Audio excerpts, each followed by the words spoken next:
watching the Citizen Science Podcast, the one and only twin solar system podcast featuring Samuel Hofman, along with his team of experts as they discuss the very latest information about our binary twin solar system. Welcome to the show.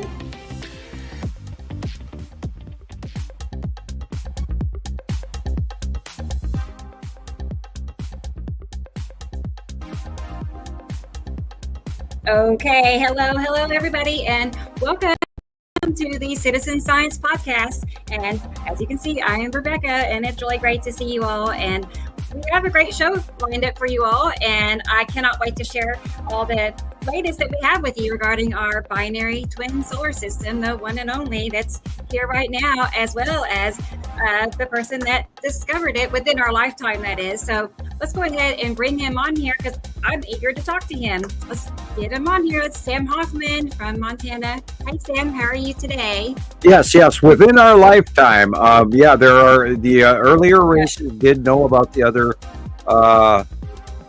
sun and solar system. So yeah, I didn't discover, but yeah, within our lifetime. You heard that? Yeah. Like what's the proper way? Like you discovered it, or you founded it, but I always try to sneak that in there within this go around. Yeah, so. Right. Within current memory. Yeah, correct. And hi everybody out there, and aloha from tropical Montana, and I should say tropical smoky Montana. We have really nasty air, and it's forest fire smoke everywhere. And then of course there's many fires around in the great Pacific Northwest, and we've talked about that coming for years. But anyway, we'll move on and let you bring everybody in, and we'll talk about that later.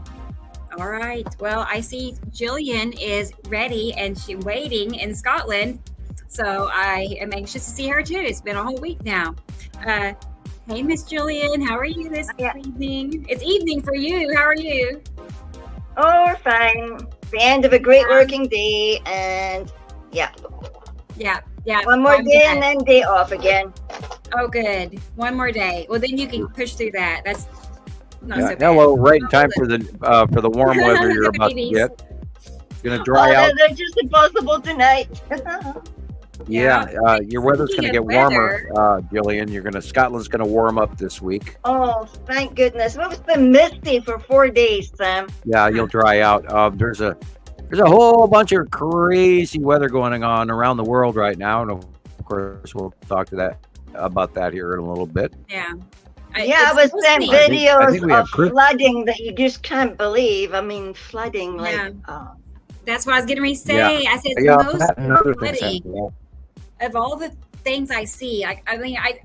We can constantly see videos, and 9 out of 10 we have to ask, is Christoper here?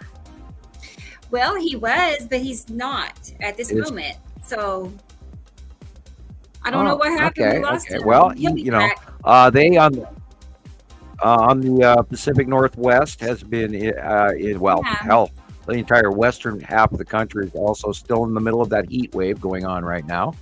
And of course there's flooding in Texas and Louisiana and Florida, and it's about to run up the East Coast, affect Georgia, South Carolina, North Carolina, etc., which is in the coming weeks. So lots of crazy stuff going on worldwide weather. Of course there's a typhoon here and there, and here's Christoper. European weather that's going to be gnarly.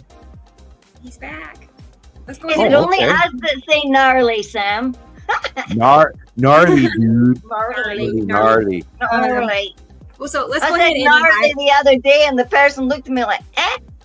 I'm like, sorry, you don't know gnarly.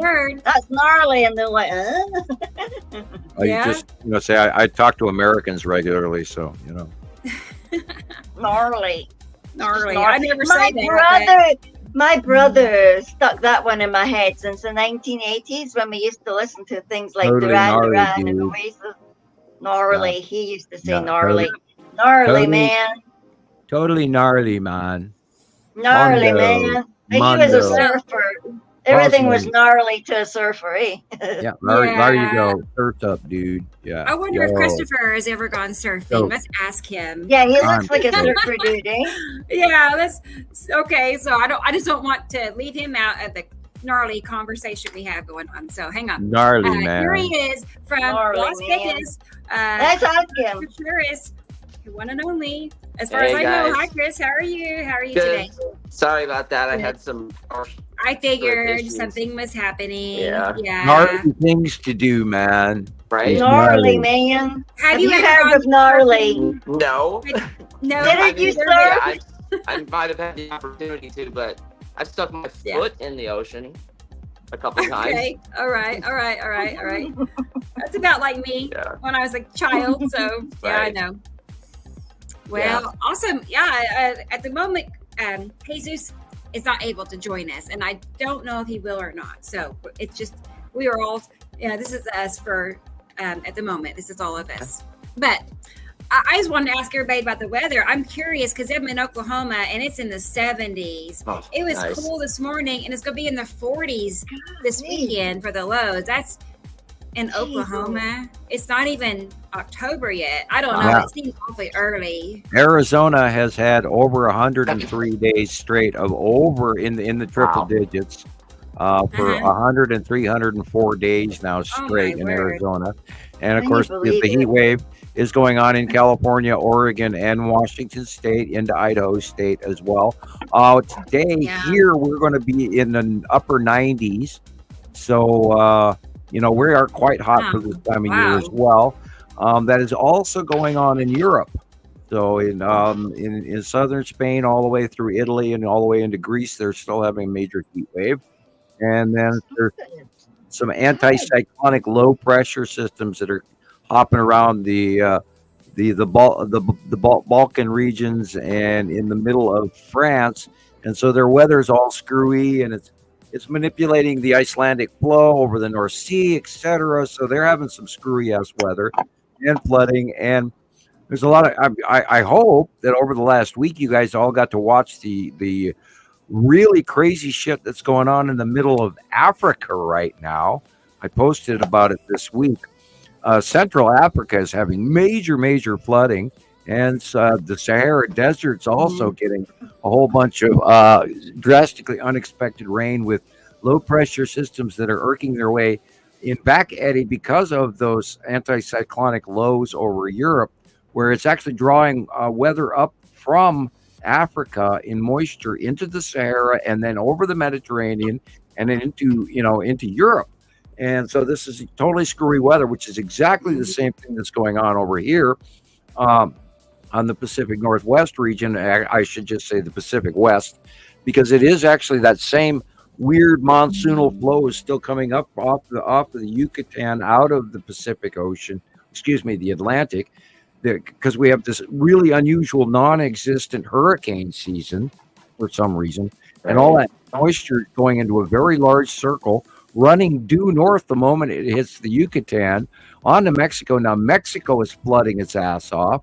Texas is flooding its ass off. Louisiana, etc. And that same monsoonal flow is running up through California, all the way up into Idaho and Washington and Oregon and Montana, and doing this big rotational thing, and then dumping into the cold jet eddies that are coming from across out of the Pacific and the Aleutian Islands, etc. And those are all meeting and causing some really weird storms. So there's a lot of really screwy weather that we don't even normally view ever going on around. Don't even get me started about South America. We'll talk about that later. So much. I was gonna say, it just seems like constant. Like here where I live, it's so quiet and peaceful, but I get online and it's like I said, flood. I felt like we were in Brigadoon all week because it just seems so quiet. When a mist hangs on everything, it's as if everything is just still.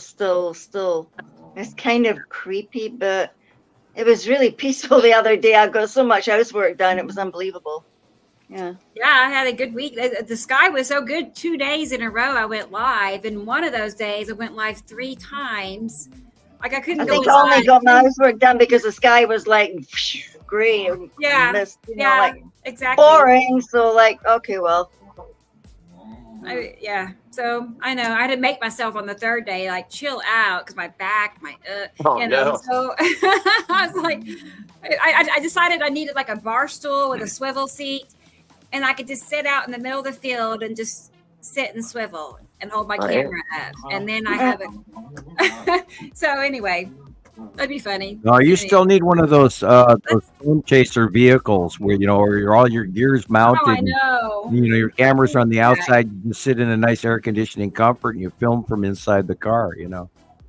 Right. Right. Have roll bars on it. So Yeah, and armor plating, 3 windshields, all of that. Yeah. I'm in for it. I'm feeling it. Well, let's check out our comment section because I glanced at it, but I've not got it taking the time to really go through there. So let's see who all's here. I see Dennis is here. Dennis is in the house. Good to see you, Dennis.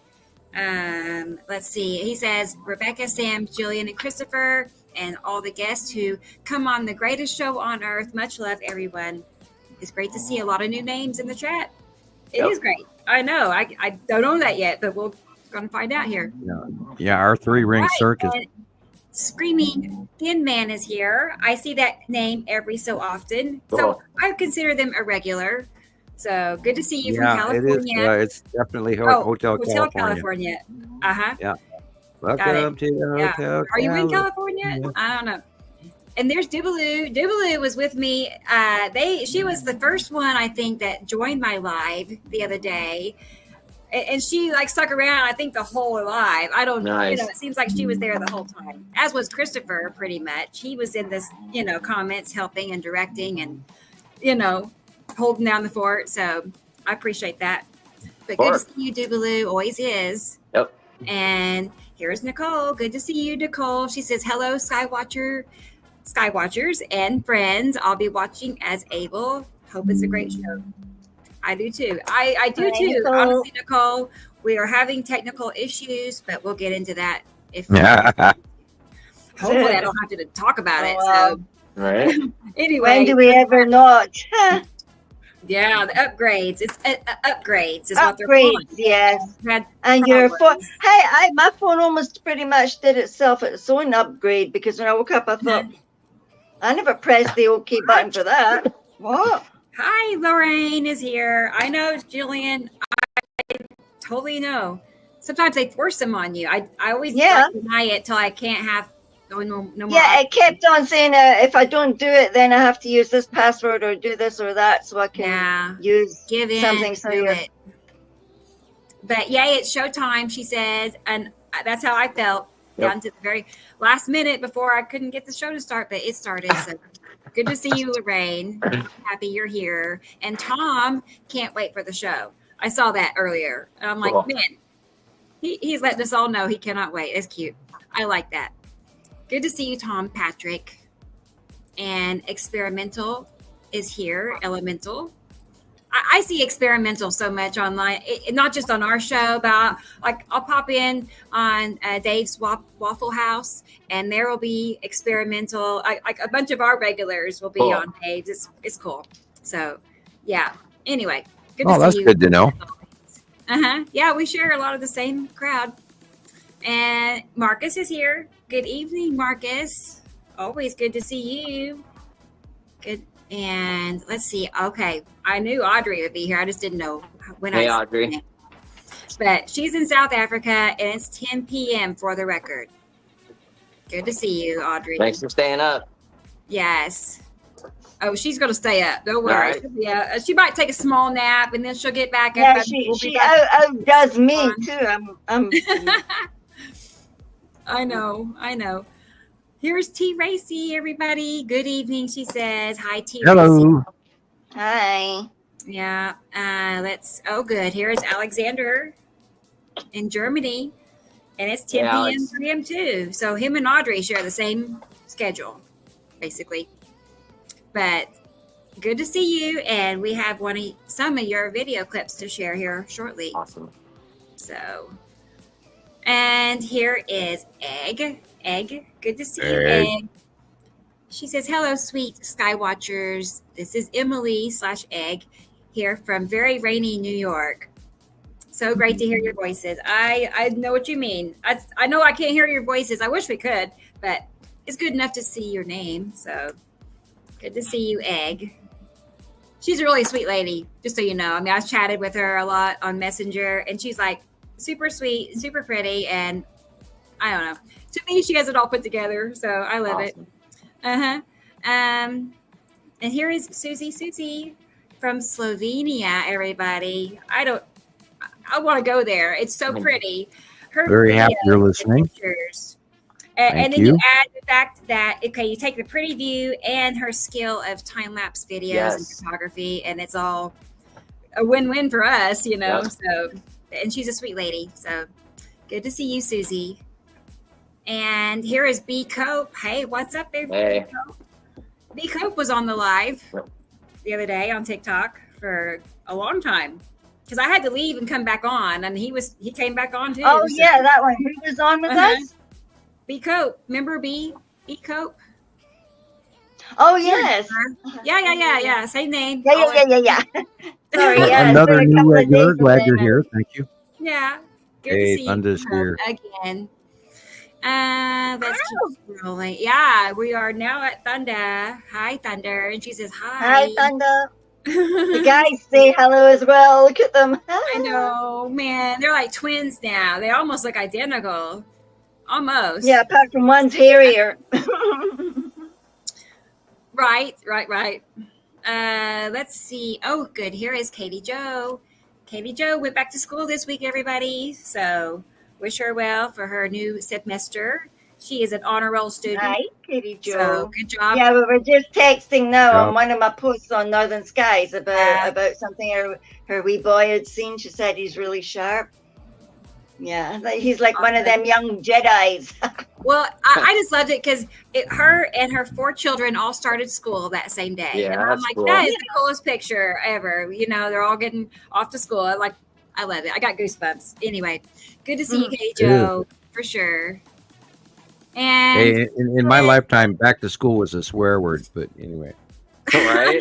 It's like instant dread. 64. Oh my God, no. You mean I have to go back? I know. Yeah, like, oh God. Where your main goal was to get expelled, you know? Yeah, right. Well, I was actually successful in every school I went to. Thank you, Christopher. I know. Every school I went to, I managed to get evacuated from one way or another. Yeah.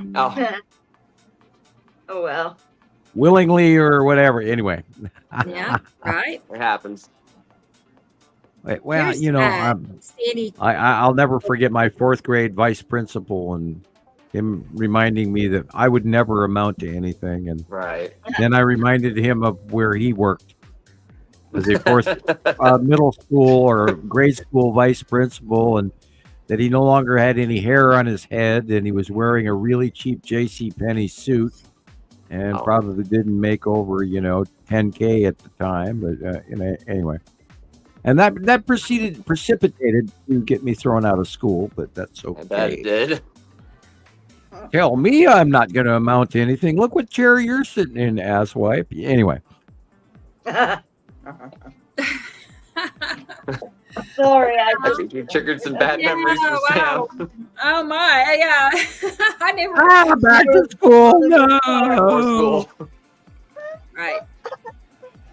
Well, here is Sandy Cheeks. Sandy Cheeks is 73, everybody, where she is. Yeah, I'm sorry. I was captured by the moment. I do have to admit to that. I hear you. Hey, I never really got in trouble, because if I got in trouble at school, getting trouble at home was like many times worse. I could never have gotten away with that, Sam. If I had gotten thrown out for some unknown reason, there is just no telling if I'd be here. I didn't get away with it at home. No. Well, that's part of why I got sent back to Montana. In the 70s. Yeah. Okay. Yeah. Okay. Way back in the 70s. Anyway, yeah, that's why I ended up back here in Montana because I got. Man, you're just and brave. Anyway, You're braver than me. You're braver than We me. know why you were expelled. I mean, and why anybody that has, half a heart gets expelled from school. They can't hold you down, so they got to get you out of there before, right. you start Or they want to causing others medicate to you, follow or you. and I'm not trying to brag, but when you're smarter than your intellectually, not necessarily Right. book learning, but when you're intellectually smarter than your teachers and everyone around you, and then they try to degrade you Yes. to control you, I didn't sit well with that ever. And I would be Ryan Reynolds Frank and go, oh really? Let's examine you and the fact, have you noticed that your ears are not symmetrical according to your miscued eye? And what the hell is that thing growing next to your nose? Yeah. I mean, it's kind of hard to look at, and you're kind of making me nauseous. But if we're going to have this conversation for the next 10 minutes, could you put your hand in front of your face for a minute? Oh, Right. Okay, thank you. I mean, you're making me nauseous. And what in the hell is that smell? Oh, and a bad joke, but No, it's totally stereotypical of, that stereotypical teacher or principal with the mole on their face. And and they, got that big mole on top of their bald patch, and it's growing 5 hairs out of it, and you're going, God, will you stop wiggling don't move your head like that, because it's very distracting. I can't answer your questions and watch those 4 hairs on the top of your head waving in the wind. Yeah. That's pitiful, Sam. Yeah. That's pitiful. They probably went home and had sad thoughts about it the rest of the night. Oh, I imagine a few teachers in my time wanted to kill me, or absolutely wring my neck. I'm sure of it. I truly am. And I wasn't always, I wasn't a mean person, but when they were doing the ego duel with me, they didn't. Yeah. Beep. Right. You're definitely braver than I was. Sure, I we're was talking about so me. quiet. I could never have said anything like that. Now She I went could. back to school, did me. Oh my God, we spent 10 minutes on it. Things have changed. Hey, Karen. Karen's here, everybody, from Oregon. Many fires in Oregon. She confirms. Oh, Oh man. Yeah, if you could type out the names of the local fires, I'd like to research them.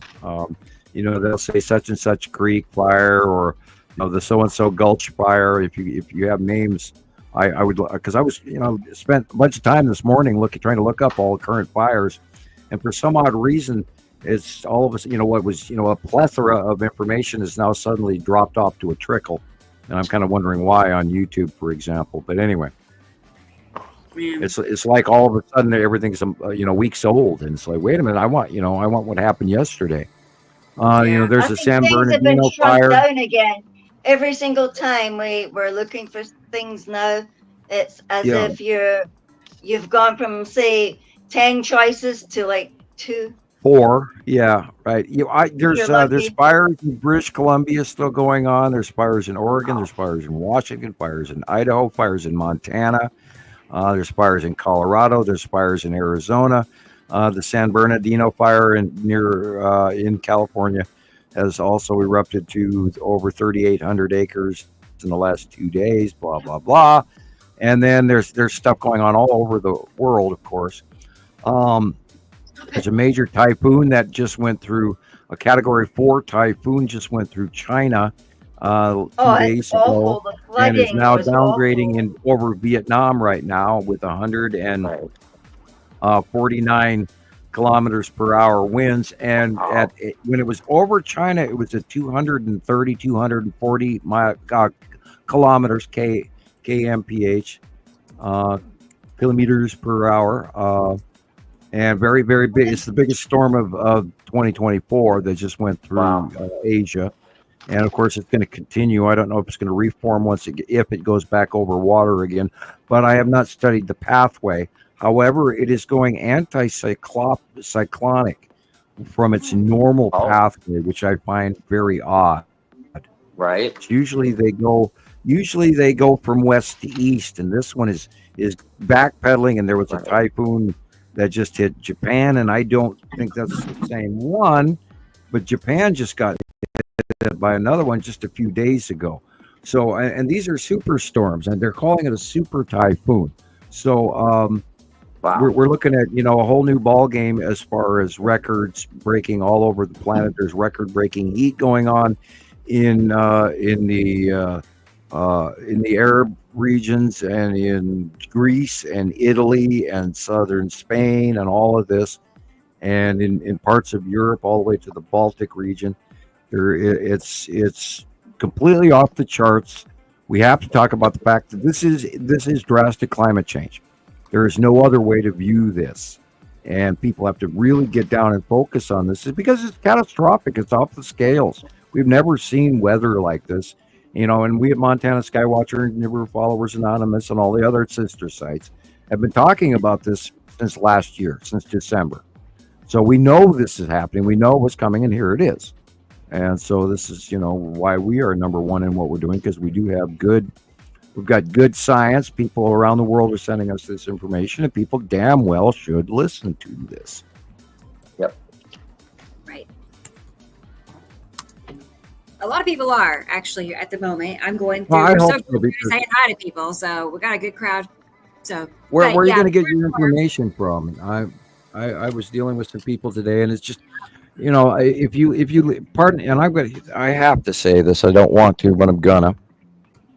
If you're listening to Fox News, why are you here? Why are you listening to us? Because this is not the place for you. If you want to watch Fox News, then you're, you know. Hey, you know, I have to throw this in again. Of course, the government just caught a Russian influence media conspiracy going on in the United States on the internet. So you really have to check who you're listening to again. I was reminded about InfoWars and how I still chuckle to this day. And does anybody remember Bobby Allen? Yeah. Yeah, we haven't. I do believe Bobby has passed away. Oh yeah, some time ago. Yeah. Yeah, and he sent me, believe it or not, he sent me an InfoWars hat. I have an InfoWars hat, and I was never able to post a picture of it because of what it stands for. But I actually have a rather interesting artifact from him, and he was very knowledgeable. But then they took a deep dive into areas of information that sadly skewed them from a reality into a deeper conspiracy scenario. And there are other people, including some very close friends that we talk to weekly, that are unfortunately living in that. And we need to kind of get them back to normal again in the middle, rather than taking these deep dive into some of these crazy ass conspiracy theories that are completely dissuading people. And I will also remind everybody that if you are living in a fear-based reality, if you're doing your research because you're afraid, then I would rethink how you're doing things and maybe think about taking a break from this even. I'm not trying to get rid of anyone, but if you are living in a fear base, then you need to rethink how you're viewing your intellectual gathering of information and where your news sources come from. Because this is a beautiful, wondrous scientific scenario. Yes, we're deep shit, but we're not talking that tomorrow this big rock is going to smash your house. The sky is not falling today. And we do this to inform everybody so that they can maybe make some proper wise choices rather than bad choices through negative influencing and propaganda. Right. End of lecture. You know, I'll step down off my soapbox for 5 minutes. And what do you got for us today, Rebecca? Oh, well, we actually have several videos, which is good because that seems to be the one thing I can access is videos. But since the upgrade, I'm having trouble getting to. Can you get your short? That short that or a couple of shorts that you posted this last week on YouTube, on Nibiru Followers Anonymous. I would love to see. We have time. Yeah, sure, I can do that. I should have it ready. Actually, I do have it. But we also have a surprise guest. I love surprise guests. So this is actually semi-surprise for me, but I'm still surprised. You know what I mean? Like I'm surprised. Okay. But, Okay. but anyway, Yeah, okay, come on, lead on. I know. It's like I need to drop hints. I'm not that clever on short notice, but you all remember Taylor, right?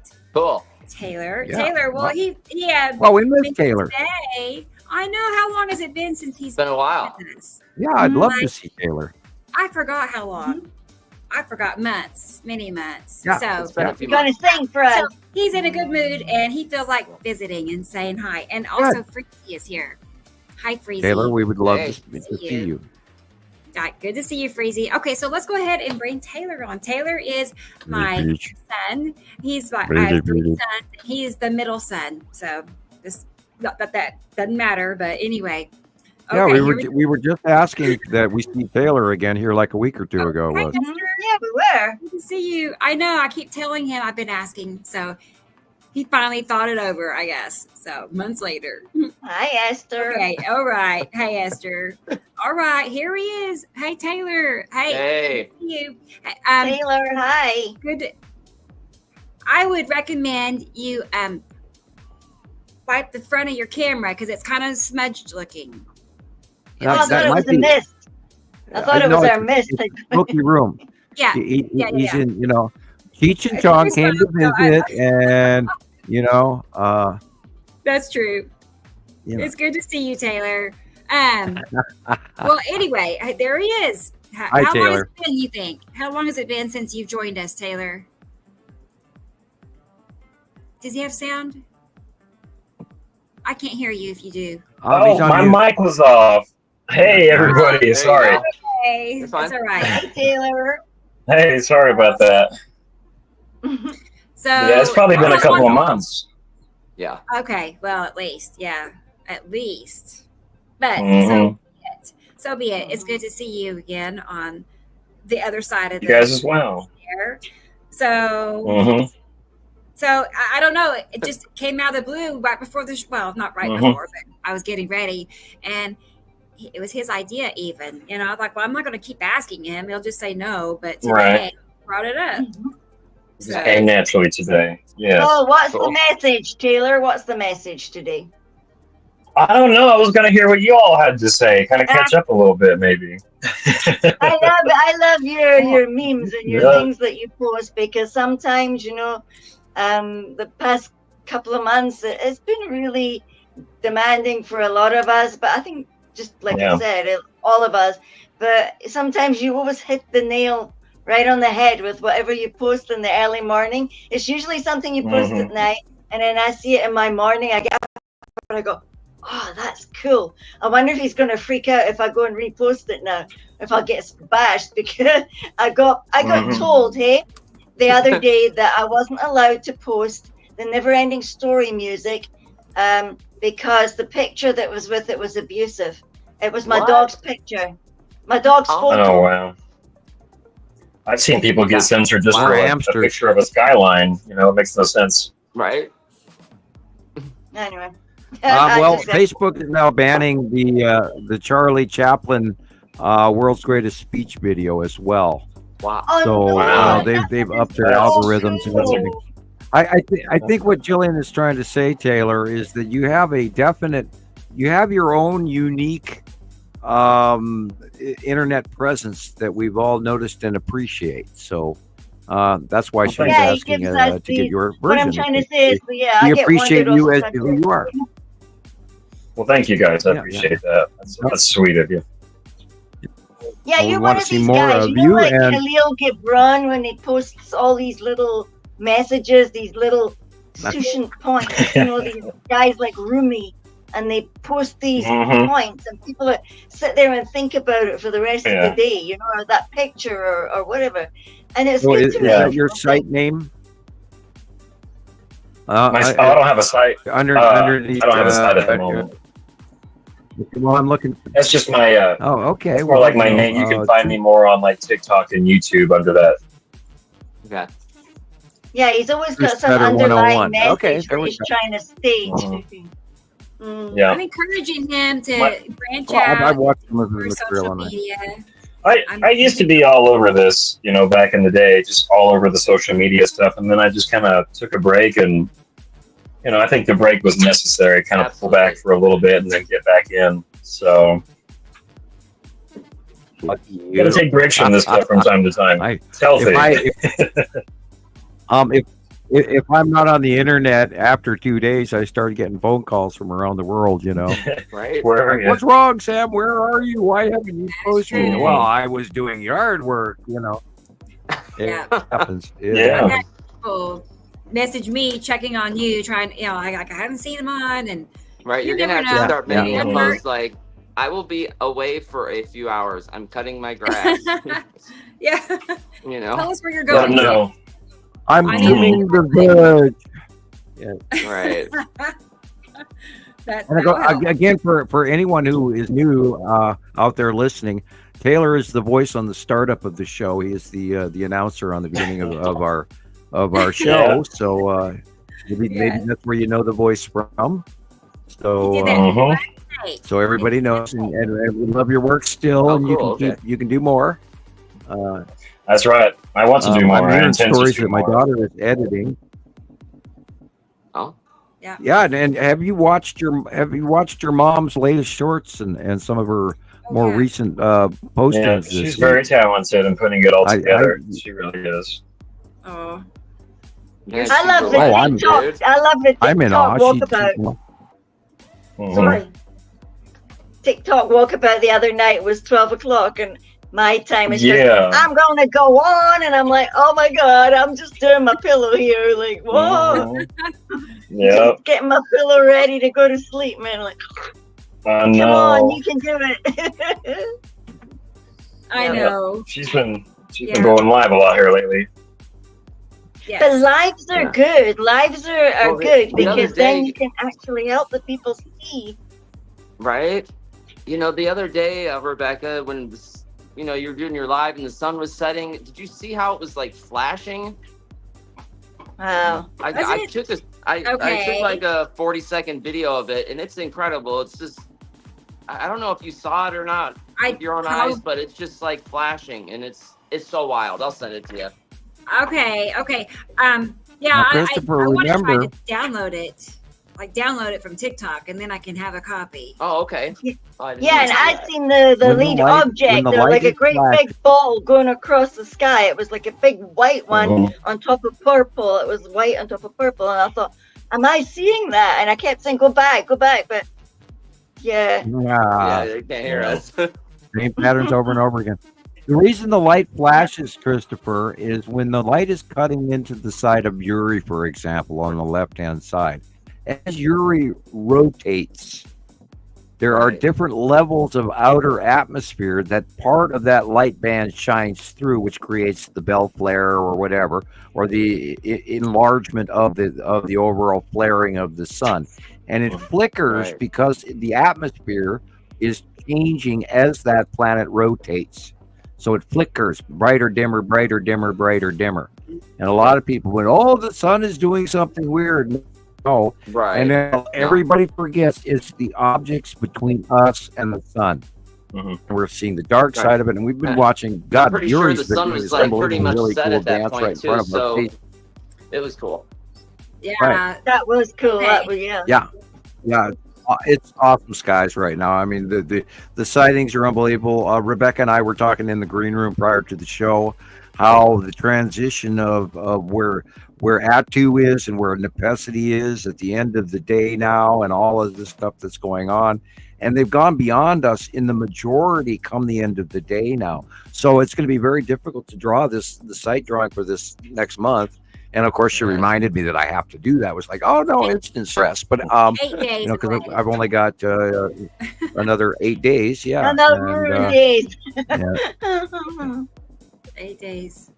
And the transition of what is Saturn's yellow moon and Saturn have been up to, and what Attu and Attu's moon have been up to, and what Uri's been doing, and oh my God, we've been watching the ever-present behavior of the Saru above the sun cutoff. Everything I watch is just totally amazing. Like you see this smidgen of the real sky, below Saru, and everything in that big round ass curve and the big orange and yellow base cloud illumination off the bottom of Saru, which we've talked about for a decade. And here it is, it's happening again. And it's so blatantly obvious, and it's just amazing that, of course, we watched it come in and occur and move within even the last month. And it's just, and then all around that, we're seeing these really weird shaft lighting illuminations through the mountains, where people are seeing these straight line, brilliant illuminations through the clouds and through the mountains, where it's coming at this weird angle going between the nearby adjacent mountains. And that has to do with the fact that because Saru is so overtly blocking all of the upper light, because she's huge and massive in front of our total illumination, that the light is coming in at a more horizontal plane rather than an angled vertical plane from around us in space. And yet it's coming in this straight line shaft lighting in between mountains and mountain regions, and everybody's taking these photos of them going, oh, look at this, I've never seen anything like that. And that has a great deal to do with the fact that Saru is the direct center over the top within the last month. And before, she was on the left-hand side behind Yuri. And Rebecca and I were talking about how the movement of even Attu and Nepesity have now started going over and above us like they were with the last couple of months, but now are moving to the hard right, which they weren't doing even 3 weeks ago, because then they were going hard left off into the west, blah, blah, blah, as the day progressed. And then the whole ball game changed. But now the overall pattern of all of these planets is continuing to move towards our right shoulder as we're staring at the sun. So the transition has been quick because they are very, very close to us right now. So it's wow. I mean, it's a never-ending, always changing. Every time I come to what's really going on, it changes, and it's just insane. But wow. I mean, anyway, have you got some video for us, Rebecca? That's how I felt. That's how I felt when I went live, 2 days in a row. I could not, I'm out there for 3 hours spinning in circles, That's just kind of insane. Yeah, you need one of those chairs. You could just lie on. And I know. I need a special. The parking lot 360. Susie said, Sam, that you, me, Jillian, Jesus, and even Alexander were all invited to Slovenia and Christopher and to stay in the countryside. That's nice. Great, thank you. Oh, wow, I'd love to come to Slovenia. What time does the plane leave? I want to get there on time. I know, right? Be sure to have your passport and shots ready. Know. Yeah. Oh, right. Yeah. Problem. Booking travel agents. Oh boy. Yeah. Yeah. I'm not even sure if I'm on. I might be on the no-fly list for all I know. Right. I was gonna say give you a one-way ticket, but you never know. Yeah. Well, no. Yeah, they kind of frown on that. I mean, you have to have visas and stuff like that. Right. I mean, ask me about visas. Yeah, I got denied mine from South Africa. Well. Yeah. Then from here as well. No, you've got to have stayed there for 2 years. Travel's not as easy as it used to be. No. Not after a certain event. It really changed. But yeah. I do have a clip here that I wanted to show you, Sam. Okay, Caroline cool. was asking me what we thought. What is this? What is that? Because they're saying that's a man walking on the clouds. What? It's an angel. They're going to say it's old Jesus up there. It's a man. Yeah. It's a man. He's just he's in the here clouds, and he's pissed, man. Okay. And there's a lot of things like that out there. Weird. That's one of those 3-dot craft that we've been seeing. Yeah. There's lots of this world. Blow it up here and have another look at it. Wow, yeah, actually, I think I saw that the other day. And many similar captures to it. And then, we could also talk about tower. It looks like a straight line edge. That looks like something tower. It looks like something is below it, moving with it. Mm-hmm. You know what I'm saying? Like you watch close, there's something could be the else connected side of the cube. It's a pretty straight line. It looks like it could be the edge of a cube. And let me see, it is on. I'm trying to get the shadow line. The shadow is the light is coming from upper middle left. Yeah. Well, it's not definitive, but it's most likely a craft. Yeah. Hmm. Oh, It's like it's holding something, and it's. Now remember, they don't always. It does. Yeah, we've seen a lot of recent angels all around the internet as well, and so and a lot of rainbow-based clouds. And remember, the rainbow artifacts are the things that are in the upper atmosphere, and they're breaking down illumination and space light. That's why they turn into a rainbow, not a moisture rainbow, but an illumination rainbow. Debris and gases and things like that, refraction. The light does not appear to the human eye until it refracts in space. But yeah, that looks like a straight edge something behind this big supercell there that's forming. Yeah, well, Jesus is here and he's fifth. Yeah. That's the case. It's behind that closer cloud, and it's moving at a pretty quick rate. That's pretty fast for it being that distant. Right. So. And it holds its structure for a pretty long time. I mean. Right. Huh. Yeah, that's weird. Gonna break your legs. They're messing with you, Jed. Don't look, Ethel. Okay. Close your eyes, Ethel. Yeah, you remember from Ray Stevens, The Streak? Don't look, Ethel. Yeah. Yes, they call it. David. Wow.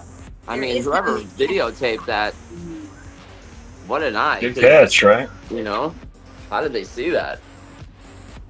Unless they were just filming the clouds and... I mean, I zoomed in on it. Oh, you took this? You know what I'm saying? No. Oh, okay. But I don't know. I think the person that was filming it, I think they could see it, but I also zoomed in on it as, enhanced it, even got closer. Yeah, it's moving very quickly. Yeah, I would say craft. It would be too slow for a planetary object, and as quick as it was moving was probably a craft. Wow. Okay. Revolving at 900 miles an hour. Oh, okay. I mean... That's, of course, from Monty Python.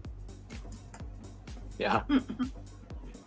I don't know. I saw a craft, I think, a few days ago also. It was too little and too high up to be a plane, and it was going too fast. It was going fast. Well, yeah. And not some of the best for the last few months. But it was too little, and it didn't even look like it was a plane. It looked like it was floating, sort of, like gliding. So, let's see. I just sent a short message. Oh, here's Alexander. He just sent a short video. Okay. Cool. Oh, he thinks he caught the skull over Germany, y'all. Oh, okay, cool. Oh, cool. Right. Oh, boy. That was one that I was always looking for. Everybody's looking for the skull. Find it. Till you find it, and then you see it and you go, God, I wish I hadn't have just seen that. Yeah. That. And I also have I have a little TikTok. I've not even shared it on TikTok yet, but it's a picture of Faith Hennigan.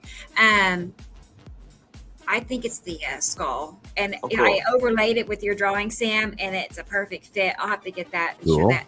I do have that TikTok. I do have the one you were asking about a moment ago. It's ready. Whoops.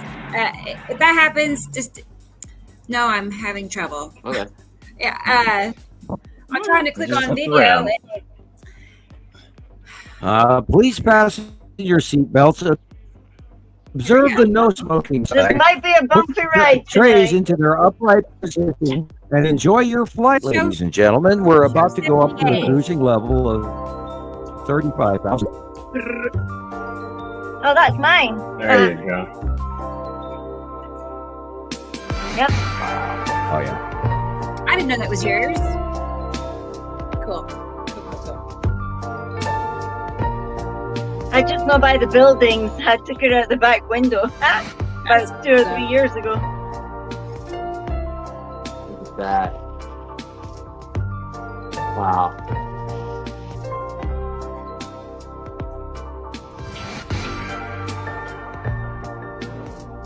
Whoa, look at that. Oh, Yuri. And that's Pappy, not Poppy. That was a misspell on my behalf. There you go. That's the asteroids. There again, it's the side of Yuri and all the asteroids and Neptune's moon. They're behind, which is now moving. Everything's moving to the right. It's so cool.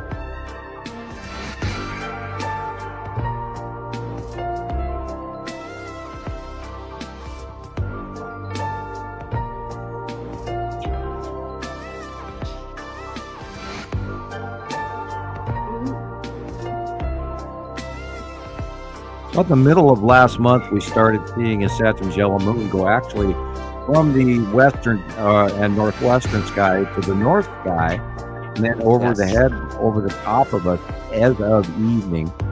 And that's just been in the last couple of weeks. And so now the translation is just amazing what's occurring. Side of Yuri, wow, side of Yuri. Sky's on fire. And you can see the stripes. You can see the blue stripes of Yuri, and compared to her white illuminated. Now, a lot of this orange comes from the Saru effect as well. Our yellow and reddish and orange skies are directly related to Saru and Saturn, and refracted sunlight colors. Oh, wow. That is Saturn's yellow moon right there. It's the fire-like, flame-like path ion cloud. Yep. Just like that. Wow. Ouch. Yuri cutoff. Flaring much, guys. Look at you.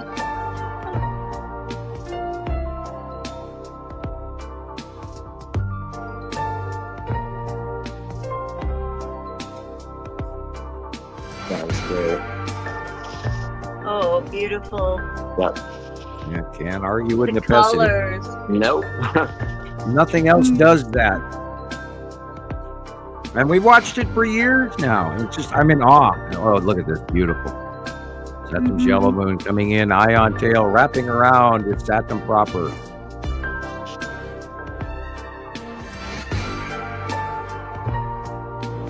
Oh, look, you can even see its circle. This, of course, is a little bit older. It's in like February. It was smaller. Now that's gotten over the top of us and moved and gotten way bigger as of August. Bravo. Yes, excellent. Great. Very, very well done. Yes. And I still love your comparison where you're reaching out to the side screen where you have the planet lines drawn and you're showing the shadows. I think that to date is my favorite one of yours. Oh, yeah. I need to get back in the, And you're so blatantly correctly obvious about it, going, well, I don't see why you don't see this. And it's absolutely perfect. And you couldn't have filmed it better. And you should play that over and over again and post it everywhere. And I've been reposting it for you as well. And I will. Go to Nibiru Followers Anonymous on YouTube. Watch her shorts. Watch her side videos. Watch her best of 10 comparatives for the week. Watch the 9-hour shows that we put out every Saturday, 5 to 9 hours. If you like, subscribe, notify, all of that, and do comment. People did not comment last week. Shame on you. I asked for comments, and right. Which means you're not going back to YouTube. You're only doing the live show, or are you going to YouTube? I don't know. You have to comment and let me know what you're doing, so I can know what you're doing, and then we can comment on that. Yeah. Anyway. Right. Andrea says I crack her up. I said flaring much. Yeah. Yeah. When you guys when you like and comment, when your engagement pushes the videos out into whatever platform you're on's algorithm. So the less people that are not doing it, if you're just watching a video and not commenting and doing everything that's there, then the videos don't get pushed out as much. So, if you're just make a short comment and hit the button, and let's see if the count goes up at all or not. Hey, even if you want to say, Sam, you are batshit crazy, please do. Yeah. Yeah, I think the comments need to be like at least 3 or 5 words. Yeah. And that's pretty much how I got it to works. where on TikTok, I get some negative comments, hateful stuff, and I will still respond back because it generates an opportunity to respond. I'm like, I'm going to play this out for however long you all want to. So I just sit there and yik-yak with these people telling me I need medication or, whatever. I'm smoking or something. Do they still say stuff like that? You need medication. Oh, yeah. Do they still say that? Right. It's like, can you get me a referral?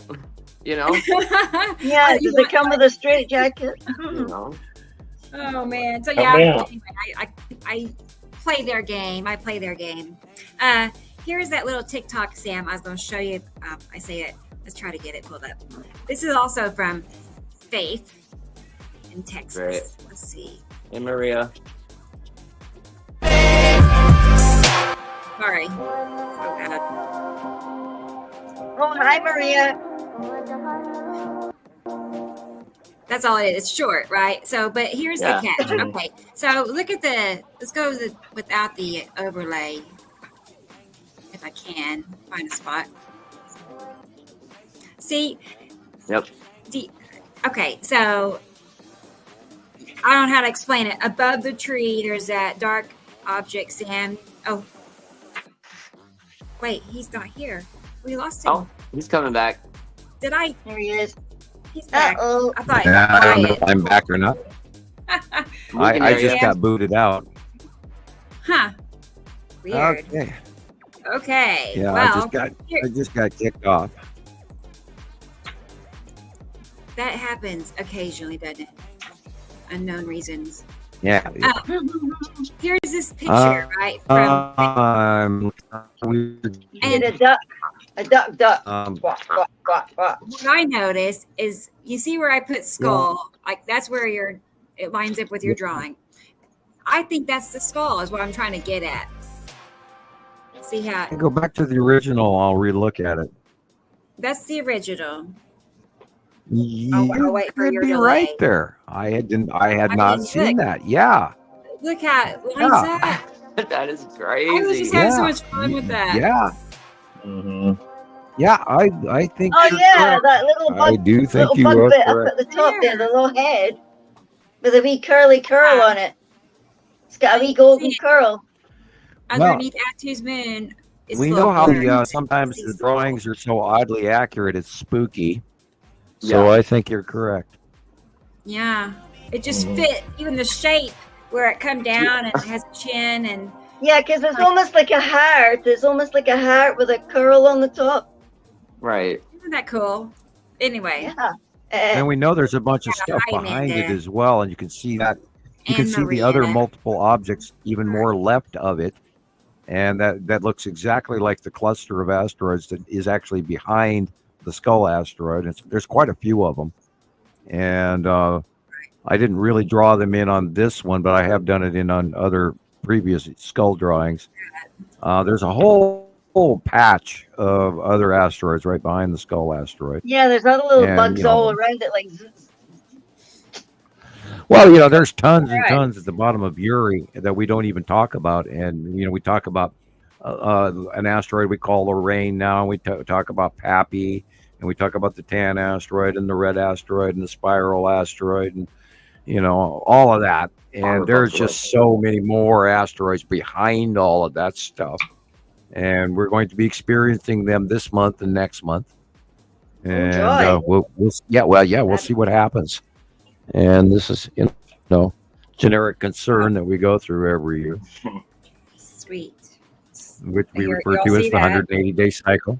We're coming to the supposable end of it, but recently, within the last few years, we've seen that it actually has been elongated by proximity, meaning that the cycle has gone way more than 180 days. And we've seen events of these extreme storms that have passed through that were absolutely irrefutable, recognizing signs from 2020 on where they were close past asteroid discharges and these freak storms that weren't even connected to any radar weather forecast whatsoever, and yet they went all the way across the world, and we watched and documented it between multiple live groups where we contacted and talked to through Montana Skywatcher 1 and 2 and Nibiru Followers Anonymous, etc. over the years.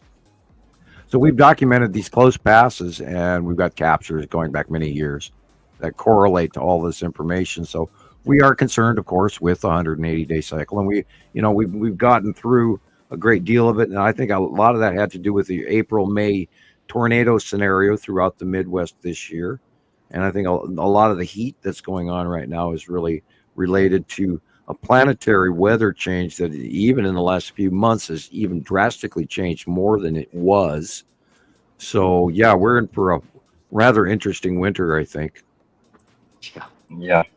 It should be quite different than any norm, and we're breaking records every day around the world as we speak. So do you think it's going to be warmer this year then? I'm still torn. Frankly, my inner gut says we're going to have a nasty, nasty winter from hell, and part of what makes me want to say that is what's going on in the South Pole right now. The South Pole activity with the jet stream is far more volatile than I've ever seen it through my entire life. What used to be a smaller central southern pole only circular rotational normal outside the continental drift and ice shelf of Antarctica is now becoming a 3-banded jet stream that's rotational and affecting the bottom of South America and the South Africa and affecting Tasmania and Australia and everything else. And for example, the Amazon is currently having a major drought that is so drastic, the oxygen ratio of normal on this planet, that it is beyond belief that is actually occurring. And so if we're going to go into a winter's exchange, which happens every year, then I'm wondering what our winter is going to come up here. So we'll see. And that's when we go into our winter orbit. And the proximity of the planets, it may be warm, it may be dire, it may be nasty cold freak storms, instant frost freezing warrants. We saw evidence of that even a few months ago in South America, where they had instantaneous animal freezings out in the field in South America, and snowstorms where they don't have snowstorms, where foxes and wolves and sheep were frozen in place, flash frozen. I mean, I know that's possible, but I've never heard of anything like that before. Just see it. Well, it happened. See actual footage of it and pictures. It was just wild. Yeah, it happened a few weeks ago, and it just in place. And it, some of them are gone out of memory, jumping. People don't take all this into account. You have to go out and search your weather. I check all. I checked the continents this morning. I did my worldwide weather, and I noticed what's going on in Africa, and even the Sahara Desert has flooding conditions, which is great for the Sahara because it will. We're seeing climatological change right before our very eyes. And go call people in Arizona, and granted they're having fires in Arizona as well and major heat, but it's green. There's a late fall greening bloom going down in the Southwest.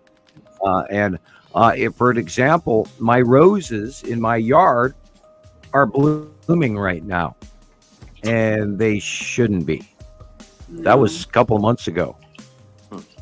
So I'm having a second bloom of roses. Came back as well. Yeah. What about and that does not happen up here. We do not have 2 blooms in Montana ever. And now I'm on a second rose bloom. So, hello.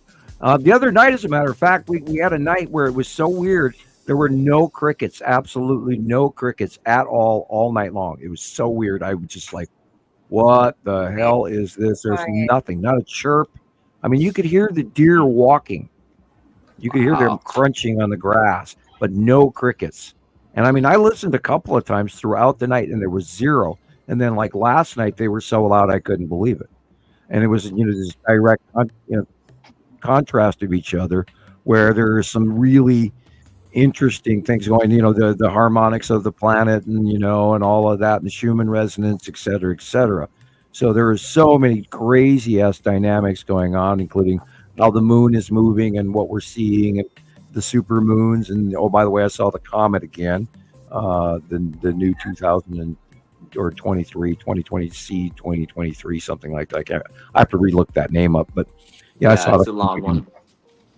Not that long, but yeah, it's got a couple of names at the end of it. Some Oriental guy and some other guy. Anyway, some observatory. Amanda is asking. She's asked a couple of times about, and yeah, Tara's here too. So hi, Tara. She's asking about our two suns. She wants to know. Well, we're seeing small examples of it. We've had reports from South America and South Africa and Australia that down there at their angle, they have seen directly to similarly illuminated suns, one smaller, one larger. And we've had like 8 or 10 reports so far. We're getting some examples in photographs right now, but we can't completely. I pretty much have gone across the street on that and said, yeah, it's happening. But we're waiting for sun separation. I believe what's happening is the larger standard red is probably a little closer to us. And our sun is being left behind in its normal, while the other solar system is moving to our upper right along with the planets, which is happening in front of our eyes right now. And so they're going to continue on their way, and separation is occurring. It should be when they get far enough apart from each other that the larger sun or star is not over illuminating the side close proximity, smaller, less bright star. And we've seen some examples of it, but with nothing that we can really go hog wild over. Right. I've seen a few people on, other platforms showing, two suns, and they're literally filming through their windows. And this one guy is justifying that, I'm filming through glass, but this isn't a lens flare. Okay. And I'm just like, it don't matter how good the picture is. You can't really use that as evidence. So if you're watching whatever and you see a video like that pop up and they're filming through glass, don't pay, don't take it. Yeah, we went through that on last week's show and the week before. We talked about the seven suns. Seven suns, yeah. The 7 suns. And that's because they're filming through at least 2 panes of glass. Right. And you can see like the clouds. They're perfect. Identical. So that's not normal. That's not right. Yeah, not to mention it'd be like 1,000 degrees or something. Right. But for some reason, these videos get 10,000 views. You gotta tell people no. And people are just in the comments loving it, freaking out. Nobody's talking about how this isn't right. So, yeah, don't pay attention to glass. Yeah. Right. Oh, come on, man. Ouch. Especially like you said, how they're all the exact same size with that, same cloud shape in front of it. Right. It is very obvious when you stop and think about it, but they're not. The two suns. Yeah. The two suns are not the same size. They are visibly not the same size. Okay. Do you think? How sometimes we see Ice Adam's moon or an illuminated asteroid that looks like another sun? Yes. Do you think we'll be able to tell the difference between an asteroid and the second sun, or will it look different? Yeah. There again, that has to do with luminosity, brilliance. The two stars will be similar in output, in brightness. If you have one that is less bright, and then of course size, location, how bright it is, if it's got side illumination. An asteroid will be illuminated on one side, where a sun will be completely full circle illuminated, and it will be similar in output, in luminosity, compared to another star, an equally overly bright object. Whereas, even the lead asteroid or the red asteroid or even planet Matim, which is also, we don't talk enough about Matim. I think Matim is getting larger. I have already pre-laid out in my head how I'm going to draw Matim this next month, and it's getting bigger, which is really cool. because I was afraid we were going to only, because the last time we saw Matim for such a brief period of time that where we could document it, because Matim moves really fast. And she oddly has this completely different orbit than all the rest of the planets, where she goes around Uri and then all the way around Saru and then to the back or the front. I don't know which direction exactly she orbits. But it'll go all the way around Saru and then come way, way back out again on the separate loop up to the face of Uri and then in front of us again and then head back towards Saru, which is really weird. And whereas the other planets do this two-armed octopus spiral before our very faces, which in the first early years really blew me away, because I saw the transition in where we refer to what we call the dance, where some of these out-view planets would trade places at different periods of time, and then they would move back. And then we started watching it go from a spiral scenario in the early years to a left, right scenario. And I do truly believe that we're now watching a right-handed Passover occurring in front of us as of even literally the last week and a half, 2 weeks. So it's amazing. I'm laughing because it's just like, just when I figure out what the hell's going on, is of course changing on me again. So I mean, I'm chuckling because of the it's ironic. It really truly is. Hey, Sam. Yes. Tom is asking if Matim is a rocky planet or a gas. Matim is a rock type planet, small. Okay. It's the smallest, right? Sized or maybe smaller. I have a couple of pictures of them. Nothing we post regularly because we can't absolutely prove that is what it is. The origins of the captures are also in question, so I can't fully document these pictures. But I saw something similar in 2009, and where you can actually see that it's a very, very bright blue planet. It has mountain ranges that are covered in ice. So I mean, that's how close I saw it. So I can't. The problem is there's a lot of this stuff we cannot speculate about it unless we've had numerous sightings, and I only have, I would say, probably 10 decent pictures of Matim, not enough to actually, be quoting a real level of science credibility. But we have assumptions, and I hate to go there, but it's a very small, very bright blue planet, and we've seen it with passing mountain. It has mountain ranges. I did not see any water. That doesn't mean it's not there because it does have ice. So, Yeah, very, very bright blue. I think I and caught currently it's to the left of the sun, but very small, and it is, I believe, getting bigger. And it is actually smaller in out view. We're talking out view because not in reality. It is smaller than the lead asteroid would be, or the red asteroid would be currently, or the tan asteroid would be currently. And that has only to do with out view proximity, not in reality what their actual sizes are compared to one another.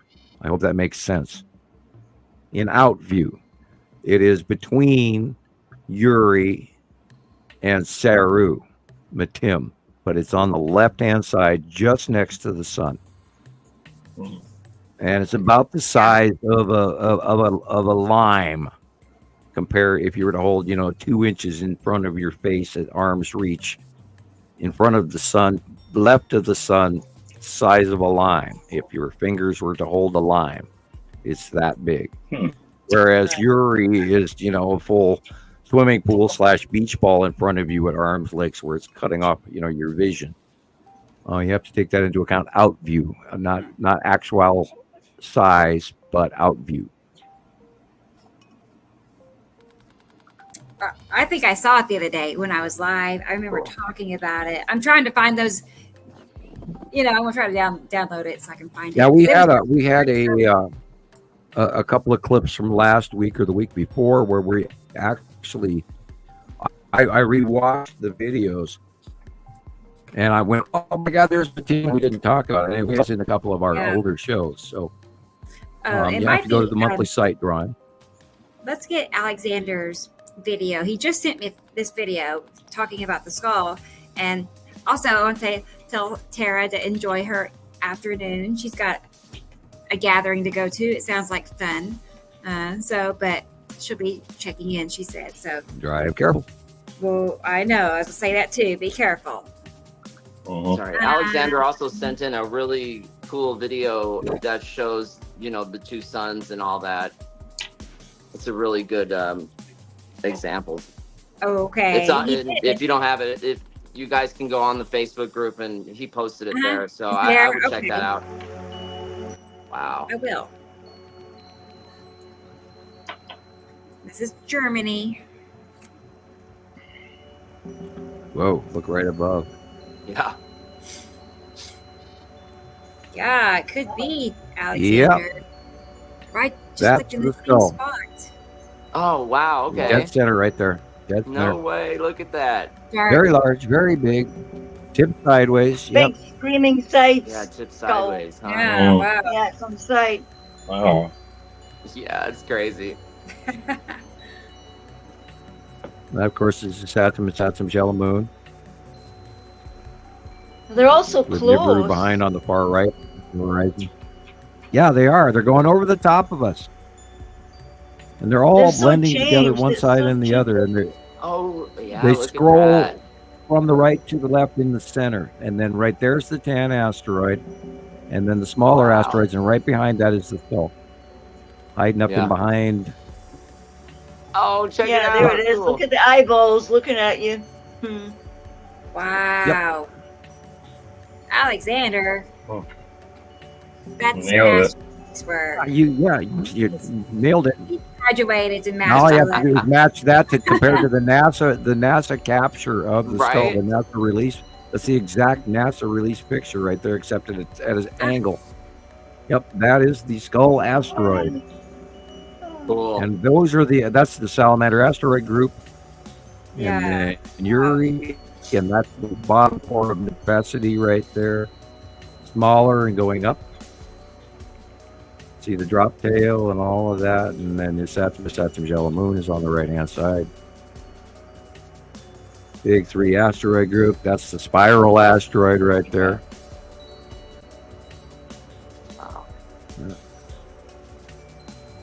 Up in there is where the Texas cube and all that was. And then the orange glow and the bottom core of Saru way up in the distance. Horizon line.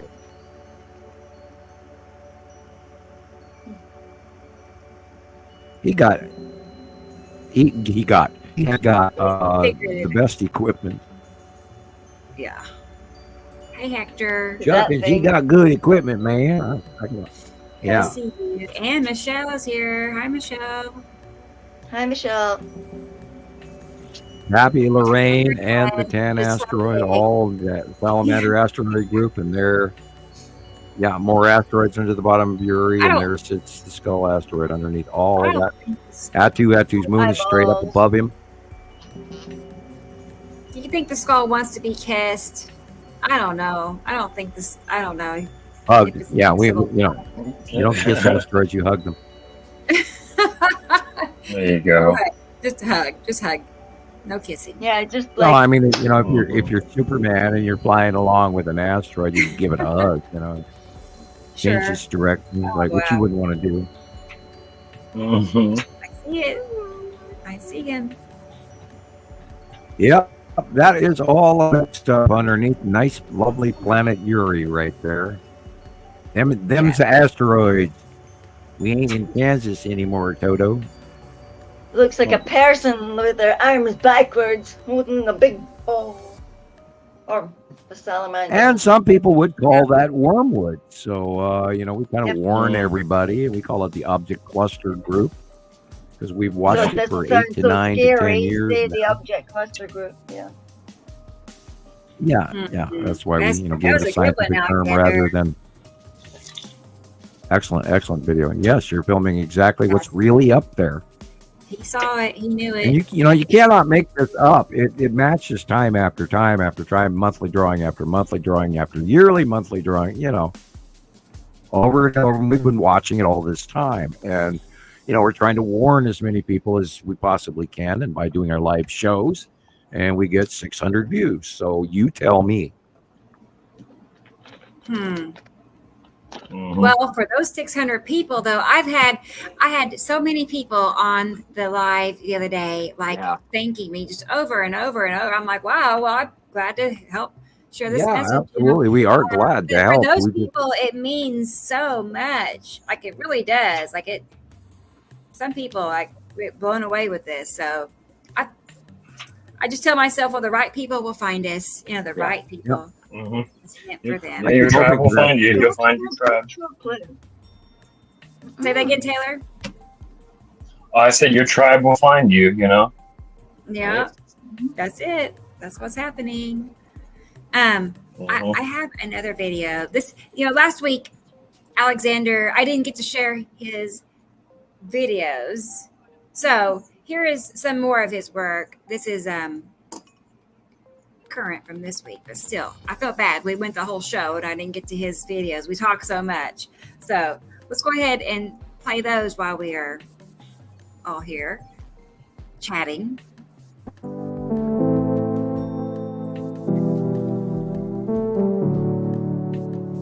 Yeah, this is that one with the sun. Oh, okay, got it. I saw it. Look at that. Yeah.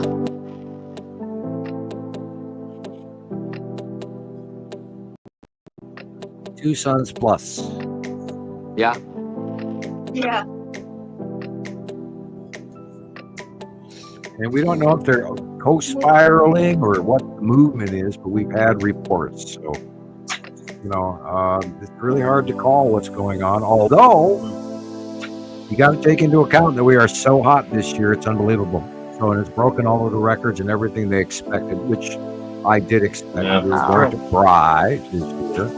And we did. Yep. I called it, in December of last year. I said, everybody be ready. We're going to fry. Yeah. Look at this. You've got the red asteroid. You've got the lead asteroid. You've got, and they're folding in from both sides, which is what's weird. Wow. The out view is just so strange. And this could be another example where we're seeing two orbs. So beware of that. One outshining the other. Okay. There's that brilliant light behind the little small one. Yeah. And so this is that would be a way to tell, but you can't call it because you can't absolutely prove it unless you have 10 or 20 real, sightings or more. So we're still debating and waiting. But yeah, thank you, Alex. Yeah. Well, The gender. stopped it here. It's paused, but I saw Tom had a question about the orange area being Hercubus, which would be see the illumination above the clouds, that orange area, that is the site of Saru. I think he's talking about this. I'll go back to where we were, but this right here, this orange area. Well, the orange area behind could quite easily be Imaru. That's what I thought. Or it could actually, because we have a lot of volcanoes going off, we have a lot of fire smoke, so we can't completely attribute. Although it does have an inner red, and we talk about the halo, and if the inner part of the halo is not the same or uniform or darker color, then it's not Imaru. So it does fall within the Imaru premise of very possible being the very large electron cluster gas giant way, way, way, way out in space, because this is actually quite small for what it actually is. And it holds two stars systems together. And only because both stars are in one spot is that why it's visible. Otherwise, it wouldn't be. Right. Because it's but dark it's brown. In that spot, right? That's theoretically, yes. But it's so big that we as humans have never been able to really see it. And I'm not sure if we've looked at it, and they looked for an area and all they saw was darkness.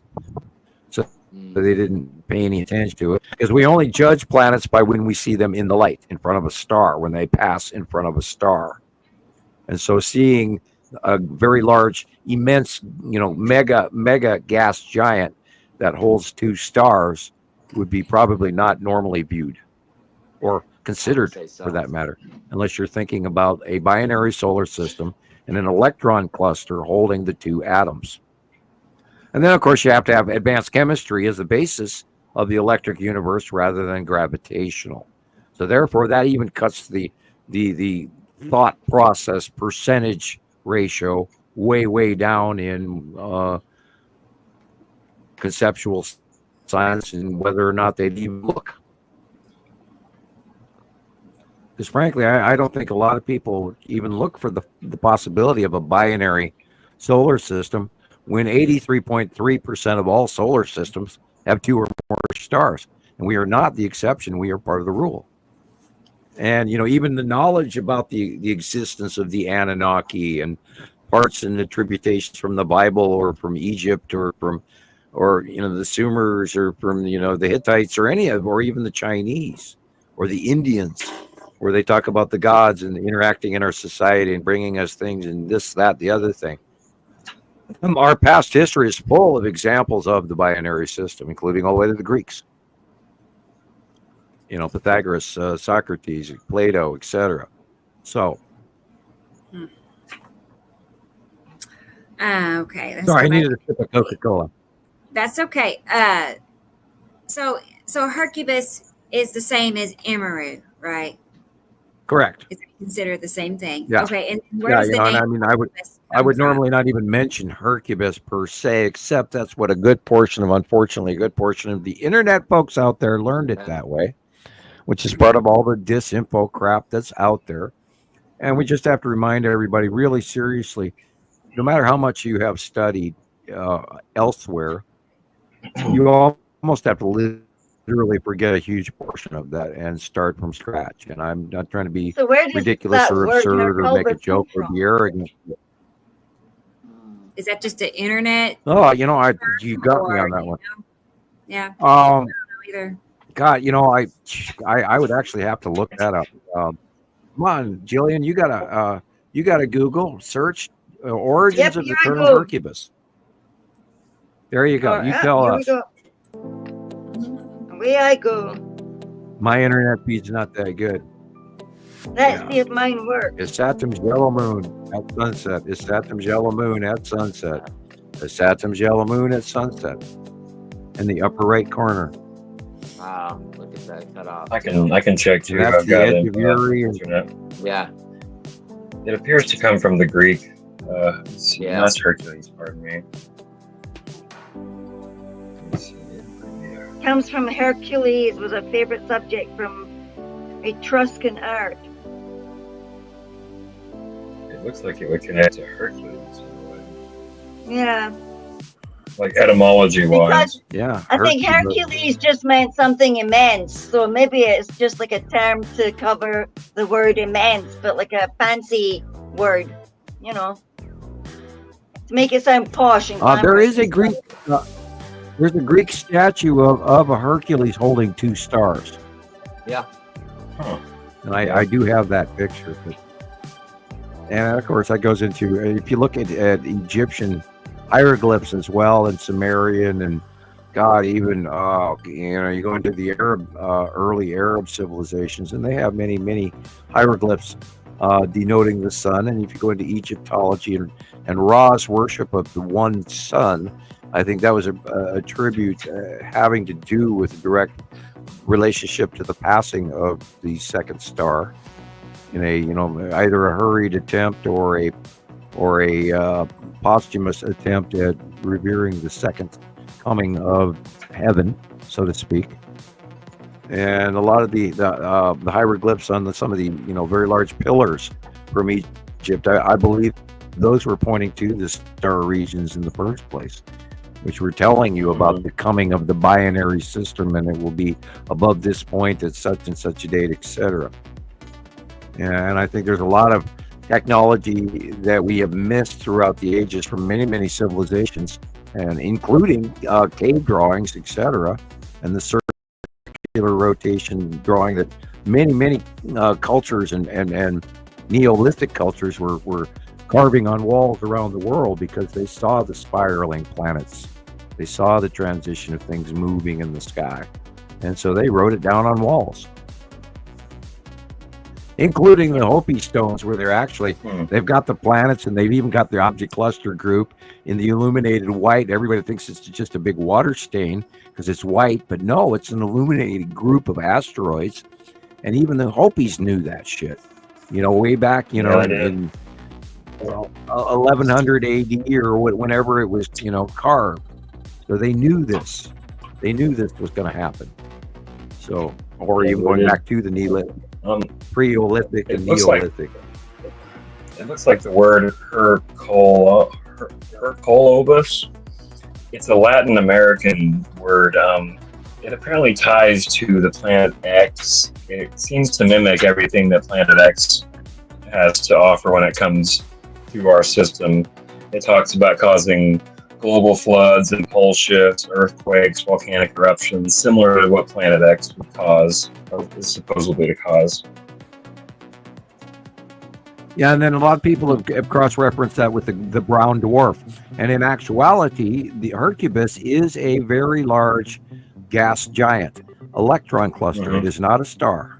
It holds, it's a very vastly large gas giant / electron cluster that holds the two. It's so big, it is so big that it can hold two atoms, two stars together in the binary system with two sets of planets. And that's what makes us a compound and not an element, because space and the tabletop and subatomic chemistry and astroatomic chemistry is the unification model that Einstein never found, because they didn't take into account the rules, the basic rules of why we are what we are, where we are, when we're from. And it fits, and they could never find that. So it's actually very simple, very basic. It's easy. Yeah. What works in the tabletop, as above, so below. Astrochemistry, subatomic chemistry. Same set of rules. Yeah. Electric. Yeah. Thread connection, atomic structure. Yep. That is so odd. I'm tempted to say there's a cube involved in this straight lining going on here. Oh yeah. Wow. I think so.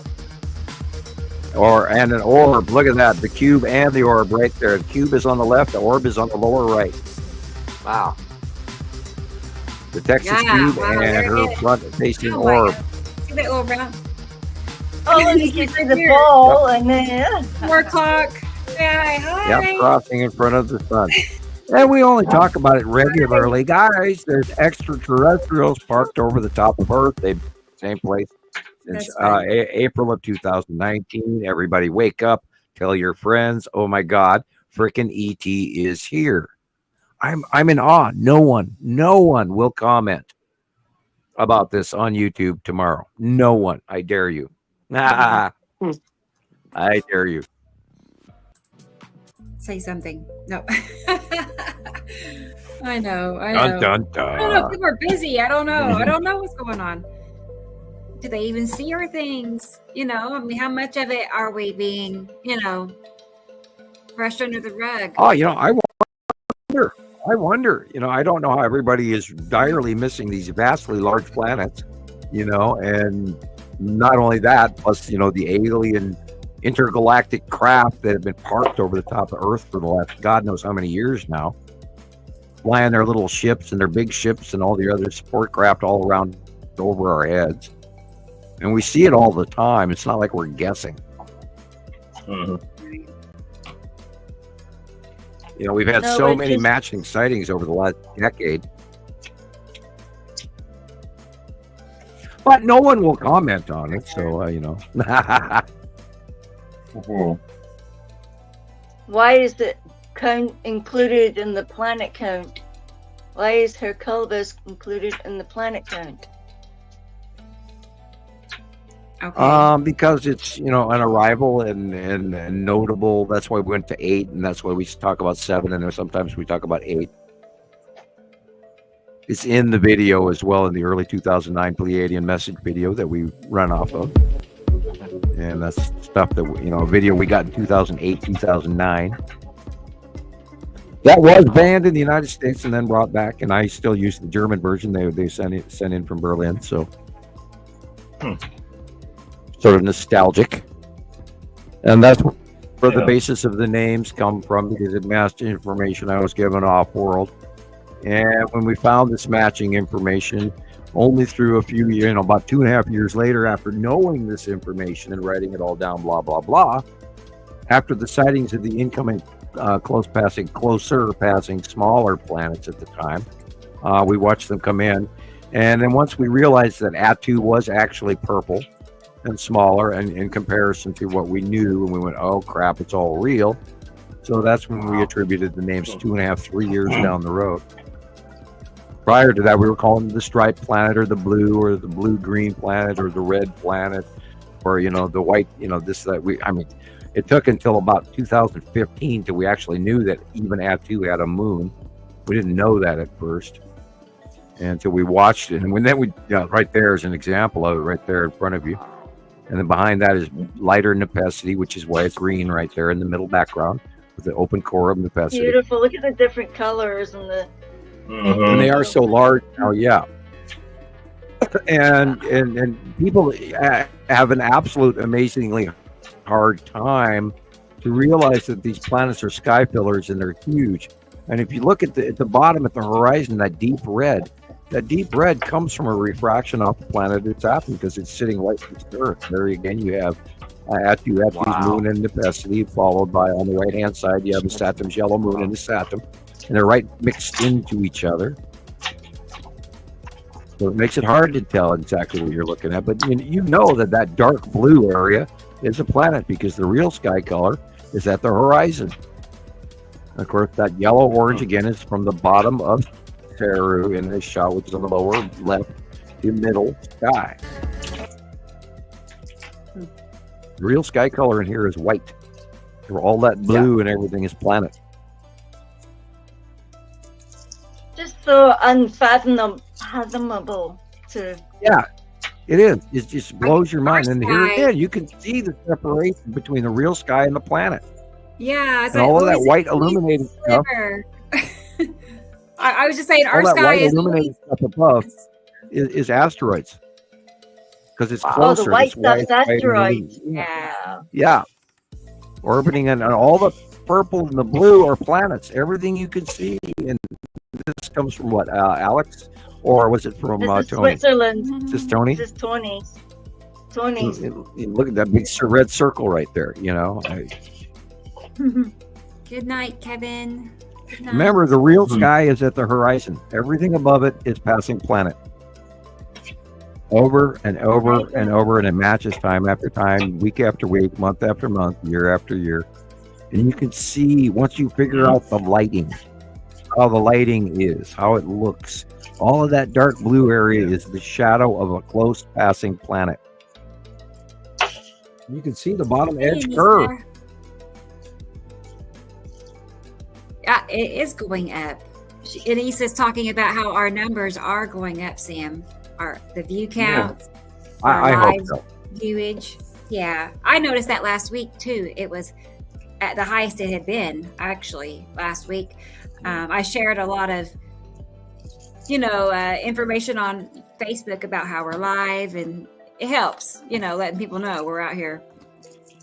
So, but it's good to see you, Anissa. Thank you. Yeah, Michael Sweeney can imagine trying to chase the I don't want to say the word and get us flagged, chasing the sky scribbler. Yeah, the sky scribbler. Michael. Yeah, those. Chase the sky scribblers. Michael, I remember. I remember what the skies used to look like.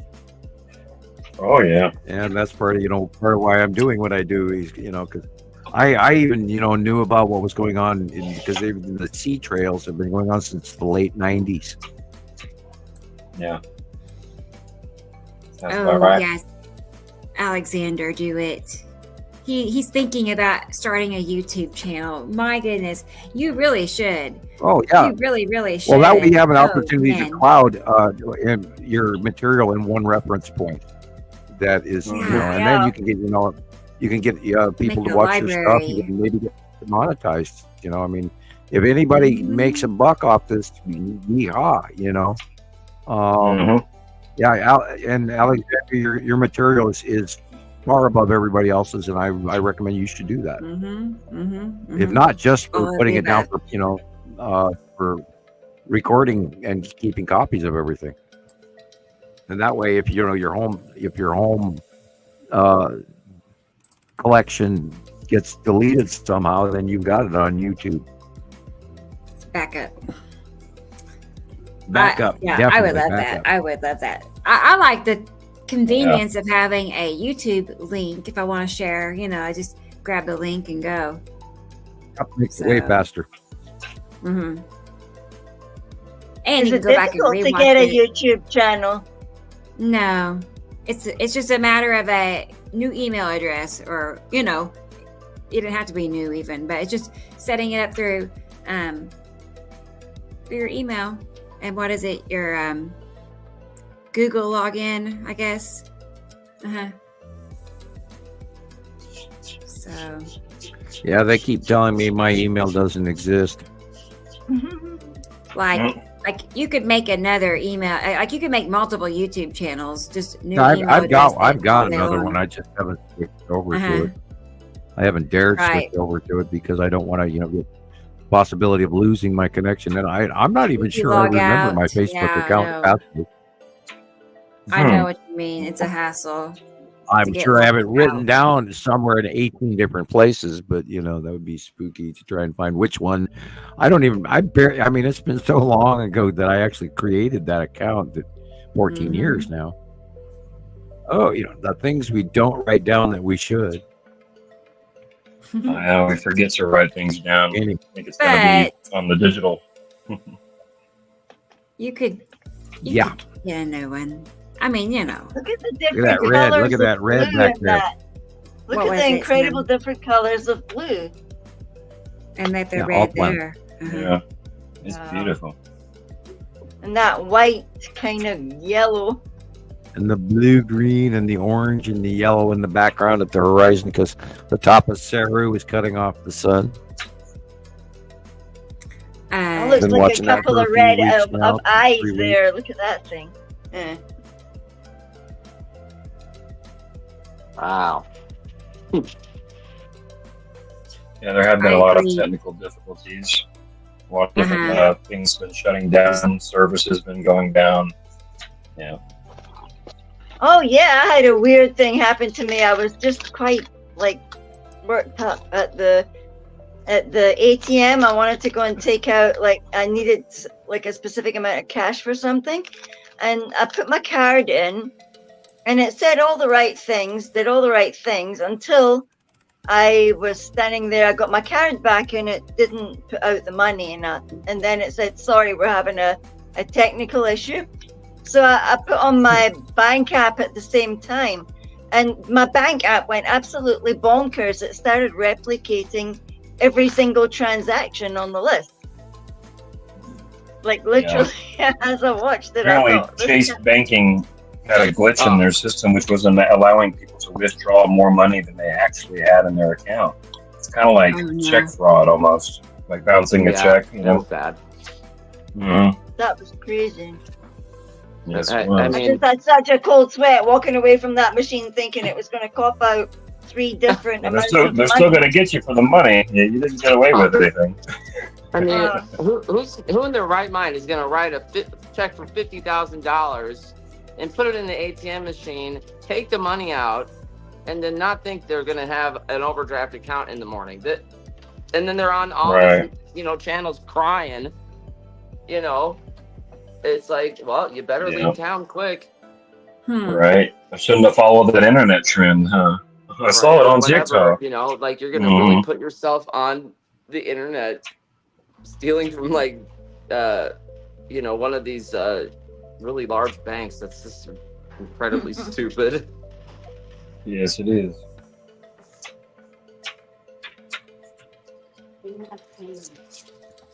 Planet. Look at the color. The nighttime you illuminations. can't not watch any video from any movie lately or any TV commercial or from newscasts without seeing a planet in the background. They are around us 24 hours a day now, and all you got to do is look at the background. Just look up, right? But they've got movies called "Don't Look Up." Yeah, look up. All right. Yeah. I still have not even seen that. I haven't seen the whole thing, but it seems to just be kind of like, it reminds me a lot of the movie Idiocracy. It's just kind of like making fun of people being dumber in a sense. Well, there's a lot of that going on. A lot of dumb, yeah. A lot of ignorance. We have a whole bunch of folks that have been unfortunately misled down some. Boy, I just the news this week about Russian influencing and propaganda, misinformation, and I've been talking to many friends about that, without trying to be insulting to them, because there is a targeted market of age groups of folks my age and American housewives and all that sort of stuff that are being affected. And believe me, if you are listening to, and I hate to go here, I probably talked about it last week and the week before even, but if you're listening to anything QAnon based, you have to realize where QAnon originally comes from. It is a Russian propaganda machine. And there's been proof the government has found another Russian propaganda machine where they're funding, and funneling in money laundering of tens of millions of dollars. So folks, check your sources of information. I would actually just, I'll challenge you to debunk my material, our material, the stuff that Rebecca's been doing, the stuff that Jillian's been doing, and Christopher and Jesus. And we're hopeful that Taylor's going to come on board with and see a little bit more of. He's been semi-hesitant, which is great. I would rather have you skeptical, and because when you learn for yourself, you're going to believe it's stronger than if we just handed it to you. Absolutely, yeah.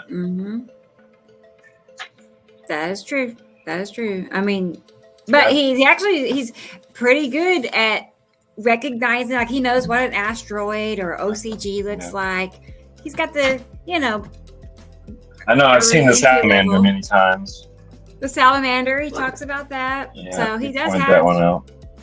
Some knowledge. Yeah. I'm very good at pushing through what's called cognitive dissonance. I'm good at pushing through things that may not make sense at first. I don't just shut things down. I look into them either way. I want to find out. So, well, I've had people close to me that call me a little bit crazy, and they have yet to see what I'm talking about, and I was a little bit stunned by that. I'm not going to name names, and they know who they are. But wow, it's like, you got to be kidding me. I mean, all these years, and the thing with it is and Rebecca can attest to this, and so can Jillian, that the patterns that we have watched, for over a decade, that continue to match, and the facial, explanations and the monthly site drawings that are just time after time, unusually accurate. And I say unusually, and I'm not trying to brag, because it even surprises the hell out of me that I do what I do in the way that I do it, because Rebecca will do comparatives and she'll do a layover, and I'm talking, this little curve of cloud that I drew in, as a whim, here and there and there and here, and it matches over and over and over again. And it's because we have seen these patterns for so many years that it's ingrained in my brain, and I just draw it. And because we've been watching it for so long now, and that increases our accuracy. And we're number one.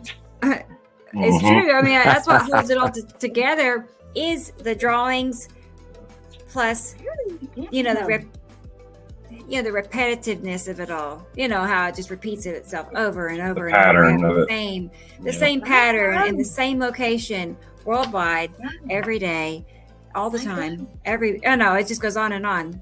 So it's impossible. It can't possibly be there again, and there it is again. It's like and random clouds don't just do that.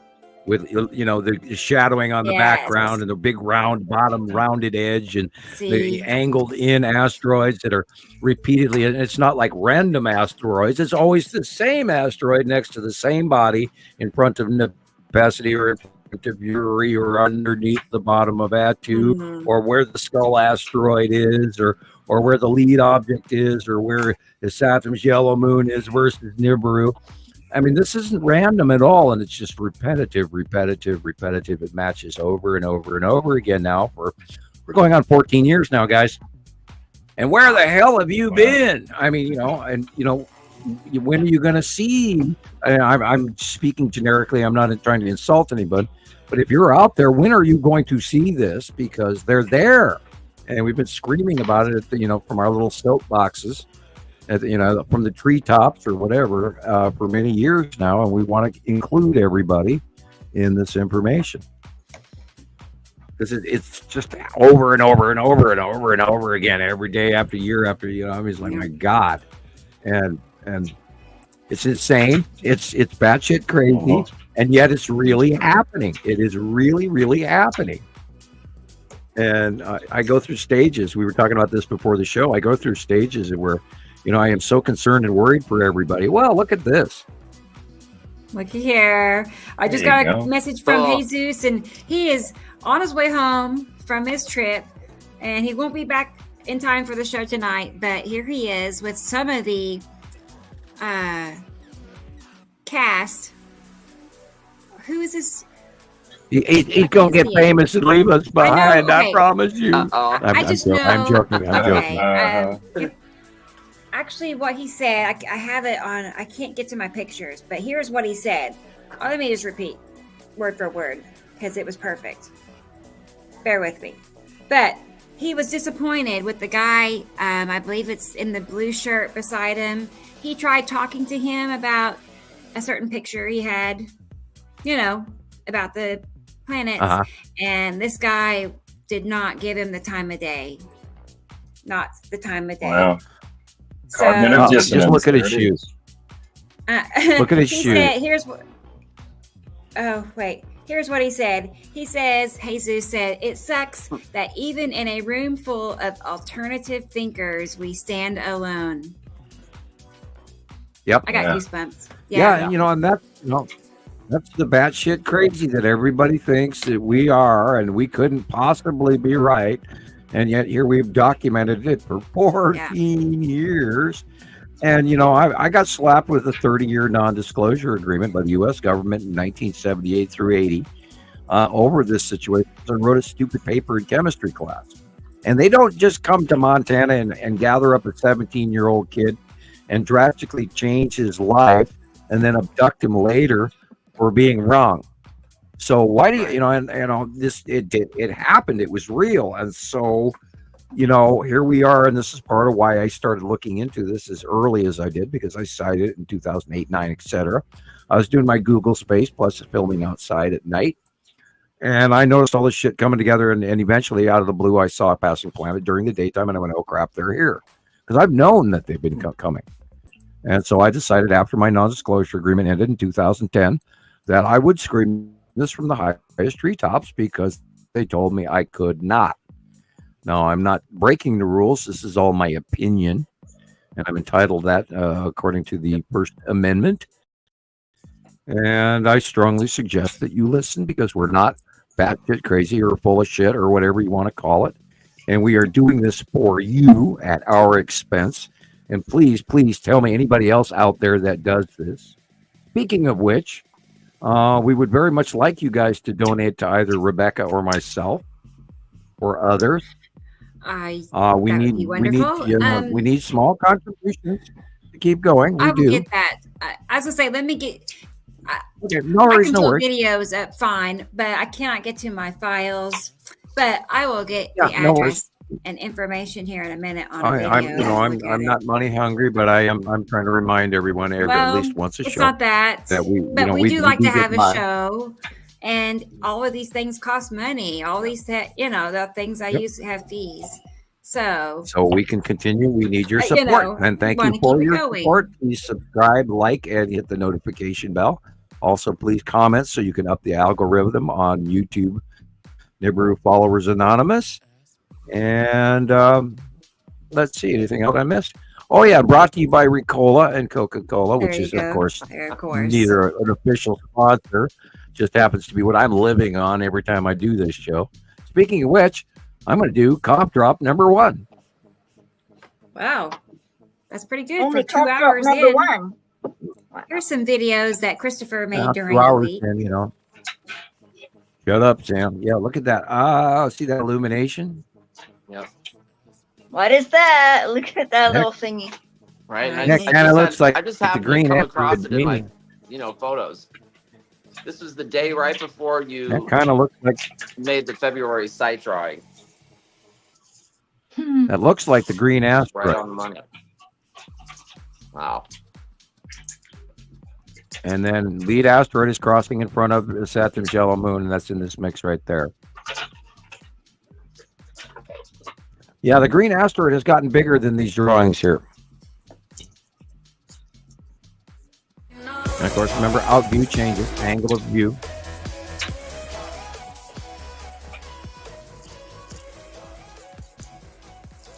There you go.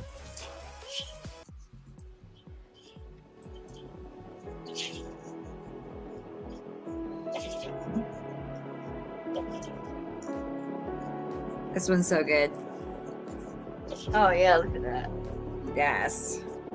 I love it that he started doing that too. I was like, oh boy, he figured it out. There you It's go. not hard, but it's not hard, but still, it's cool. That's the money shot right there.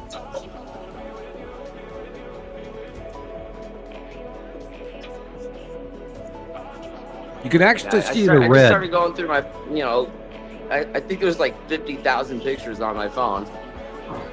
So I just started like looking at like January, February, and I came across a whole bunch of pictures that, do I not remember taking them? I don't know, but there's a whole bunch of, Now they make sense. yeah. Yeah, these are from a few months ago.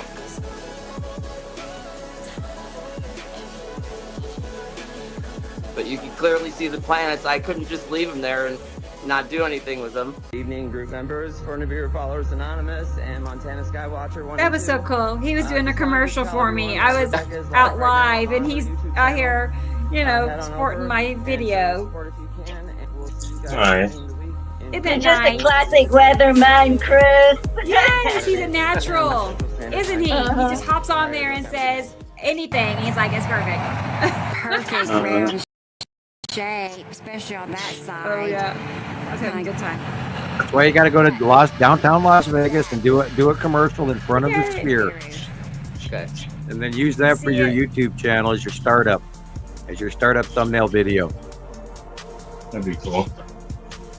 And if you use the sphere, it's gonna it'll do buku credibility to your show. That's such a cool Because picture. it's new, it's cool, it's the sphere.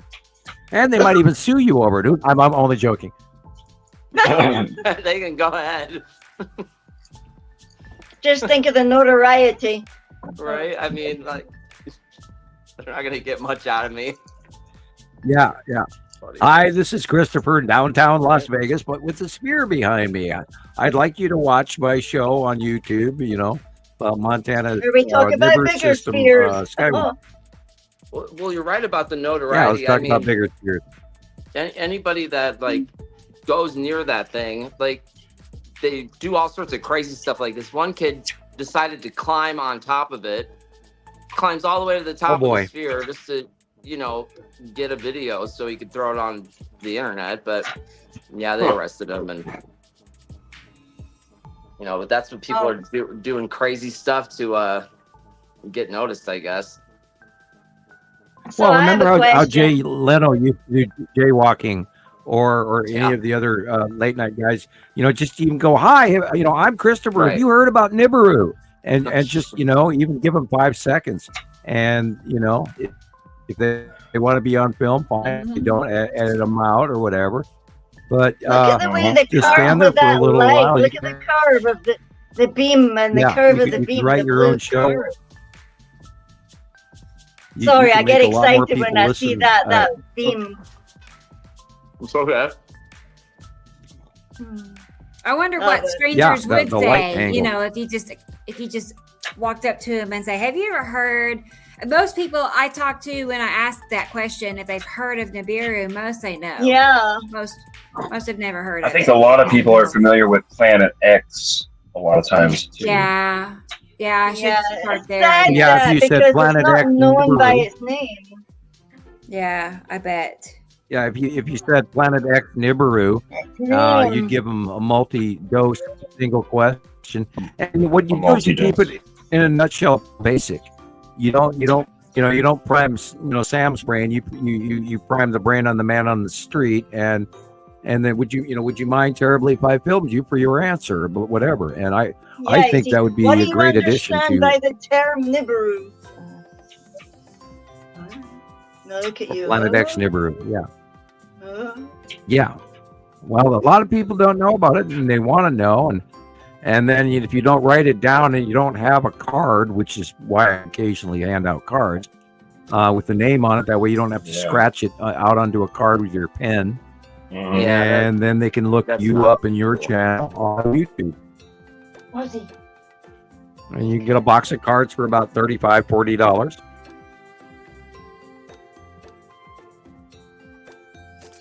And that's what I've always done.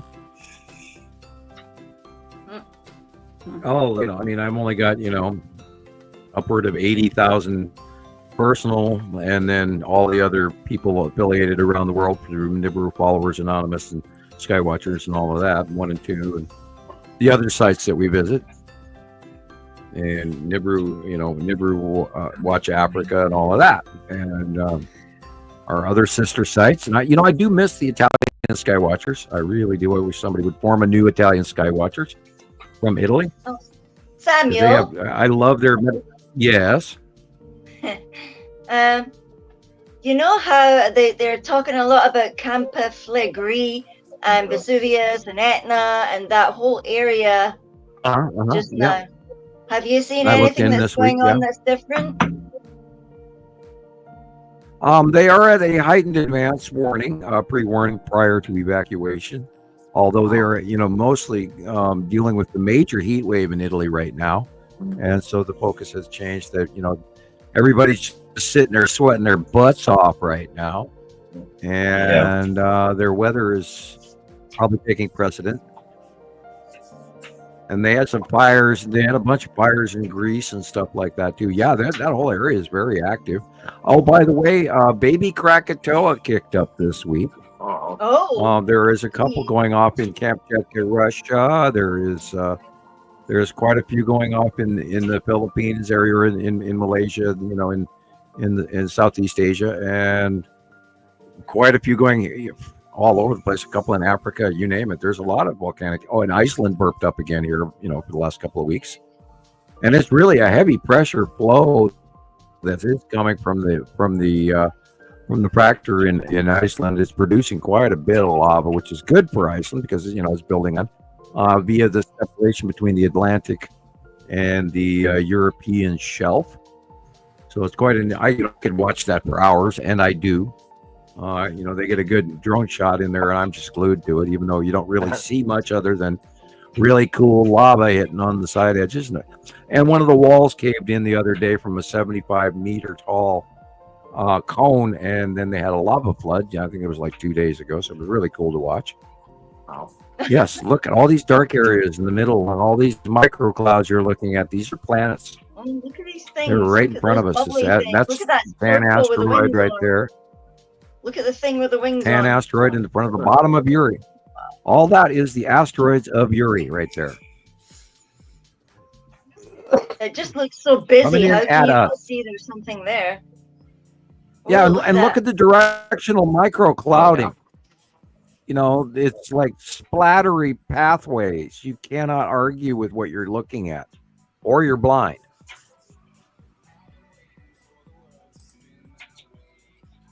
Oh yeah, has anybody else been experiencing weird, like unpleasant headaches and dizziness and things like that this week? Yes. Just been feeling kind of drained in some ways too. So. drained, headaches, bad dreams, like really bad dreams. Yeah, bad dreams. Yeah, like weird, that. weird dreams. Yeah, weird dreams. Yeah, I've heard the dreaming's been off the charts. I had leg cramps, and I don't have leg cramps normally, but 2 Yeah, days she's in a having row, abnormal pain. it's That's like, not Yeah, hips, Anyway. knees, thighs, achy cramps. My daughter was telling me that she was getting electric zaps in her legs and in her hips. And yeah, I've had bad achy hips all week too. So, and I never did anything to my hips before, other than walk with them. Right. Mhm. Yeah, because other people were saying, I mean, somebody sent me a post and the guy had mentioned it was he was talking about how badly a lot of people were feeling. And inside the post, somebody posted a picture of the sun back flaring to the other sun. And it was the biggest flare thing I'd seen on as you look at I them actually on the didn't left look this side. week. We had a bunch of M-class flares last few weeks. I have not looked this week what actually went on. I do apologize. But I was doing worldwide Yeah, weather there was instead a of sun big, report. big ass one a couple of days, about 5 days ago. You can come visit us on the Nibiru Followers Anonymous YouTube channel. let's see. Here is another. That's cool, Chris. Was going to mention this earlier, but I couldn't get to my picture. But I do want to let everybody know how to find Christoper. That's the name of his new YouTube channel and Facebook group. Okay, it's called Nibiru System Sky Watchers. So you should join. You should follow, subscribe, and join his new group. So we're all there. So you might as well. So Right? yeah. But that way you can keep. And I like his new Facebook group. He's adding some off-topic videos that are really good. So I like that. So I'm excited. It's brand new. I'm excited. Cool. So Yeah. very good, Christoper. Excuse me. Yeah, I posted like a few like video clips. Sometimes Sam will talk about like self-healing or grounding or stuff like that. So I'll just put random stuff like that on there. Yeah, I mean it's not too off topic, right? It's not talking about penguins or something, but Yeah, you know what I'm saying? It's within range. Yeah. The penguins do well we this cannot as well. Hey, Right. guys, we cannot exclude penguins or hamsters. Oh no! Come on, we have to they all include feel them. ill. Yeah, they're abusing it. Penguin. That's funny. And remember, Okay, no and then- hamsters were injured in the making of this film. Right. I don't want that. Sorry, I do not. Sorry, hamsters. Push the button, Rebecca. Well, Hi, and welcome to the Crazy Train. since the This is a upgrade, support group. All aboard. whatever I put my cursor on doesn't stay where it needs to stay. So I end up clicking on things I don't want to click on. What an And that's upgrade. how that happens. It's an upgrade. I'm going to put in a travel ticket. I want to at least. So anyway, It's not an upgrade, it's a stuck grade. Right. it's making things worse. Hopefully I'll fix it soon. Right. Oh, It's- geez. I just don't get why they have to do that, because the second you learn how to use the software and It get was really, just right. good at They it, change it. that's it. Lie down. They change it. Yeah. Lie down. They change it. Here's Sam's address. How to reach Sam. Y'all should mail him Yeah, something. please a write me a card. letter. Please send us anything, small a letter. donation. Yep. That's how you Yeah, find if him. you're That's where he is. 95% chance. I'm still waiting on some mail from out of countries because apparently didn't make it. But 95% chance you will get a letter back from me and one of the magical gold cards, which is guaranteed to put a smile on your face. I Definitely. hope. Right. Right. I have four. I have because we're running out of four. them. It's like a collection. Like, how many cards do you have? Jesus, I think, has 4 also. And 2 of them are signed. I've got 4 somewhere. Right. Yeah. Jesus is one of the few people that I ever mailed an actual monthly site original to. Yes. I have not parted with any of the other ones because I'm trying to keep them all collected. And 'cause I thought about it Show that after I to me mailed it. I one went, day. wait a minute, now I don't have it. So Yeah, someday we'll put them in a big book, and boy, you know, there's a lot of them. There are a lot of them. So. You know, and I should go back to doing, you know, I should actually tape on extra picture and start going back down to the lower landscapes, because I kind of miss drawing the landscapes from Montana. Some of my old, and I look back at them now and I go, you know, I kind of really like that drawing, you know, and I see the first pine trees that I spent 10 minutes extra drawing in, you know, and I miss doing that. And there was always, oh, you just want to touch. I mean, I'm sure you do too, Sam, but I have favorites. Drawings. I look back at them and I just like it. It's amazing that what blows me away is that, you know, I do not copy anything off the computer ever. And I sit and draw them in the morning before I even start my day on the computer. And I get up usually before dawn at on-site drawing day. Last week I didn't. I was a little late last week. I had other things going. And we are in the middle of Halloween and et cetera. Early. And so this week I'll get up and I'll do it without copying, and I'll just do it out of my head. And if I draw the circles and I look at the picture and I lay it out and I see what I've drawn, if I'm not comfortable with it, I'll make another one. And I rarely ever go over, 2 or 3 mistakes, crumple it up, throw it in the garbage can, start over. And that's rare. Usually it's the first drawing. And then I put it up, and then Christoper, this is where you get to sing my praises here, because usually within the first day to anywhere from up to 2 weeks, we see an exact occurrence of what I try to draw a little bit ahead of time. Go ahead.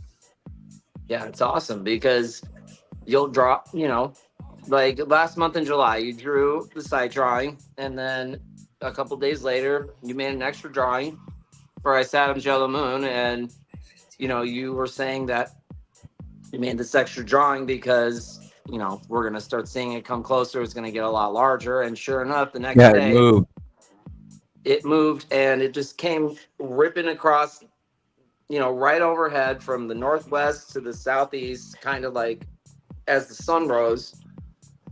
Here it comes in and it just meets up with the sun right where Sam draws it. And just like the drawing, exactly like the drawing, there it is, a big shadow behind it.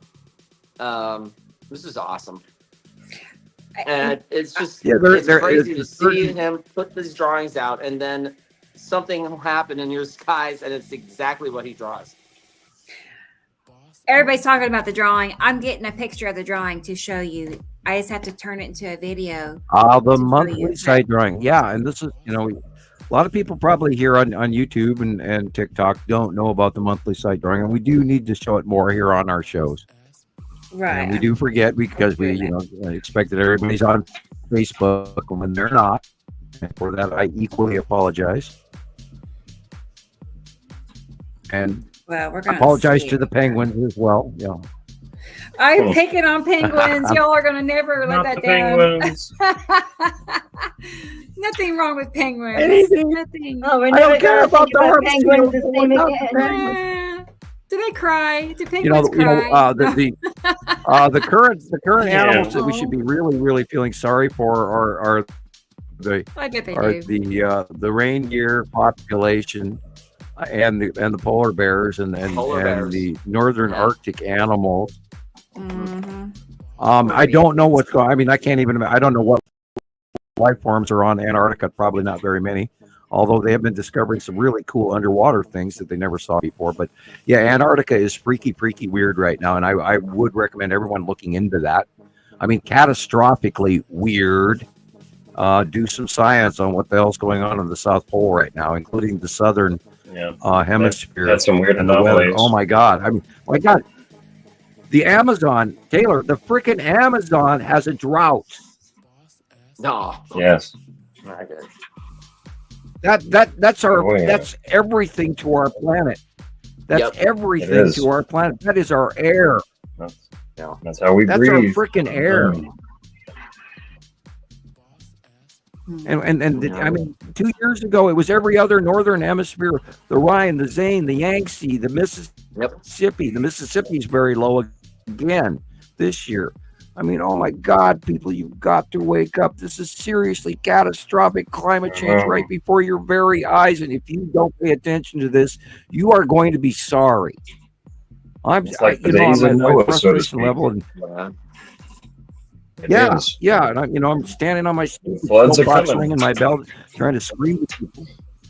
And I'm getting cabbage. Anybody want a salad? I've got rotten tomatoes and cabbage galore. That's there you go. I mean, and I'm trying to warn people because Catherine Cook, I wish Sam would show himself like the rest of you. Catherine, my upload speed on my internet is so crappy I can't run the camera and the microphone at the same time. It boots me out of the site. We talk about this a lot. Yeah. Guys, the world right before our very eyes is changing. There's floods everywhere. Typhoon. Oh yeah. I mean, shit. The typhoon. Let me see what the name of it. It's like. Look at my notes. It's like Yagi or something. Yeah, Yagi. Typhoon Yagi is going over Vietnam right now. Yeah, Yagi. It looked really bad. It's bad.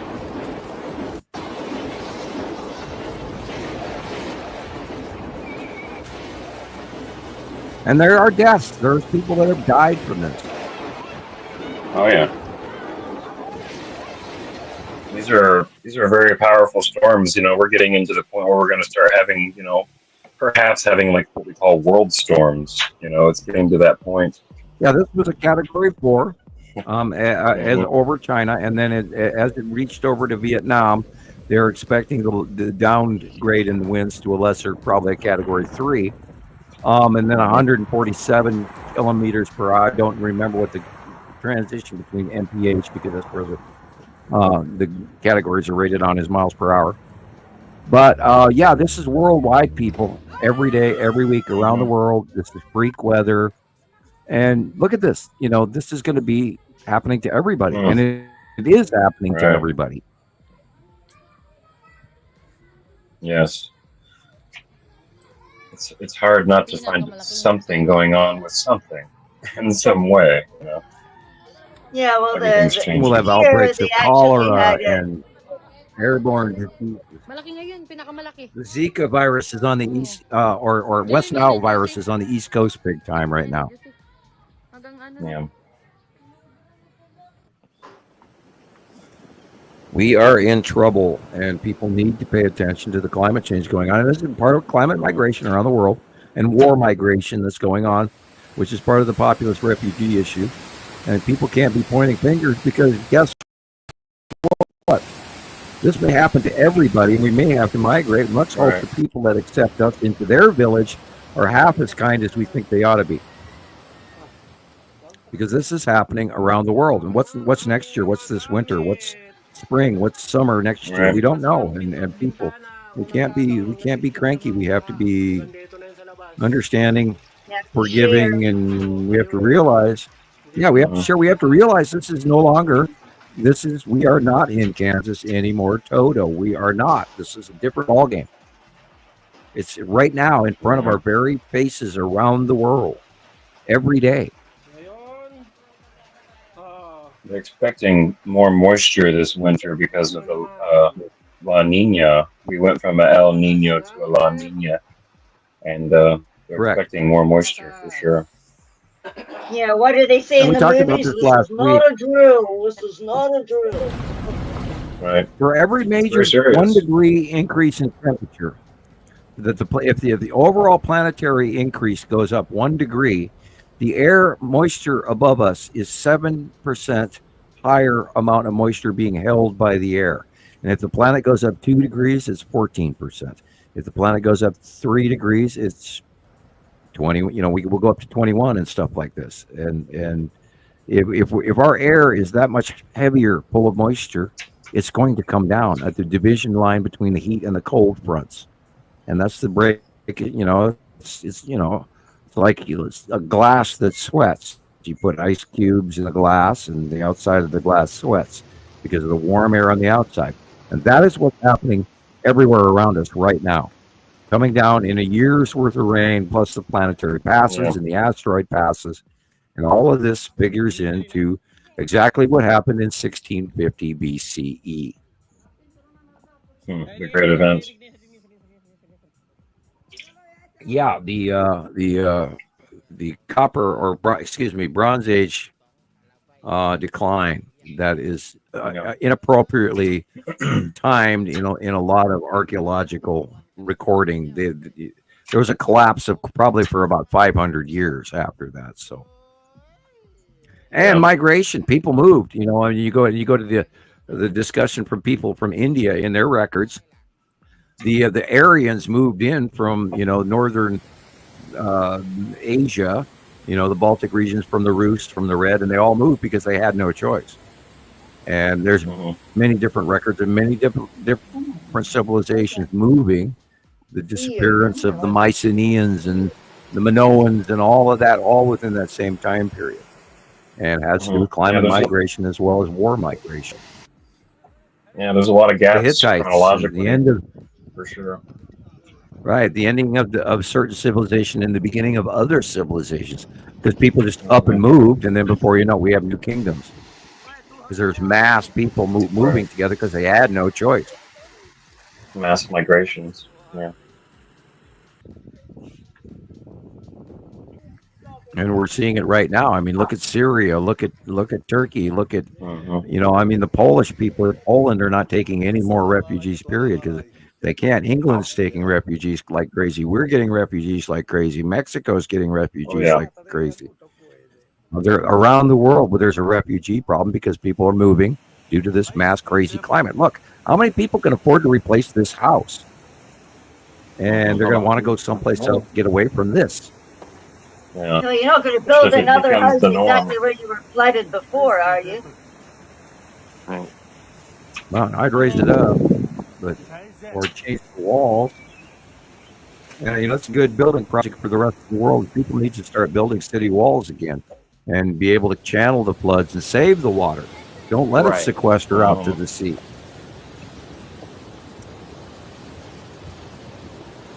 The Romans were phenomenal about sequestering large amounts of water.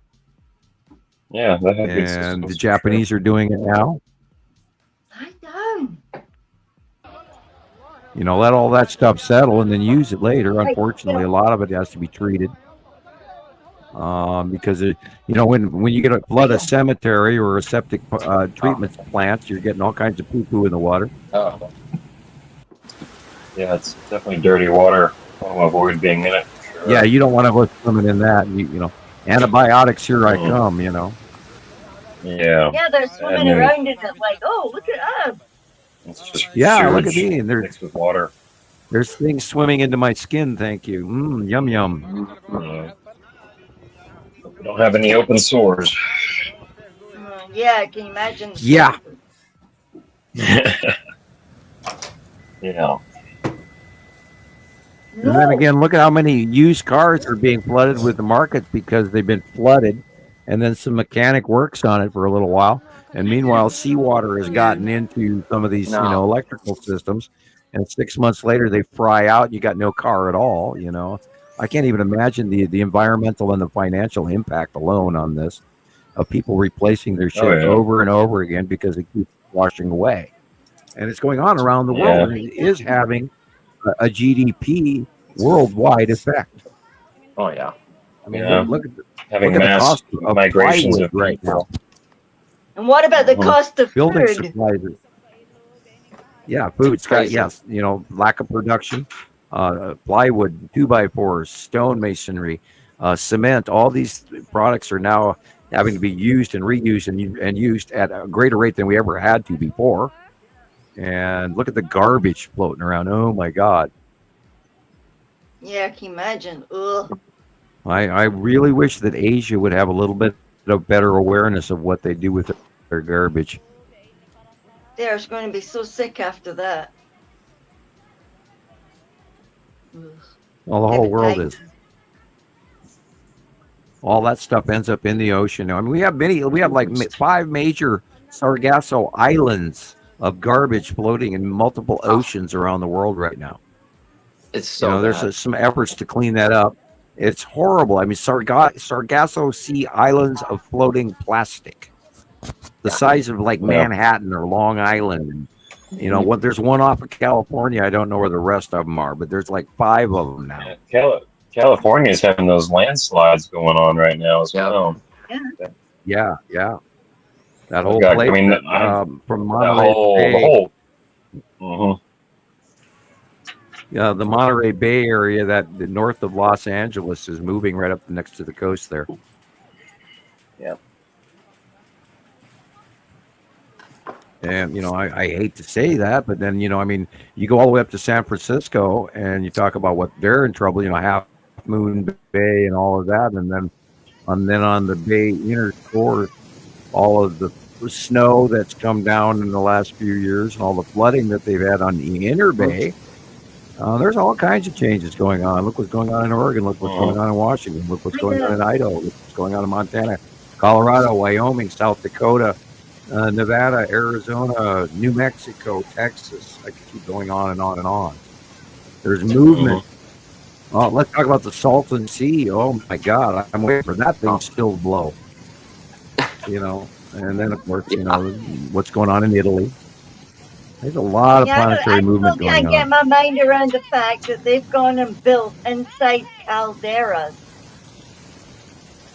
Well, it's been you know a place of mineral use where they they got hot water, they got sulfur, they got all kinds of products from it for the last 200 years, and so they just became lulled into believing it was safe.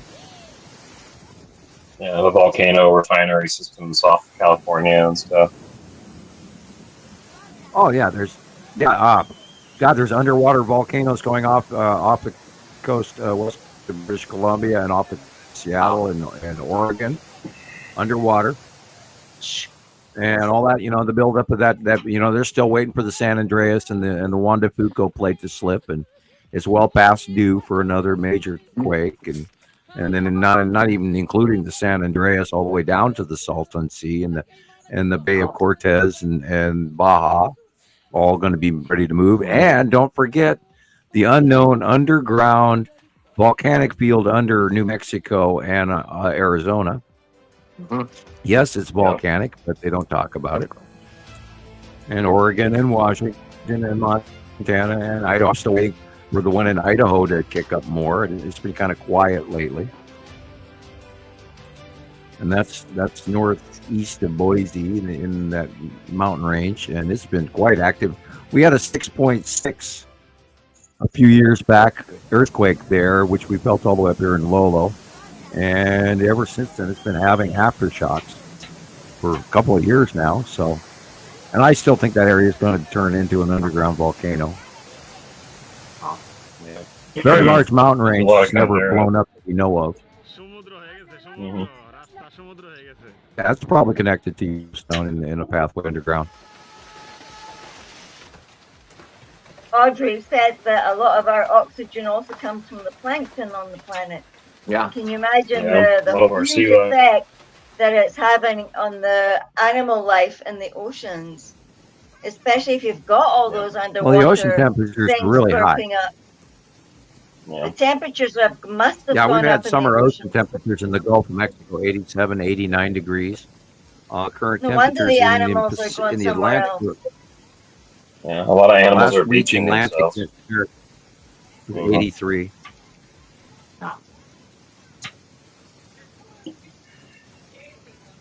Yeah, of course, Earth is resetting. We also know about the core change. We know about the North Pole change. We know about the magnetosphere change. Oh, yeah. We know about the drifting of the moon being wrong. We know about the arc of the sun being wrong. The tip of the planet, the axis of standard Earth. We've moved from where we used to be. Our weather is different from that alone.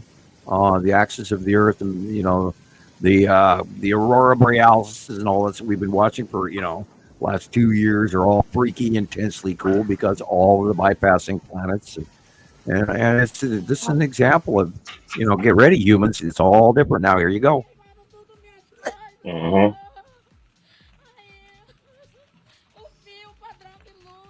And then you walk out the door after all that, and your world is completely changed. You're never going to get that shit out everywhere.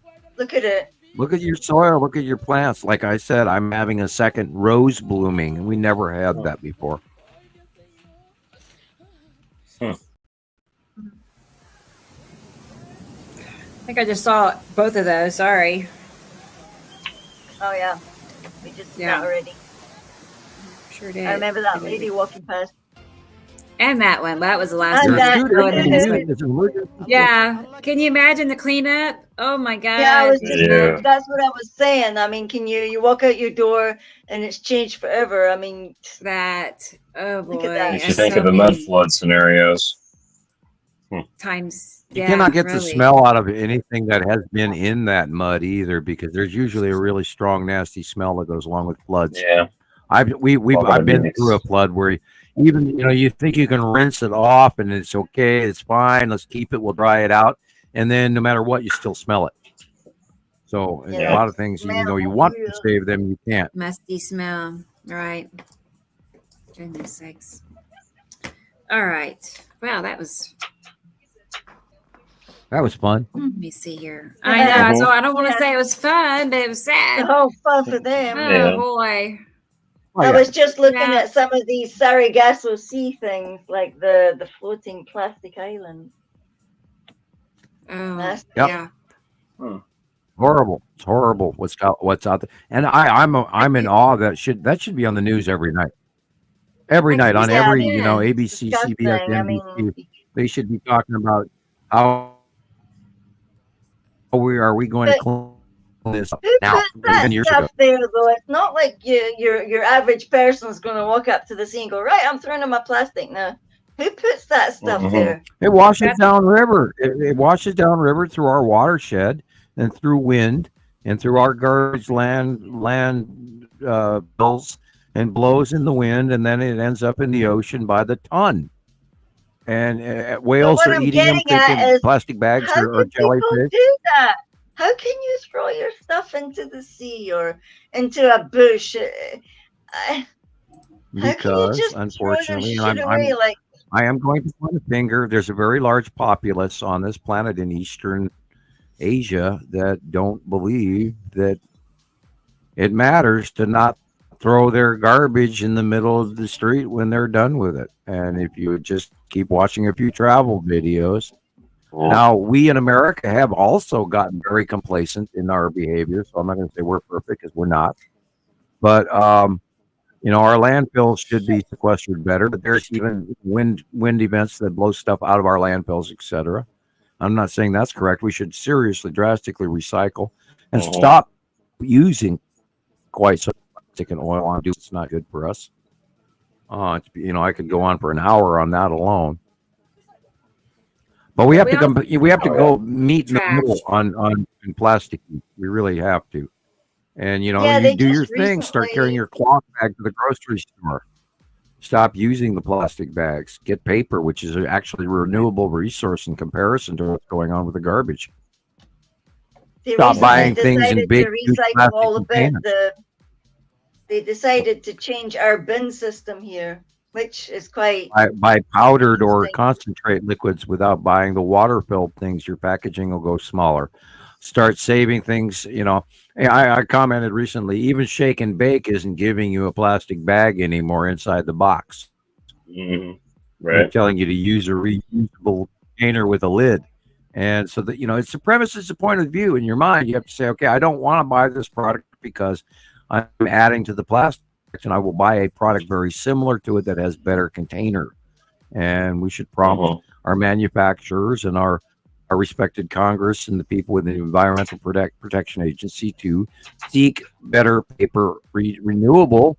I mean, even hemp products would be, they last forever. And there's an entire industry that we're bypassing with plastic. For sure. We can do far better. We can do better. We create a lot of waste, for sure. Reusable glass.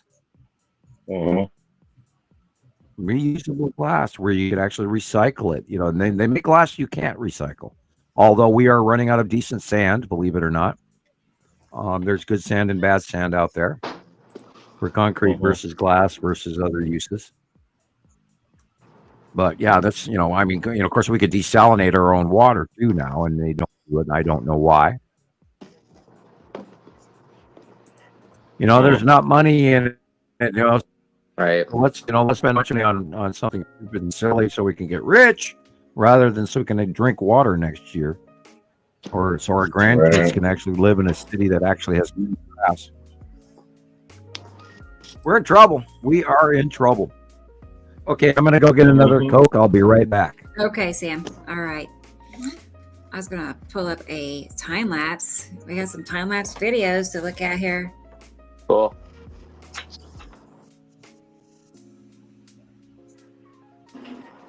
Look at that. Wow. Wow. I know. I'd be out there all evening for that.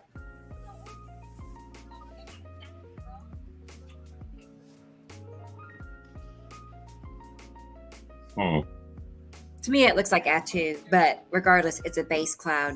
Yeah. I'm not positive for sure which one, but that's what they look like. Oh, yeah. I wanted to know if we're going to talk about the portal-looking clouds as well. Oh, yeah. Is it I think CGI we talked about this last week. versus is it real? Yeah. Debate? They look fake to me. I don't know. I don't know. I don't know though. There's a whole I think they're probably fake because a lot of people are making like joke videos about them now, and oh yeah, but when they do things like that, I wonder if they're trying to discredit a topic before we actually see it for real. Right. Mm-hmm. Because that's what they do with everything, they rubbish it, oh, look at them, they're like the men in black, or blah blah. Meanwhile, it's a very real, legitimate thing that it exists, but imagine if these things do exist, if they come along and they're actual core clouds or something. And people are actually maybe going to see them, and now they won't talk about seeing them because now they'll be like, oh, well, they laughed at that. They said it was CGI. So they're showing up. They're showing up in videos all around the world. The strange things, the 10 strangest things captured this month, blah blah blah. And I see a lot of those videos where they're capturing the core clouds and the base clouds of the planets, and they go, oh, look at this, look at this, and right, they don't have any references to what they're looking at, and this is part of what we're trying to get out to everybody, because these rounded, repetitive facial markings in the cloud in the atmosphere of those passing planets, and you have to remember we watched them since they were really small, so we know what they are and what they look like and how big they are versus. And now you have to take into account they're rotating. Somebody earlier asked about for me to describe the orbit model. It's like a two-armed octopus. I can almost talk. It's like a two-armed octopus. Nibiru and Isatum are on one arm on the outside of their sun, on the right-hand side. And on the left-hand side, this is, of course, for generic sides because it does change. On the left-hand side, closest to their sun is Saru, Uri, Atu, and Nepenthe, and Matim. That's on the other arm of this rotating mass that is now spinning over the top of us and going beyond us, and will soon, very soon, continue beyond us and become facially illuminated as they leave and as they become smaller. Currently, they are so close and so over the top of us that they are filling the sky, very large and self-illuminating. And remember, if you want to see the real sky, look at the horizon line right there. You're looking at the bottom of Uri and Saru right there. Wow. And then remember, a lot of the times these dark shadows in the left corner and the light corner are because it's a dark planet between us and the star. So we're seeing the dark sides of them until they pass Earth. It's all about the light, people. No stars again. Gray black sunglasses. Patterns over and over and over. That's Uri right there. Yeah, you can almost see the stripe. Huh? Yeah, the patterns scream. They do. They scream over and over and over again all the time. Over and over. And once you learn it, not unlearn it. Christoper took a very short time to learn all of this. He became an expert in a matter of months.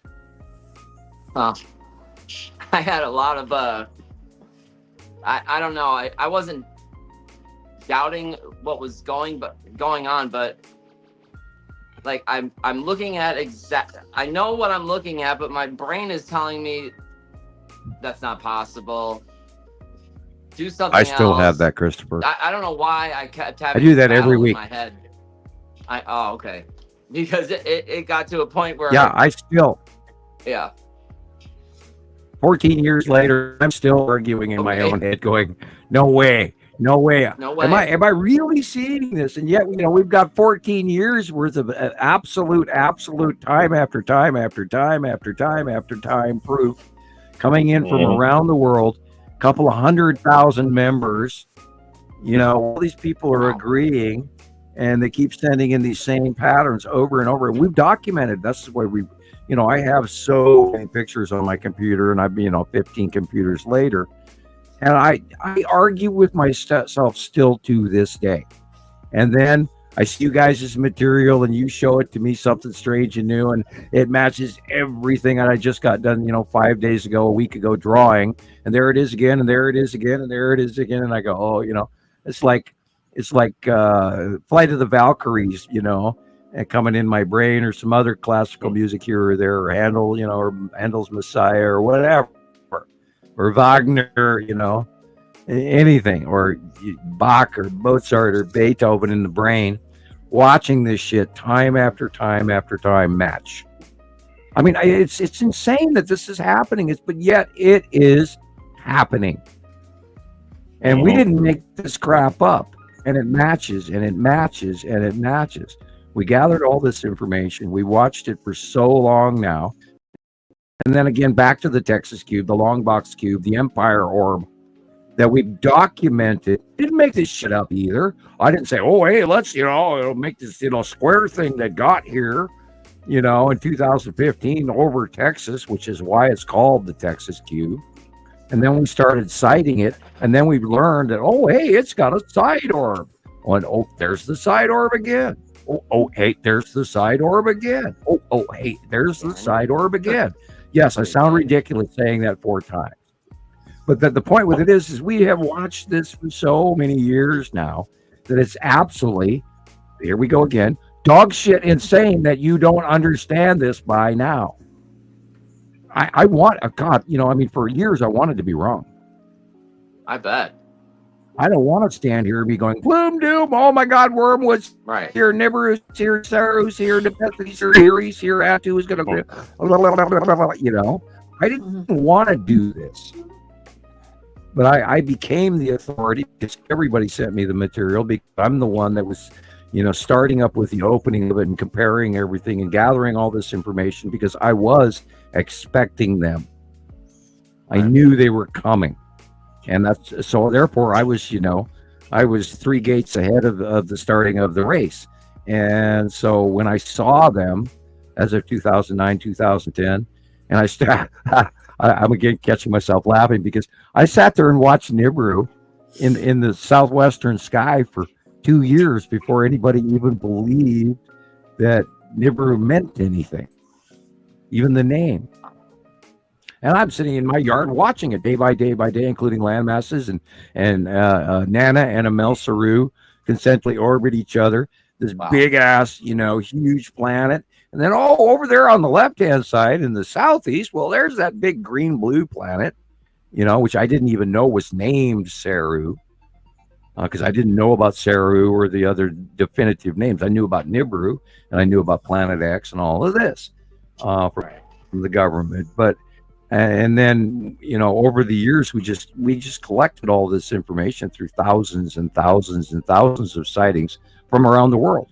And none of this is made up. It's all gathered, connective, time-proven information. We didn't make this shit up. We found it. It matches. It's repeatable. Not this many people can make the same. Nobody out there. You know what I mean? Nobody out there is doing this. I don't know why. Like, there are some people that are gathering on and grabbing on, and unfortunately also adding on. Some people are adding information they shouldn't. I saw one the other day I just couldn't believe, so I had to remove it, of course. They were talking about water, or you can probably remember this from last week's show. Water type planet Attu, and I was like, no, Attu's a gas giant. It's purple. It's not a water type planet. You're completely wrong. Don't mislead people. Anyway, but then remember, we're the ones that are batshit crazy. Attu's moon. Can't argue with it. Can't argue with it. Can't argue with it. Post sunset, it is slightly southwest at sunset. The light is over to our far right here. So that is it's either a sea trail or that's a sea trail right there. Now remember Attu and Attu's moon. Attu does have a ring that does include and go around Attu's moon. We learned that a few years ago. That could quite easily be the red asteroid center right there. We'll be right back. And base cloud. Remember, the base clouds are the bottom. Taylor. Go ahead. Little scientist room for you.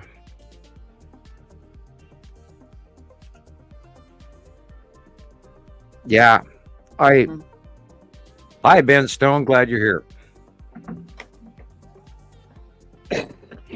Yes, sphere curve. We have documented all the curves in the base clouds. Oh, wow. Rotational. We have there's so many videos over the years that we have going that are absolutely not. A lot of them are not fisheye lens, and some of them are. But we have absolute proof that we know what we're talking about. And the point with it is that people have just got to, that you got to work past the maybes and get to the positives, and then before you know it, you'll start understanding the angles and the transitions of during the day and how the planets move, and you do the comparatives with the monthly sight drawing, and before you know it, the patterns start talking to your brain. And we've said this 1,000, 10,000 times. Once you see them, you cannot unsee them. And once you learn what these individual planets and the asteroids start to look like in their standardized pattern that happened over and over, month after month, year in, year out, and even occasionally does recycle some of the patterns due to the distance and the shape and approach and all of this that we've documented all these years, we see repetitive patterns over and again. So the main point is once you see them, you can't unsee them. And they are quite, absolutely real. They're real.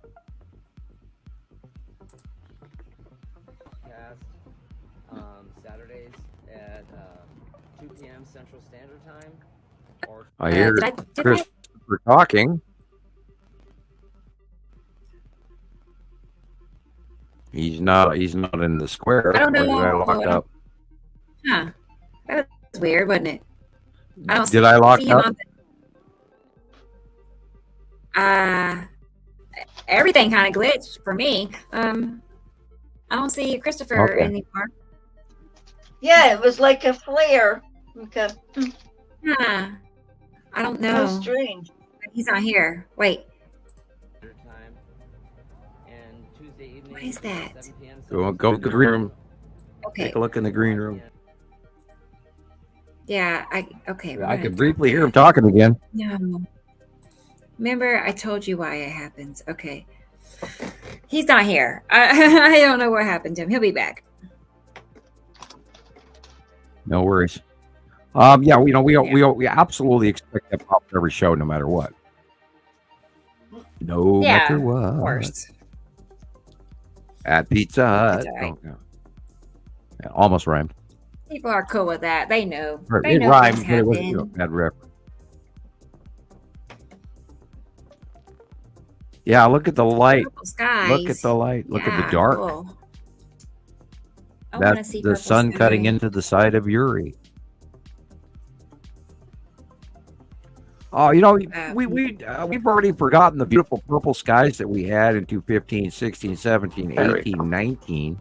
Sorry. I mean, people missed so much of the most awesome close passes over the years, and they weren't members, and they didn't even know there was something wrong with the sky, and they didn't notice those rotating large objects above our normal weather.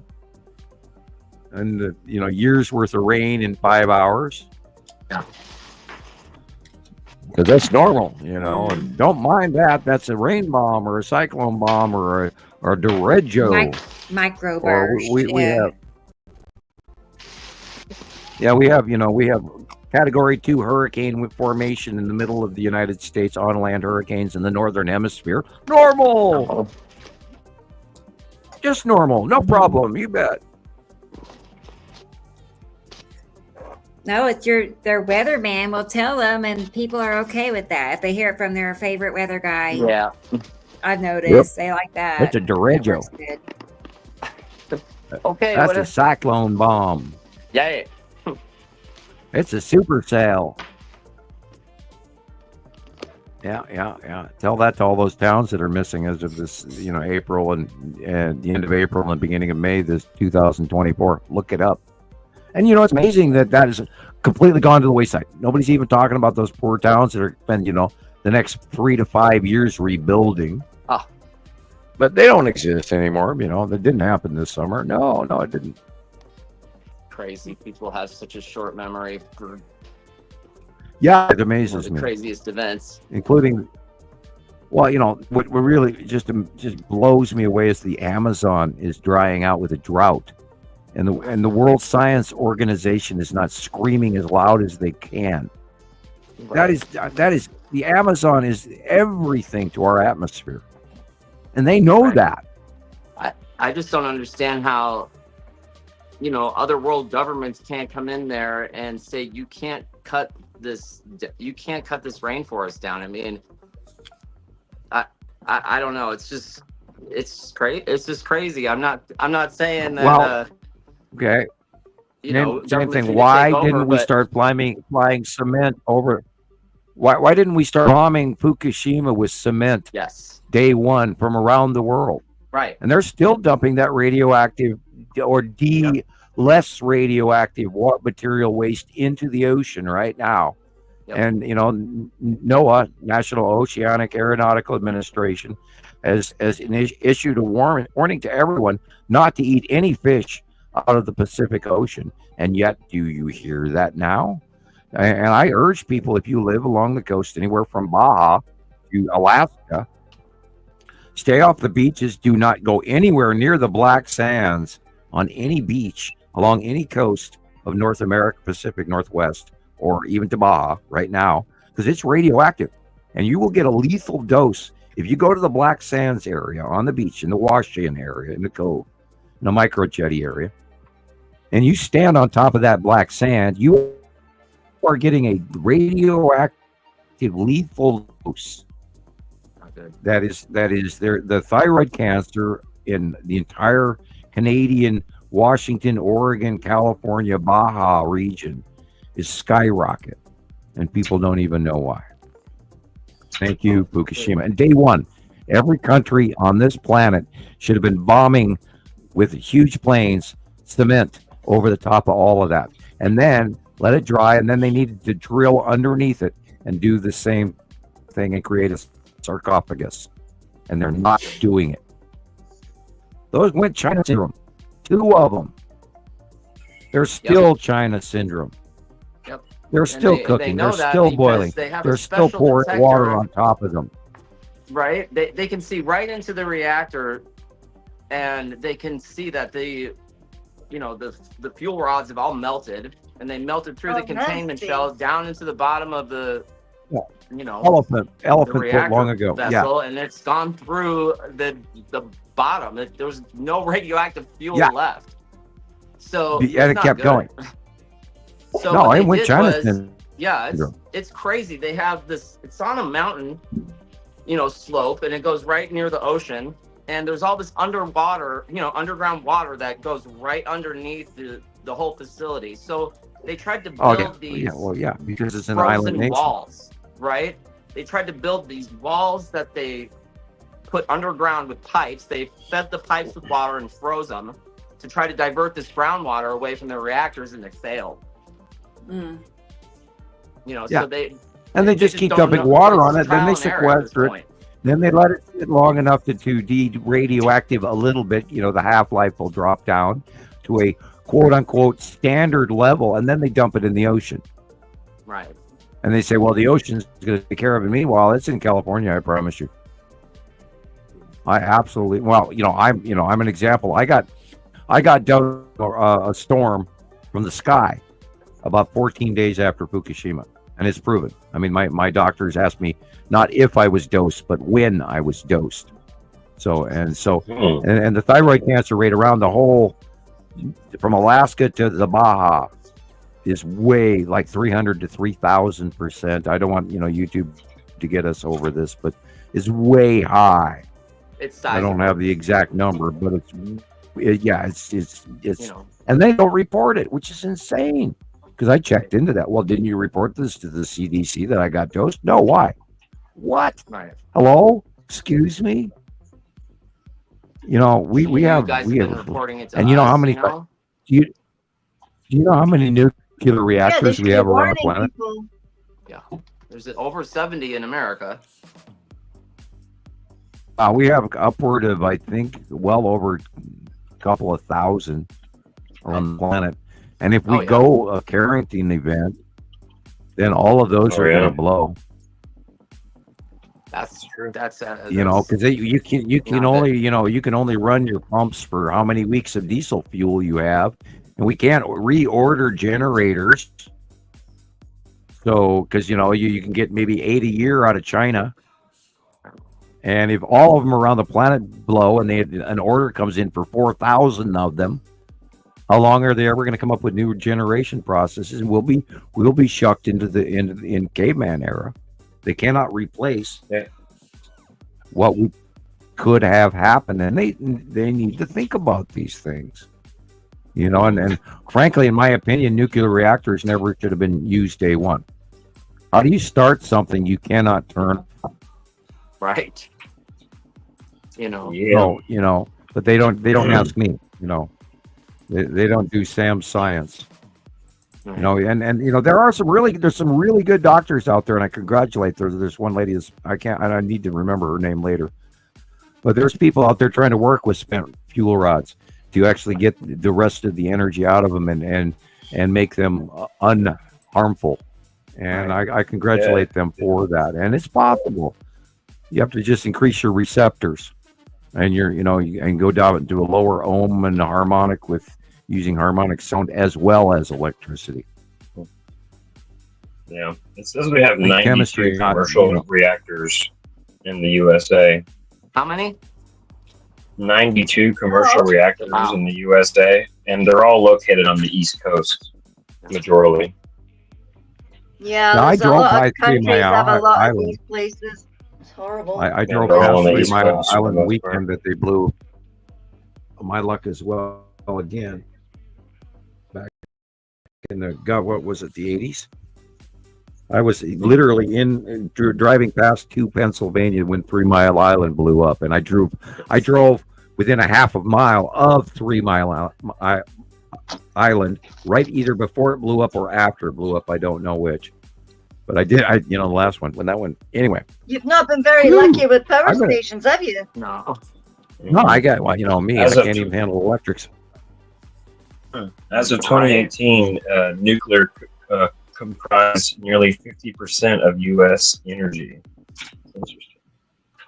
Really? Yeah, about half. Wow, I gotta read some more. I mean, I live here in Southern Nevada, so like during high school, I learned all about Yucca Mountain, where they were supposed to dump all this high-level radioactive waste. Mm-hmm. And then Obama got elected, and that's basically one of the first things he stopped was entry for this waste to go into that mountain. Oh, look up Hanford. Yeah, Hanford, Washington. Bad. It's a mess. Really bad. Now they have buried in Texas. They buried a lot of nuclear waste in Oklahoma. They buried a lot of nuclear waste. New Mexico, Arizona. Why do they think that that's a really good thing to do? I mean, putting poison into the soil. They put it into salt domes. Yeah. They're able to tunnel into these salt domes, and they make these really, really deep ass things in a salt tower and a salt pillar. And then they drive their trucks down these big ass elevators, and then they sequester it and hide it there, and pray to God that groundwater never ever gets in there. Right. because Yeah, salt will actually isn't water going to melt de-electrify. salt? Yeah, and then the salt is supposed to, collapse on top of all this crap, and then it's supposed to make a tight seal. This, it's. And I forgot sequester where it. it is in Europe. They have 30 this million huge year mountain in Europe half-life. they're putting this shit in now.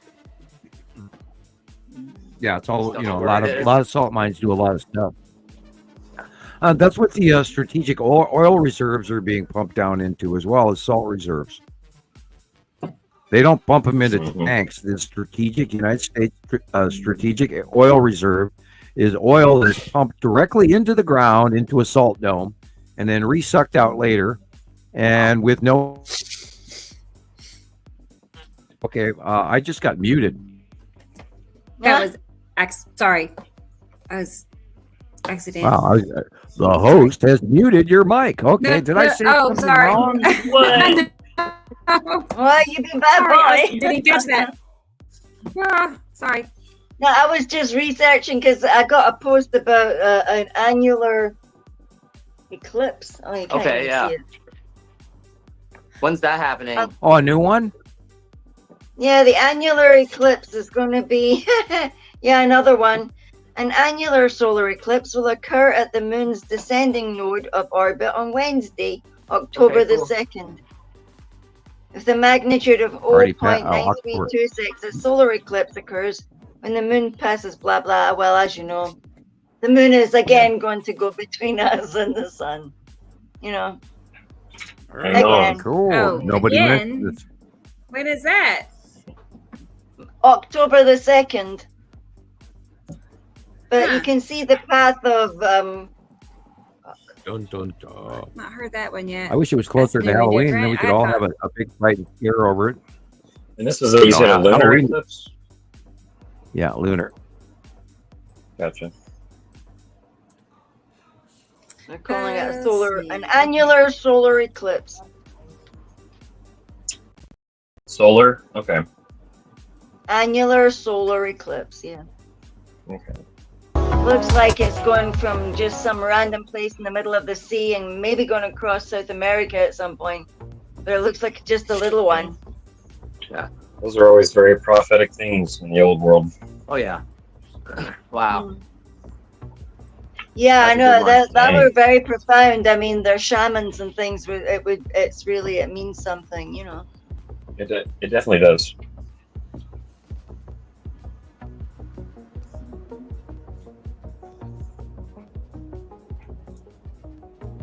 Oh, look at that thing.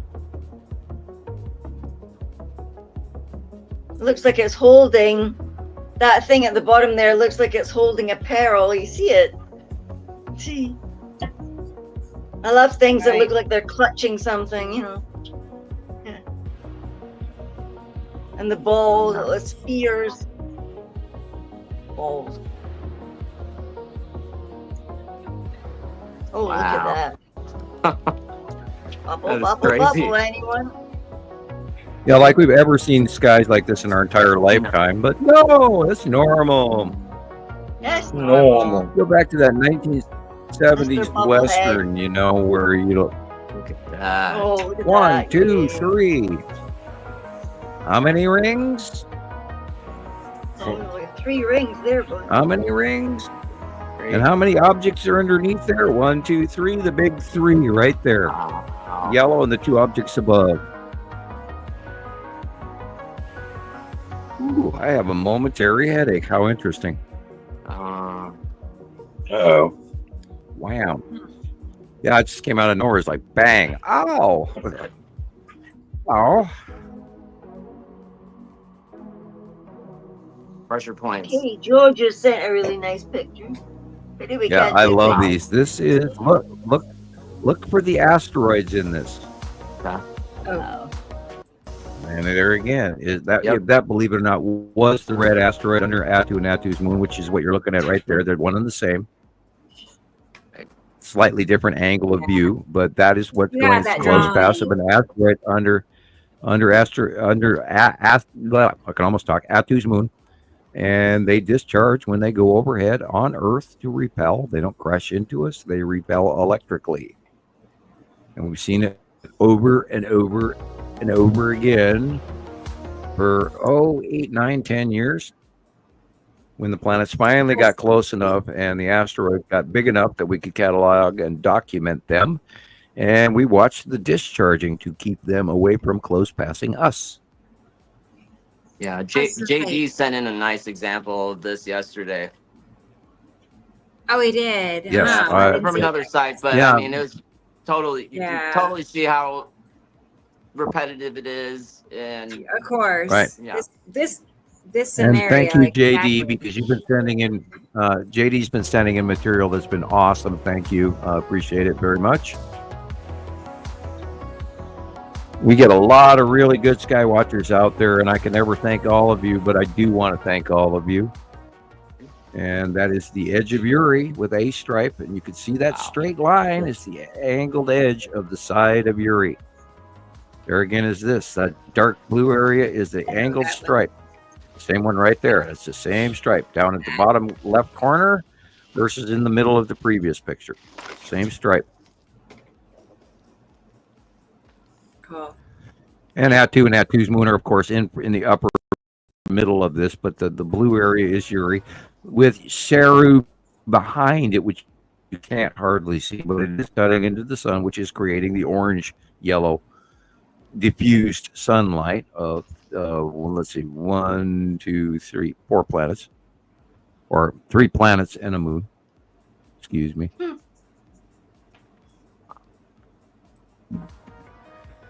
Adds up. Yep. Yeah, look at that. Over and over, and look at that nice little square right there. Yes. Texas cube. Cool. Under Attu's moon. Just a square cloud. Yeah. Oh, just a square square. Just a square. Cloud. Yeah, normal. No biggie. Round clouds. A wee bendy cloud. Just got a wee elbow in it. Don't mind all the little aliens waving to you. Don't mind all the little aliens. Right. Okay, Rebecca, what do you think this is? What do I think this is? This? Yeah. Oh, that. Let's look at the where. Okay, first of all, let's establish where the light is coming from. Okay. Below on the It looks like it's coming. Right. It looks like it's to the left, so this is to the right. Right? No. It just Okay, looks like it comes the from way around. everywhere there. I know. It's like it's. Where is it? I mean, Okay. I So can't the see light where- is coming from behind us on the right. See the white picket fence Yeah. on the lower I do right see that. horizon? Where that where one beam is really white and then the next one going to the left is less white. Yeah. So that means the light is behind us on the right-hand side. So this is past Earth. It's in the morning. Uh-huh. Okay, Yes. so what is the It's on the illumination right. we're looking at in the upper right-hand corner? What is the rainbow that we're looking at in the middle of the Right. I picture? mean, asteroid Epicity. under. No, correct, Jillian. Really?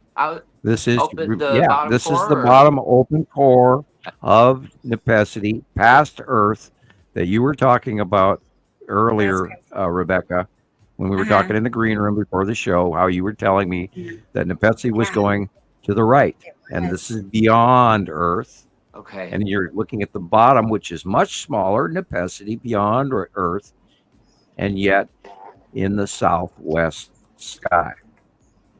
Okay. Okay. Yeah, I was telling. I In don't know. the Were morning. you there, Christopher?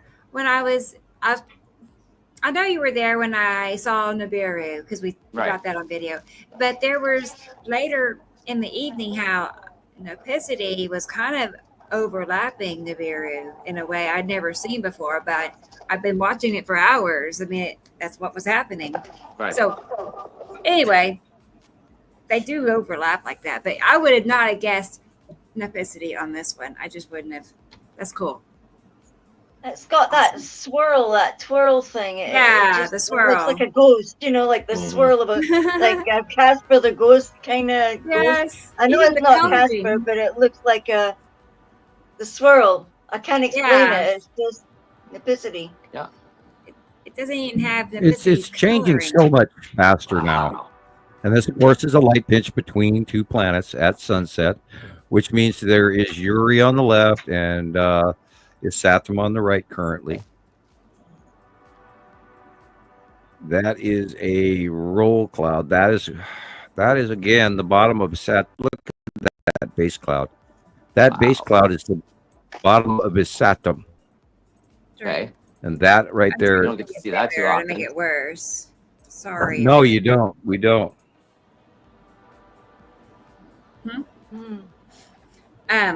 That's beautiful. Look at that.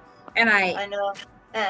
It looks like the top of a it's the candle, you know. Top of the flame there. Alexander's. Well, that's doing that because the top of the sun is being cut off by Saru. That is the base cloud of his Saturn, and that white illuminated area in the right-hand side is the yellow moon. Wow. Big. That's good.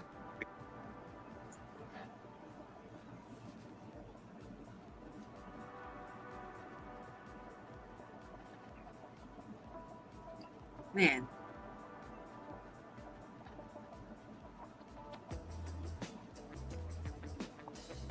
See where the lightning is going around the bottom of the passing planet at night?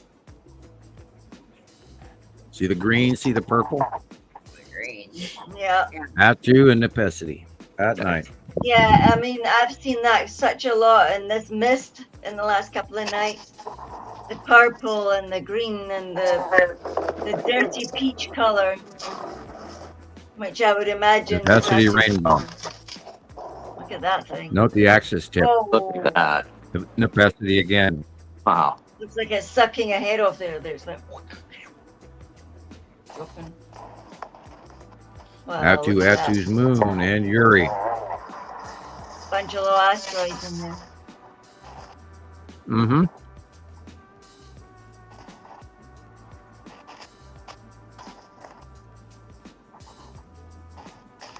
Bottom of Uri. Okay. This is that close pass we're worried about. Look at that. Oh my God.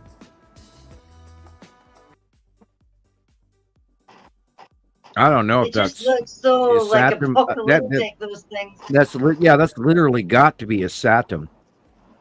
Really? Because where the light is coming from. We've never seen a Saturn's base cloud very well, but it's not Nepesity because there is no ring count here. And the lightning is going around the long box cube. Okay, this is a Saturn. Interesting. That's different looking, isn't it? Yeah. Where's that from? Oh.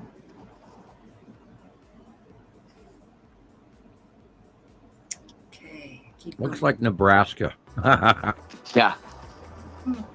Ooh. No, it's got a big box in there. Base plate of a Saturn's yellow moon. A Saturn's yellow moon. That's forgot. Anissa, hey Jillian, did you see that comment from Anissa? She enjoys your descriptions. They're very on point. I'm adding that part, but she enjoys them. They are on point. They're very Viral asteroid under Uri. Okay.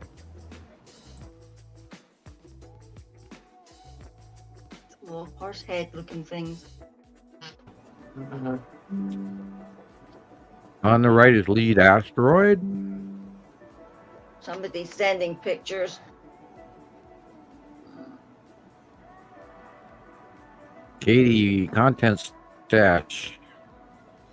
Atu's moon. I'll be right with you guys. My headphones are dying. Okay, great, Taylor. Wow, look at that.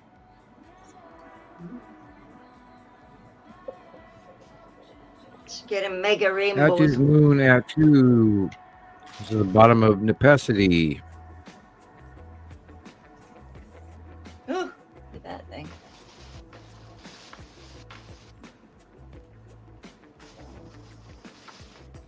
Wow. looks like two different skies. Side of Uri. That's the side of Uri right there. That is the side of Saturn's yellow moon. Is that? Oh, yeah. Look at that. And is that the lead object, do you think, down in front? Probably, yeah. Uh-huh.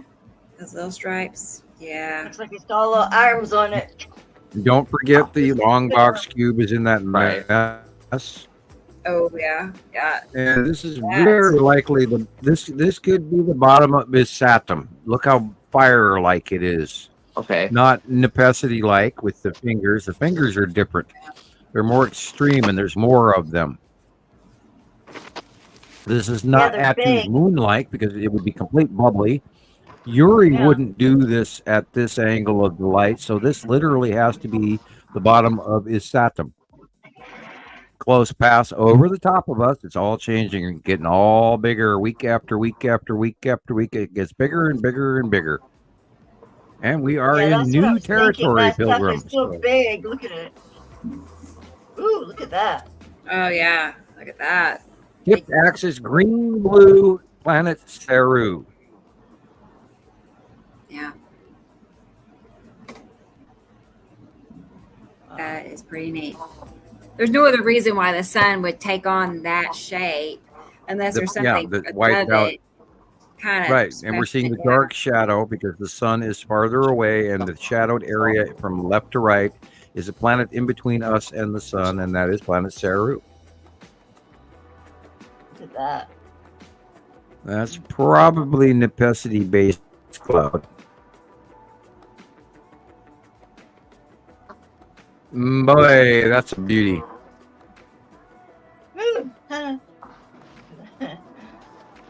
I would like to there. Tornado, anyone? Right. Look at that. Nepesity, see the green? Yeah, like a mushroom head thing. See, Harry? Very descriptive. Mostly normal clouds. Dark area is No. probably a planet beyond. So it's probably Atu. These are asteroids. Yeah, when it looks like somebody threw something across the sky. Oh. Yeah. Look at that. Face with a great big nose on it. And again, we've never seen skies like this in our lives. The Saturn is Saturn's yellow moon.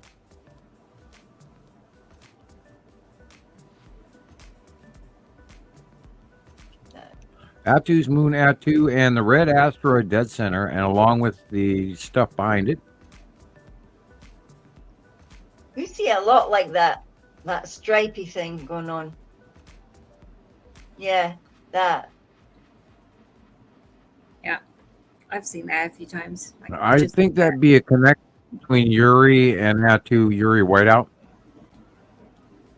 It just kind of looks like somebody's trying to make a flag in the sky. It's just at a wrong angle.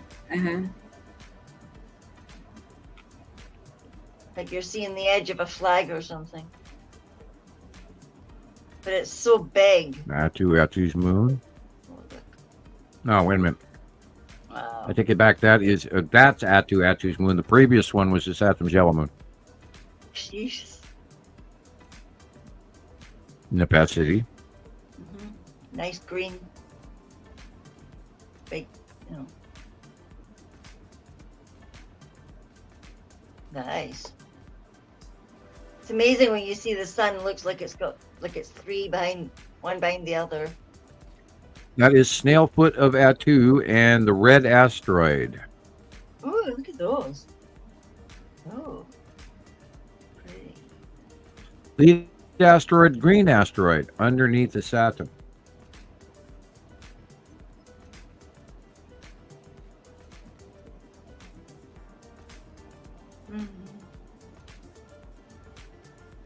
That's just everywhere. Look Normal at it. sky.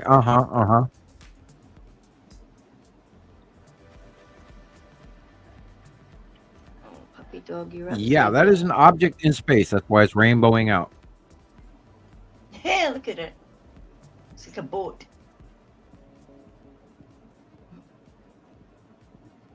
Oh, those are beautiful. These are the angled light shafts I was talking about because Saru is in the background over the top of the sun. So the light is shining straight in more of a horizontal viewpoint, shining underneath the planet between us and the sun. This is probably, again, very bottom of its atom, because look how flame-like, yet smaller, yet they're not the rounded Attu's moon bubbles. Again, this is the bottom of its atom. That is the bottom of Uri. Wow. Yeah, and it's quite up now. It's up. It's not to the side. It's up. You're welcome, Ben.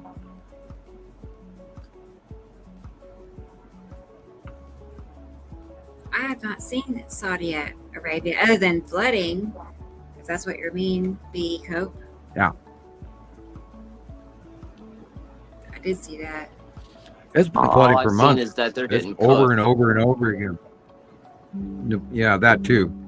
They are seeing hot the heat that it's just it's crazy. 140 Fahrenheit. Yeah. Yes.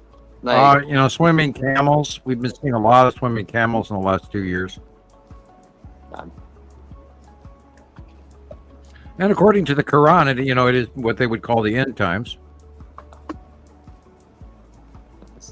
Yeah, that's according to a lot of holy books for sure. Wow. Can y'all hear me all right? Yeah. Mm-hmm. Yeah, I was just thinking, I was like, I'm sure, like, how many cultures wrote about this? How many, worldwide belief systems have included this event? It's the cyclical cycle that seems to be reoccurring. Wow. Yeah. I mean, they clearly saw it. Exactly. Cope said the same thing. They knew how important this is, and well, what are we failing at? Like, are we gonna is our time of people gonna be the ones that don't see this happening? I don't think so. Yeah, I think we'll get the witness eventually. Phenomenal we'll start seeing thing. it because this is crazy. Look at that.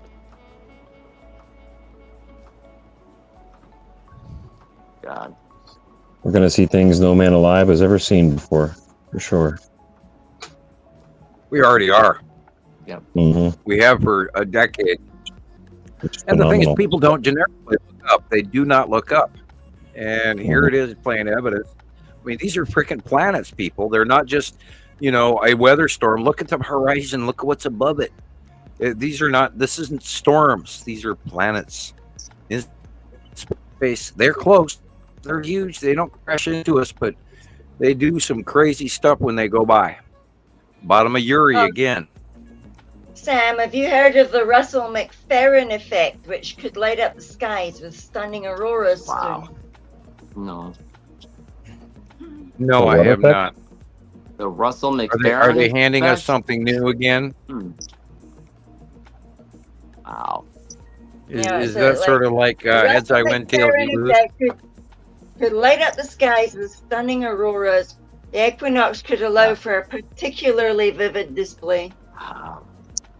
Never heard of and it. So could overhead passing planets at night. Yeah, if you look at this picture, it's purple and green. You can see the two planets. Look. Yeah, it's a distraction. Yeah, which is we know is Attu and the purple. Wow, that's literally where his Saturn is. But anyway, yeah, look at these asteroids underneath Uri.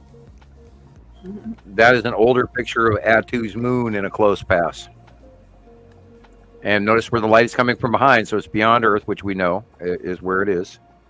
And then again, here you have the bottom of Attu's moon. The sun is beyond. This is the site of Uri. Bubbly gas giant. Full of asteroids and all kinds of crazy shit. Over and over and over again. Everybody goes, oh yeah, those are, noctilucent clouds, or those are momentous clouds. Yeah, right. Look at the size of them. Half of them are the size of, Texas. Bottom of Nepacity, again, 1, 2, 3 rings. So what happened in Saudi you see the Arabia same was the cloud flooding pattern. they were talking about.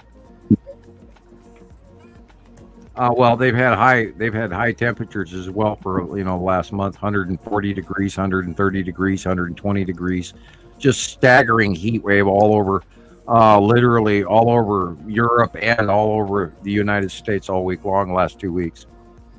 Yeah, I think Turkey was And again, 51 or something like that, 51 degrees Celsius. That Can you is the imagine bottom your of brain starts At2 frying? discharging. Look at that. Why it was purple. Wild. Normal string tornado. That is the bottom of Isatum and Isatum's yellow moon discharging on Earth.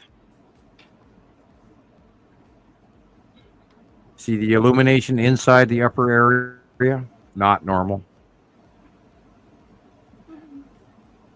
There is it. That was it. Wow. Weren't those good? Cool. Yeah. Awesome stuff. Rebecca, can you go to the Yes. second picture in the group? The second you picture? showed? Yeah. I think it Give me a was second. one of the lead object I got. It was just really cool. Yeah. And the one we just watched? Yeah. Okay.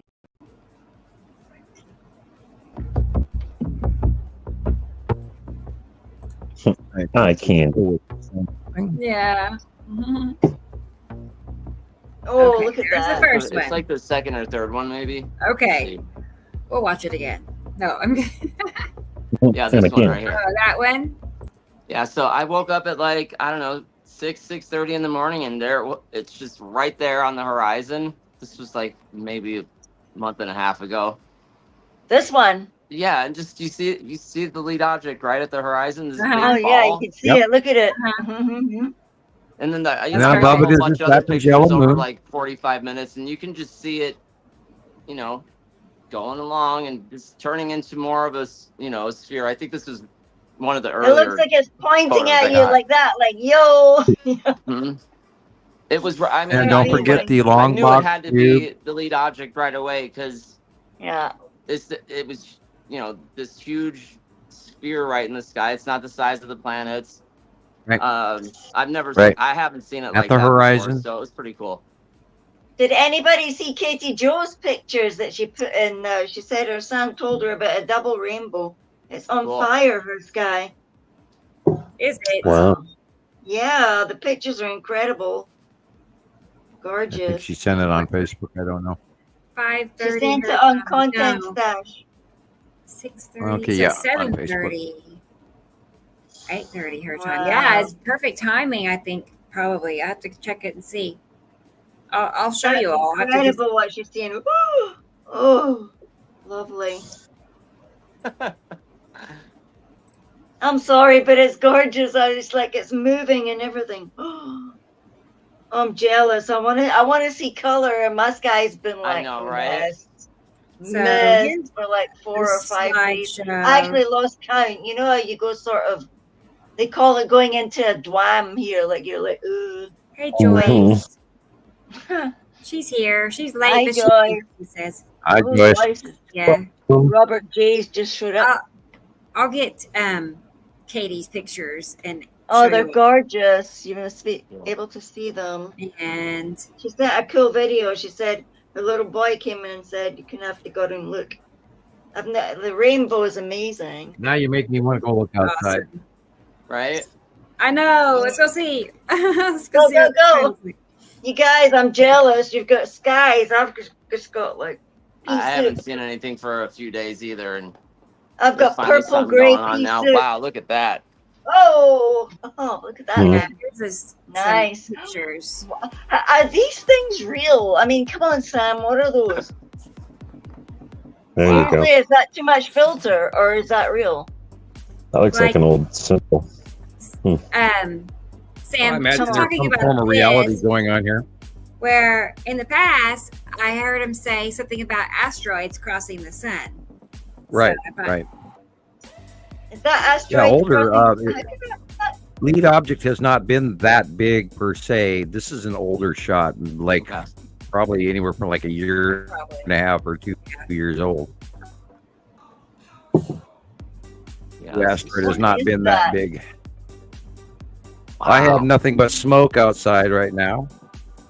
That is the blue. Well, we lost it, but that was like the blue asteroid crossing. I'll slow it down. Look at that. And that, of course, is the representation of our star, the second star, and then Hercules behind it. Wow. As you can see on the inside of the orange ring, it is dark, not illuminated as in a halo. So that's actually our third friend. That's all three of them. Stars. The thing that holds our two stars. Now that's a horizontal halo from setting sun. Oh, that's gorgeous too. You won't forget when you see those things. No. What? No way. What's that? That's a smiley like face with 7 eyes. Oh. Yeah, that's through a window, man. Or like, I don't know what that That's is. after the office party. Yeah, okay. Yeah. Oh. Okay, this is direct cutoff of Saru cutting off the top of the sun. Wow. And the secondary illumination on the bottom of planet Saru beyond the base cloud within the last couple of months, within the last month. And we know that the top of the sun is being cut off by a huge, massive, very large planet, blue-green Saru. And she puts off the orange and the yellow at the base cloud, which is very thick, and that's the orange line in between the two illuminations. Now, this is the one that leads me to, this was the one that leads me to think that our sun is the smaller object on the right. Okay. A little nose sticking out. That is the difference between the two stars. Our star is small. The secondary standard red is big. Wow. Depending on, I would love to know where this capture was from. Right. Because notice that the illumination is exactly the same on both of them. Now, if it was lighter than the central sun, then I would say, okay, it's the blue asteroid. But no, being that they're the same illumination, I am inclined to believe that this might be actually both stars. Nice. Wow. And it's right where it's supposed to be, or where we've sighted it, which is semi-worrisome. This, of course, this is setting sun, but it is a light pinch between Uri on the left and Isatum on the right, if it's current. If it's older, it's different planets, but this is what it is. It's being pinched between. Ooh. Yeah, wow. Yeah. Wow. Look at the wings on that thing. I remember this shot. This shot is a few months old. Oh, yeah? Okay. Yeah. Looks like a pearl sat in its clamshell. Oh, I would love to see that. Well, there's a lot more going on here. Oh. It's not a sundog, because a sundog would go over the horizon to the photograph, the photographer. We would see it down below on the water. But always use the water refraction to figure out what the truth is. And look in the water, what's on the right-hand side versus what's on the water on the left-hand side. There's a red thing on the right-hand side on the water. And that's where Isatum is. Yeah, this is a few months old. If not like a year old. Yeah. We've not seen this in quite a while. What's directly above? What's going on directly above? Nepicity? That would be Nepicity back then. Yeah. That would be Nepicity above that. And you can see the core in the yellow on the secondary white line. Yeah. And then Saru in the background is the secondary little slight line below that. I see that. Okay. That's what I was. Yeah, okay. you see the secondary line on the left. Yeah. Slanted. Yep, on the left with the tip axis, etc., which is where we know Saru has been and was coming towards us even a few months ago. This again is the cutoff of the top of the light by Saru, and it's being flared out because it's being pinched on the left and on the right, as well as from above. And you can see Nepicity just slightly to the right. You can see Uri stripes to the left. Light pinch. You sure can see them. I mean, those sideways lines. You know, you can just like, oh boy, yeah, there they are. Yeah, you can see the sun shining through Uri's one thing that it's got. Those. And there's another sideways line. Yeah. Wow, look at that. Yep, cut in of Uri on the upper left. You can see the stripes of Uri on the upper left. And on the right-hand side of the sun, you can see a sort of a red blob, and that is where Saturn's yellow moon and Saturn are. Time after time after time after time after time. Time after time. We're going to sing now. There's also a side illumination on that shot as well in the lower right. I saw that. Yeah, I was looking at that too. What is this? The smaller star behind. Oh well, this is a rotation flare from atmospheric crap in the air.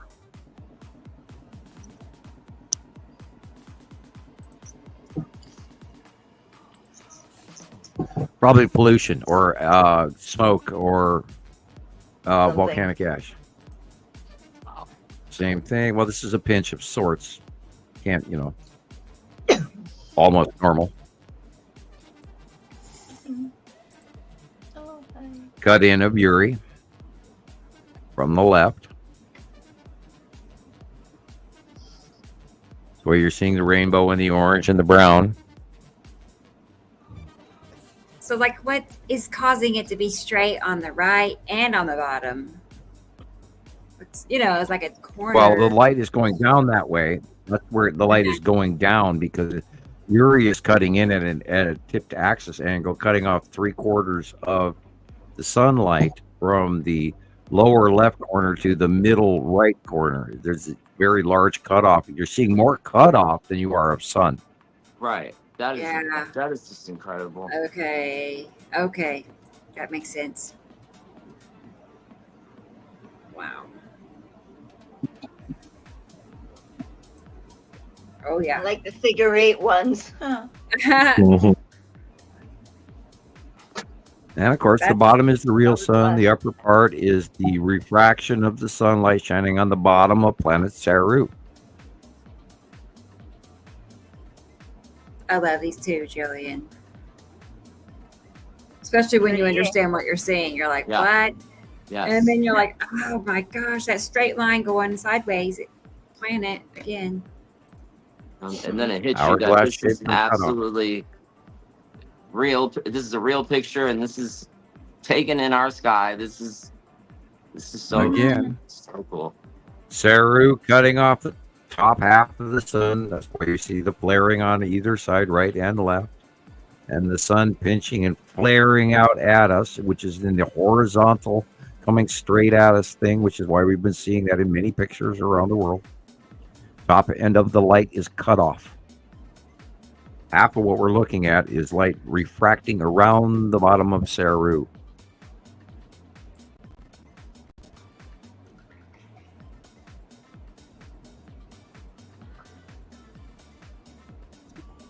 I'm tempted to screen glass double. Okay. I just can't. I'll let that keep going. No, I don't know. Just keep going. Just keep going. That looks iffy to me, even. Yeah, let's keep this going. Is older. I made this I don't know how, a few weeks, but. Oh, I remember these. God, yeah. This. Yeah, oh crap! This one goes back to. That's go back to that. Yeah. That is Saturn and Nibiru.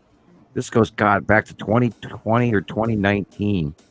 The planets are cutting into it from the right-hand side. The ion tails is the white clouds. The refraction of the sun is where the bird's body is. And the stuff cut in refraction in the upper left corner is Uri. So this is Saturn and Nibiru, and is Saturn's yellow moon, which is the beak of the bird. That is cut in directly into the light. And look at the refraction on the water. Look at the light reflection on the water. Shows you the side and the rounded edge of planet is Saturn, very large, with the Saturn's yellow moon in front of her, approximately 2020. Wow. I remember this. And that, of course, it shows up in some of the Egyptian hieroglyphs. Yes. Oh, yeah. Asteroid Especially group that going from symbol under of the Uri into the sun. This is about a Mhm. year or two old also. There's a corner in the the bottom left corner. What is that? Is that a cube or I don't know? It looks Asteroid. straight across. Asteroid. Oh, okay. Yeah. Let's see. Yep. Off the side bottom of Uri, which is in the upper left corner. Oh, I It's a few years old. Way back when the asteroids were crossing, remember when we were always seeing the rainbow skies in front of the sun, in front of the sun, in front of the sun, because Uri was coming closer and closer and closer, and then her lower asteroid group got in front of the sun for, God, like 9 months or something like that. So we were always describing that. This, is, of course, is another light pinch. There's a planet on the left, there's a planet on the right. Look at the snow, look at the ground, look at the illumination in front of you versus left of you or right of you. This is a light pinch. That's why it's that big. Hey, Aaliyah. Good to see you.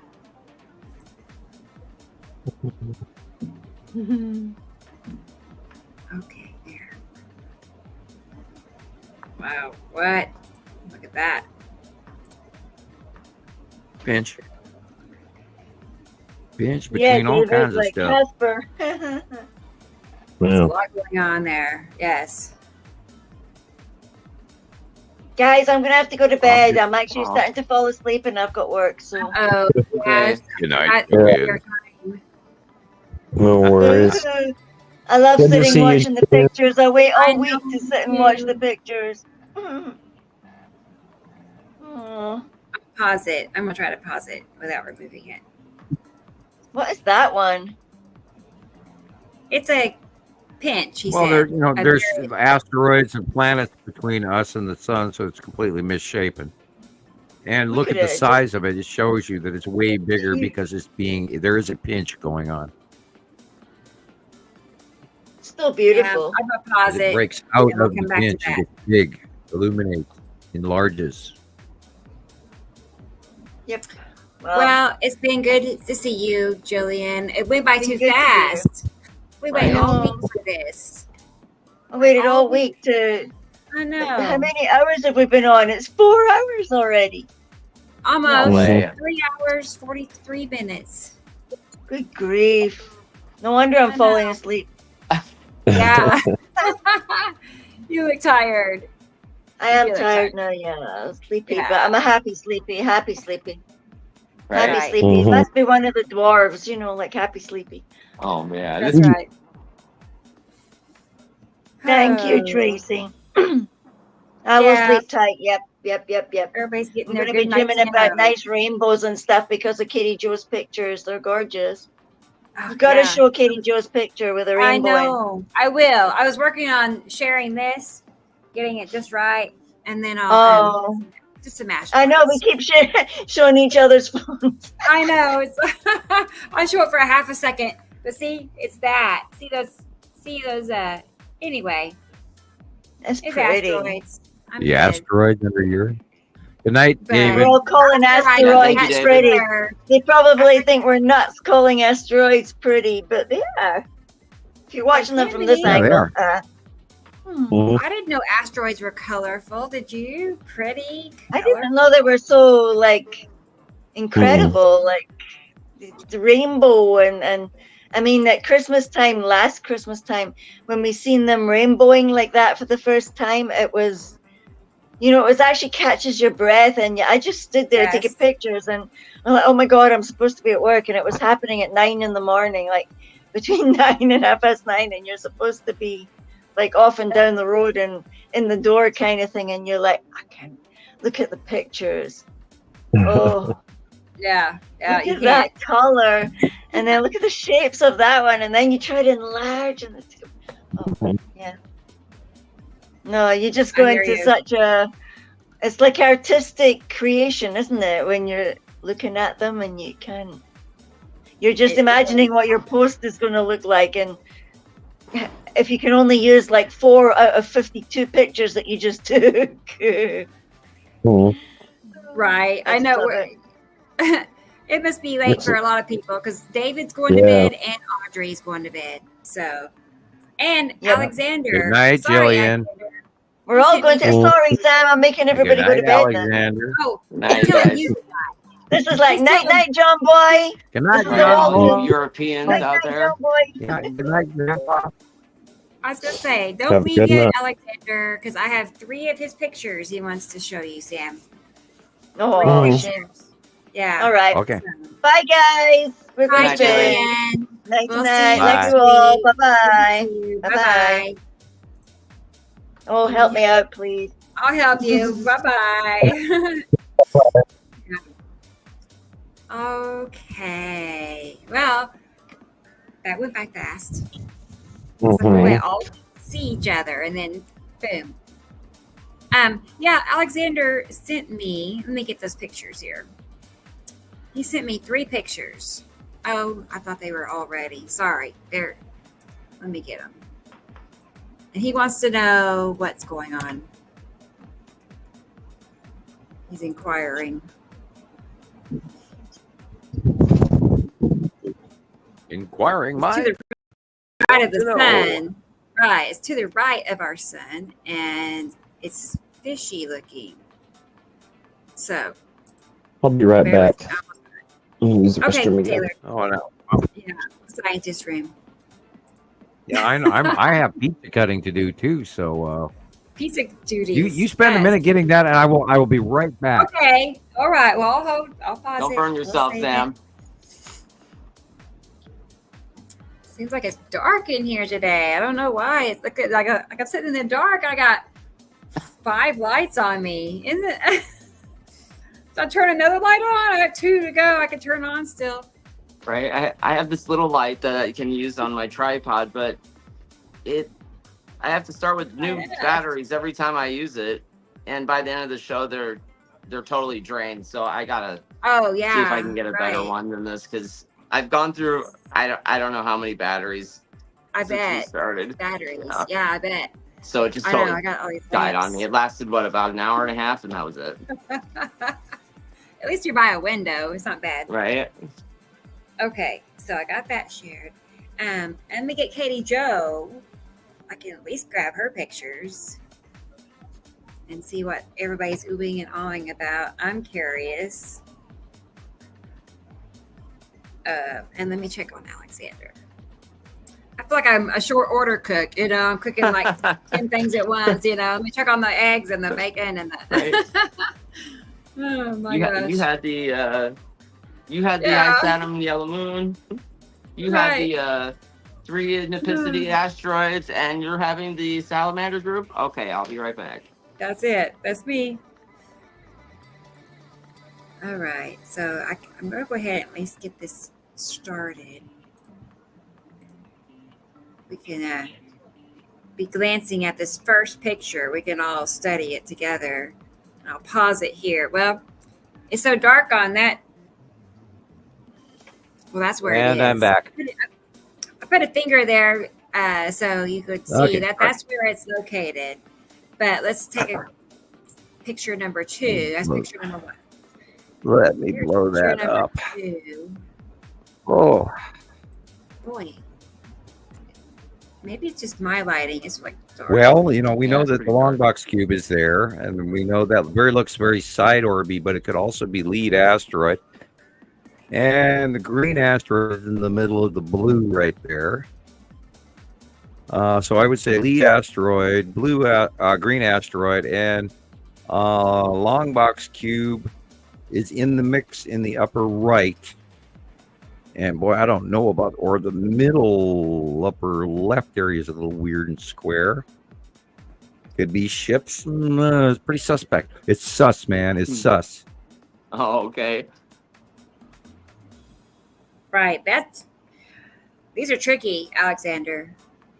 That's perched up there. Yeah, we're looking at or excuse me. Got it's Atom Yellow Moon. It's Atom.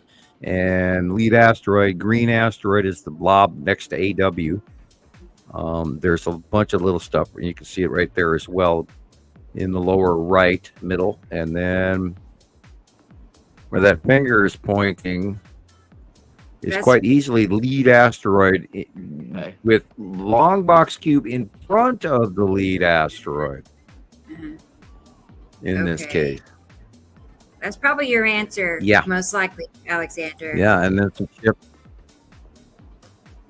Yeah, and some ships that are parked above the long box cube, which are clouding up and making all of that really weird white cloudy stuff above. And then the upper dark area, of course, is Saturn's yellow moon. And then on the upper left would be the side of Urias, that dark blue area, with maybe a touch of Hatu's moon in it. Okay, and the halo, the illumination is light pinching out underneath a planet. That's why it's haloing like that. Underneath the planets. A lot of that is going on. A lot of light shining underneath the planets. And we've been talking about the light deficiency, the odd lighting for months now. Yeah. Because they're passing over the top of us. Okay. Well, I see you have living plants across the street from you, Christopher, so that's a good thing. There's apparently heat-resistant plants behind you. Oh, those are desert plants, yeah. Yeah. Those lived. Because, I know you guys have been frying your butt off for weeks now, and we were too. Yeah, it was bad. And it's quite warm here today as well. It was bad. It was now all of a sudden we had a little area of grass in the front. It was all dirt all summer. Now there's grass growing there. The trees got leaves on them all of a sudden. Everything started blooming about a week ago. So I don't know. I thought everything is it's weird. Dead. I late stopped season watering shit's growing. everything. I saw a full. Yeah, I saw a whole bunch of roses on my white roses that I didn't see early this spring, and now they're blooming. It's like, what? Yeah. In September, you're blooming when you should have bloomed in May. Right.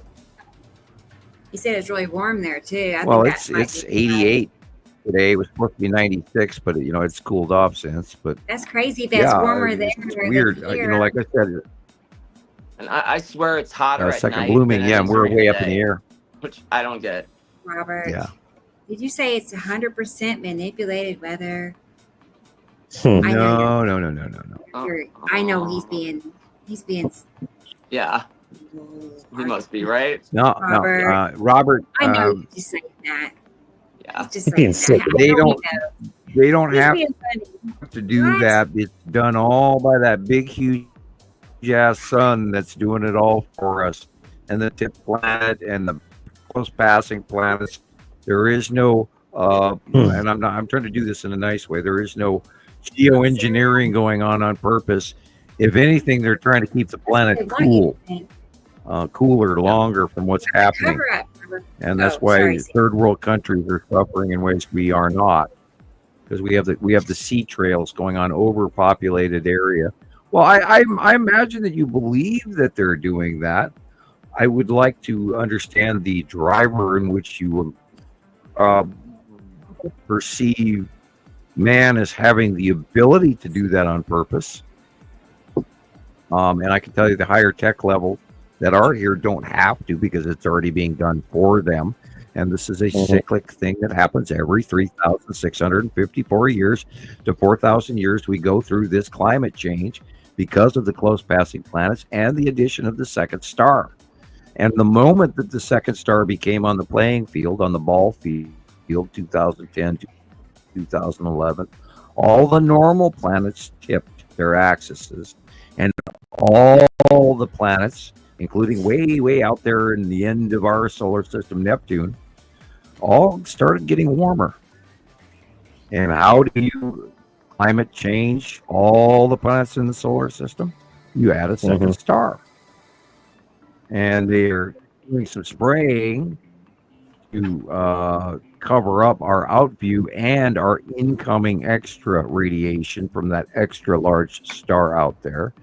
And unfortunately, a lot of people have been sold down the river thinking that, well, it's an exterior alien race that's trying to terraform and invade, when they don't have to.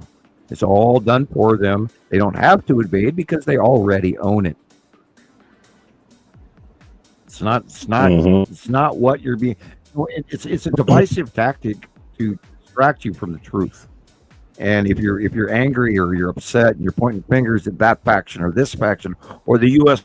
government did this to me, or they did that to us, or it's the Russians, or it's the Bulgarians, or it's the Chinese, or the South Moluccans, the point with it is, it's not being done by it's being done by nature, and this is a repetitive cycle that happens every approximate time period of the passing of the binary system. We don't break up. We're not going to be destroyed. Earth is going to continue on. There's just going to be a lot less of us, just like there was last time. And the whole idea of the premise behind this is informing you, so you are one of the people that survive rather than one of the people that don't. And trapped on the edge of Taurus for ages now. Well, Robert, I never thought you were blind. I never accused you of being blind, but sometimes we're handed information that seeps into us out of our fears. And you just have to realize it's a much bigger system than you've imagined. And perhaps you should run and stay in the middle of that information rather than being driven by fear or supposition, please. I do think they put just enough truth, though, into conspiracies to make it seem 100% real. Yeah. Well, it's a double-edged sword. They're the G7 countries are trying to protect us from frying, so that we can continue to grow crops as long as we can. Now, over the non-G7 countries, they're not spraying, and they're getting wiped out and dry in desertification and all kinds of crazy shit. So.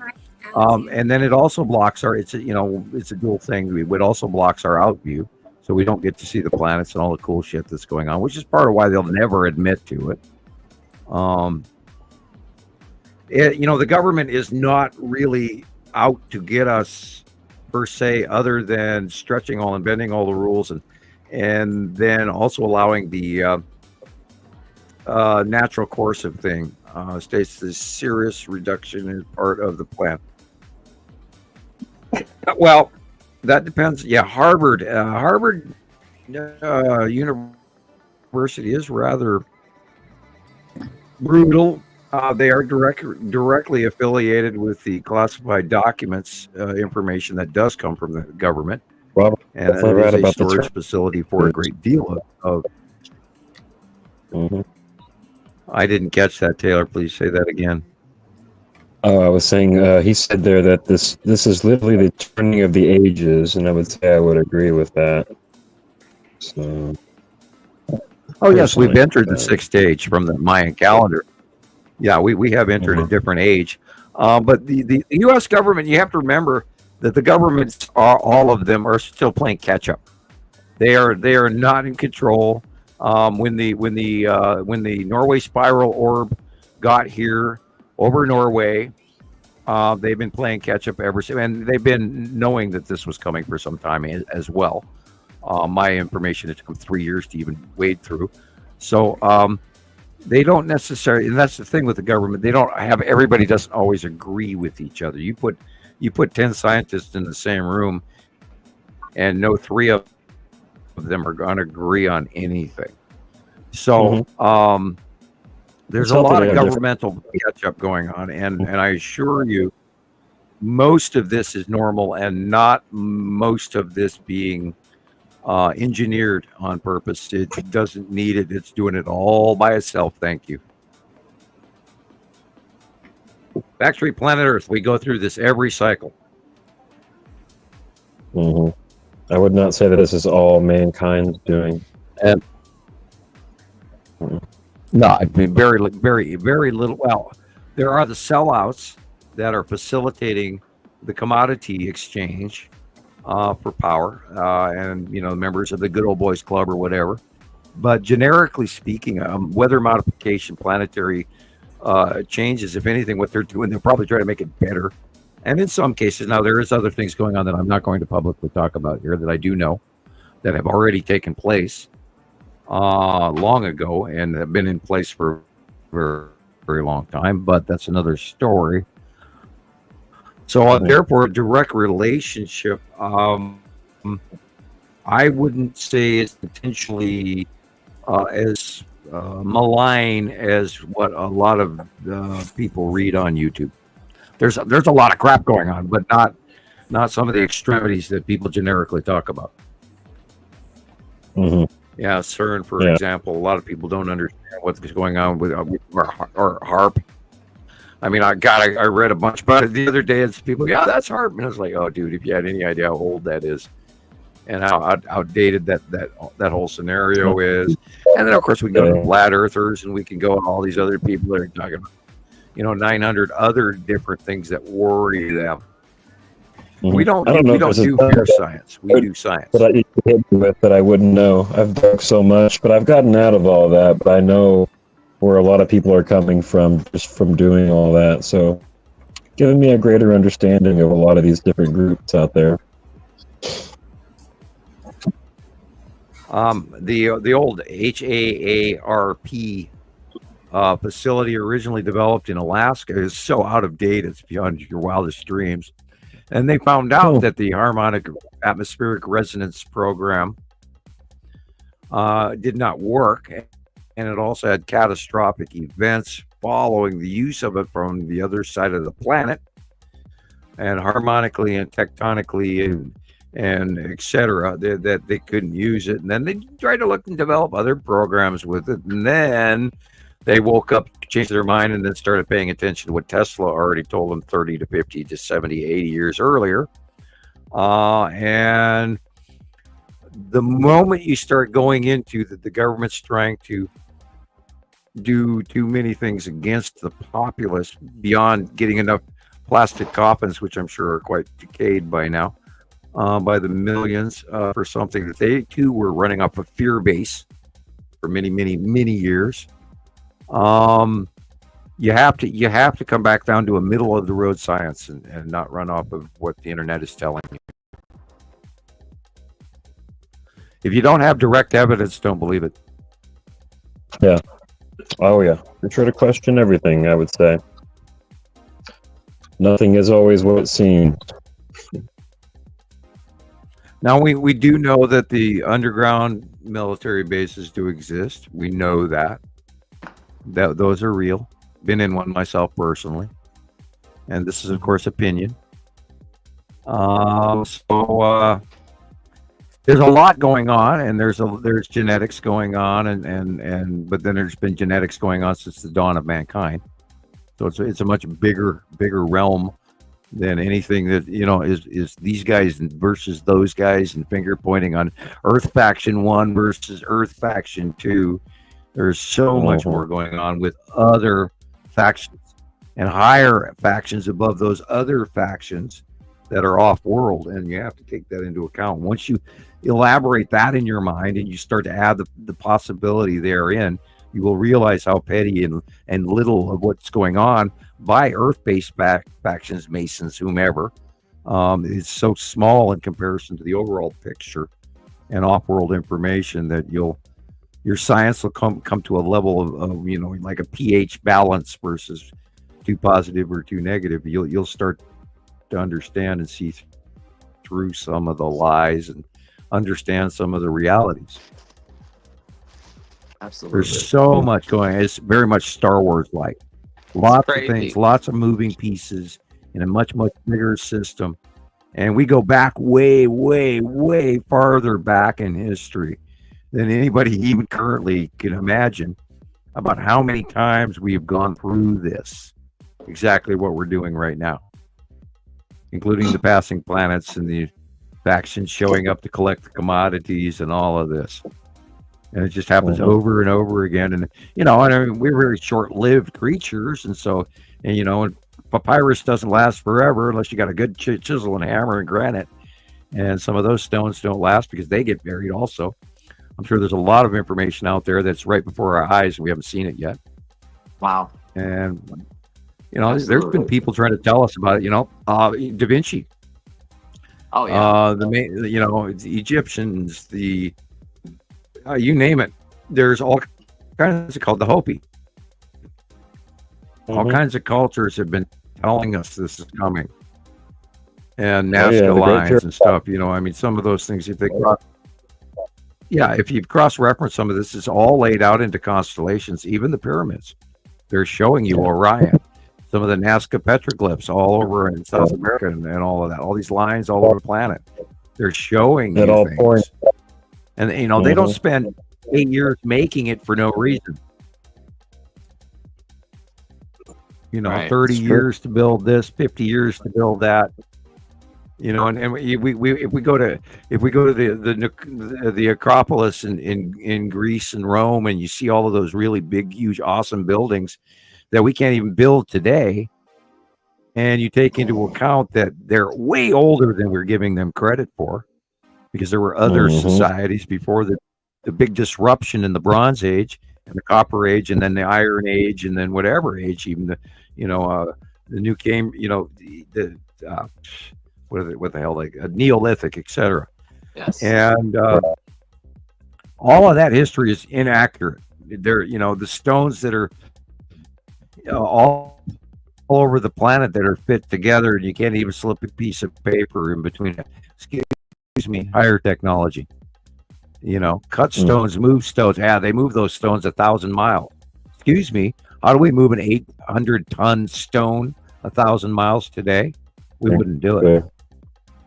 So you got to remember, there's way more going on, and you can't point the finger at mankind. Right. In a nutshell, you can't. Well, they're trying to get us. They're out there. They're geoengineering Earth, and they're making it warmer for the invasion. No, they don't need to invade. Why would they want to come land on this rock? We are tiny. We're just a factory. We just produce all these soft metals. That's what we do. And Rebecca, you're on mute.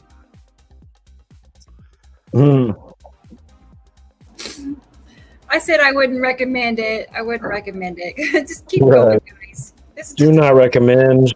Just 1 out of 5 stars. Well, B. Cope made a real nice comment saying, just want to say thank you for the understanding and clarity you guys have projected to me personally.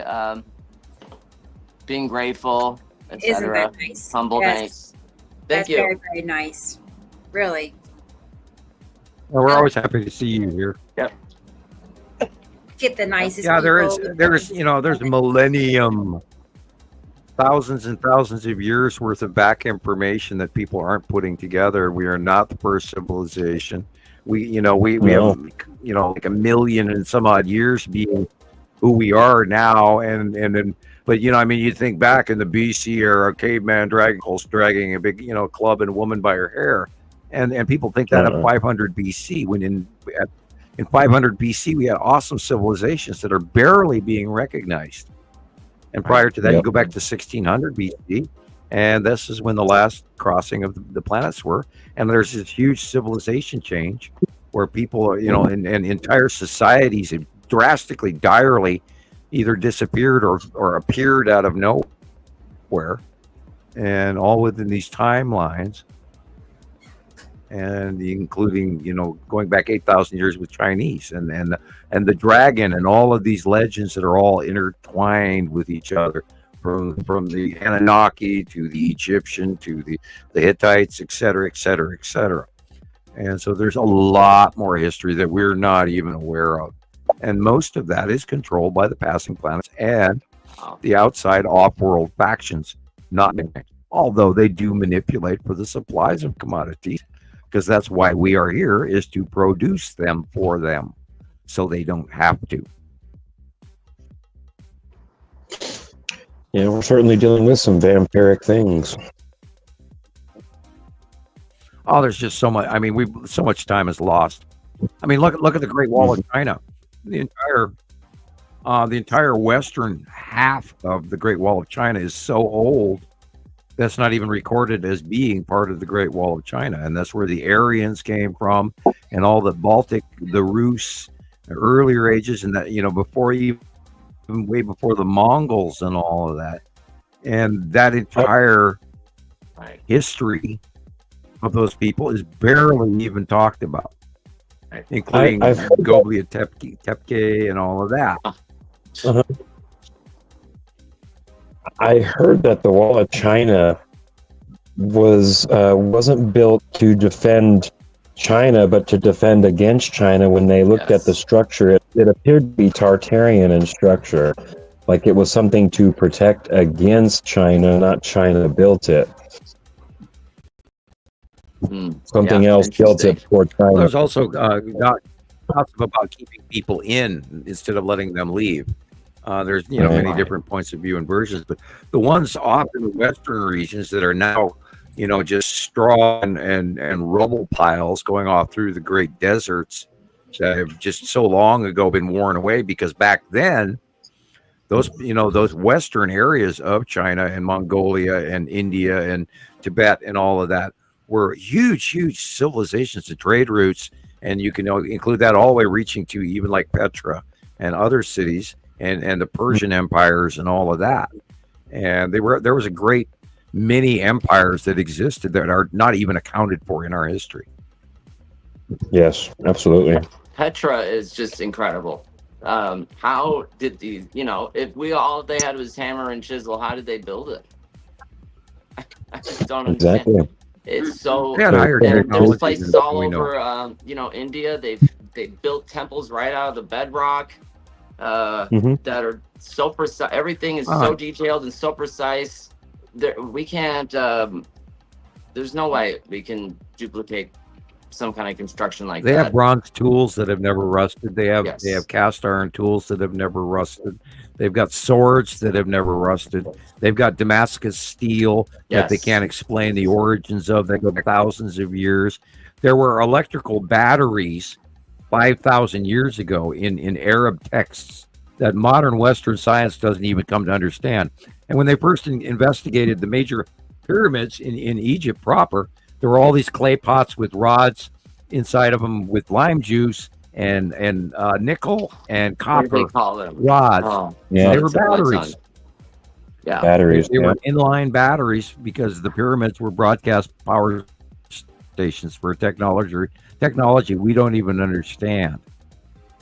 And then medicines and you name it, crafts and connections to even half dimensions with Egyptian magic and other creatures that we aren't even aware of, yet they're real.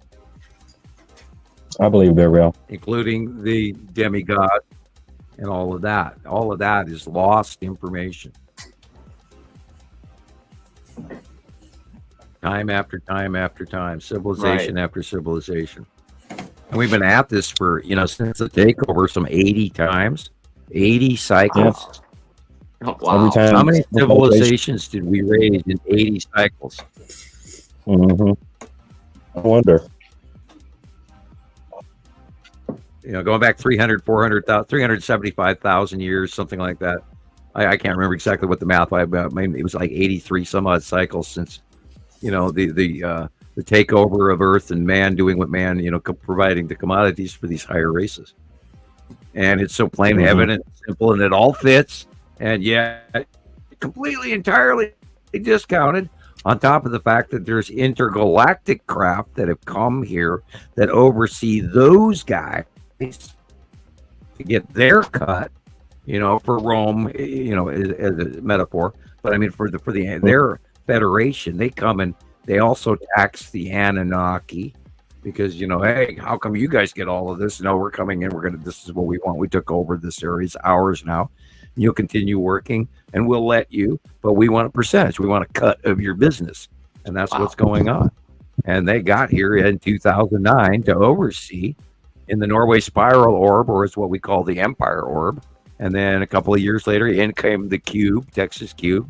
A couple of years after that came in the Long Box Cube and all the craft offloaded. And then we saw the Space Tube come in, which is the cargo shipping containers. And so, we know all of this is going on. more evidence, more evidence, more evidence from around the world for all these years now, and we comment about it every show, and nobody comments back. So please leave your comments in the YouTube tomorrow, or today even.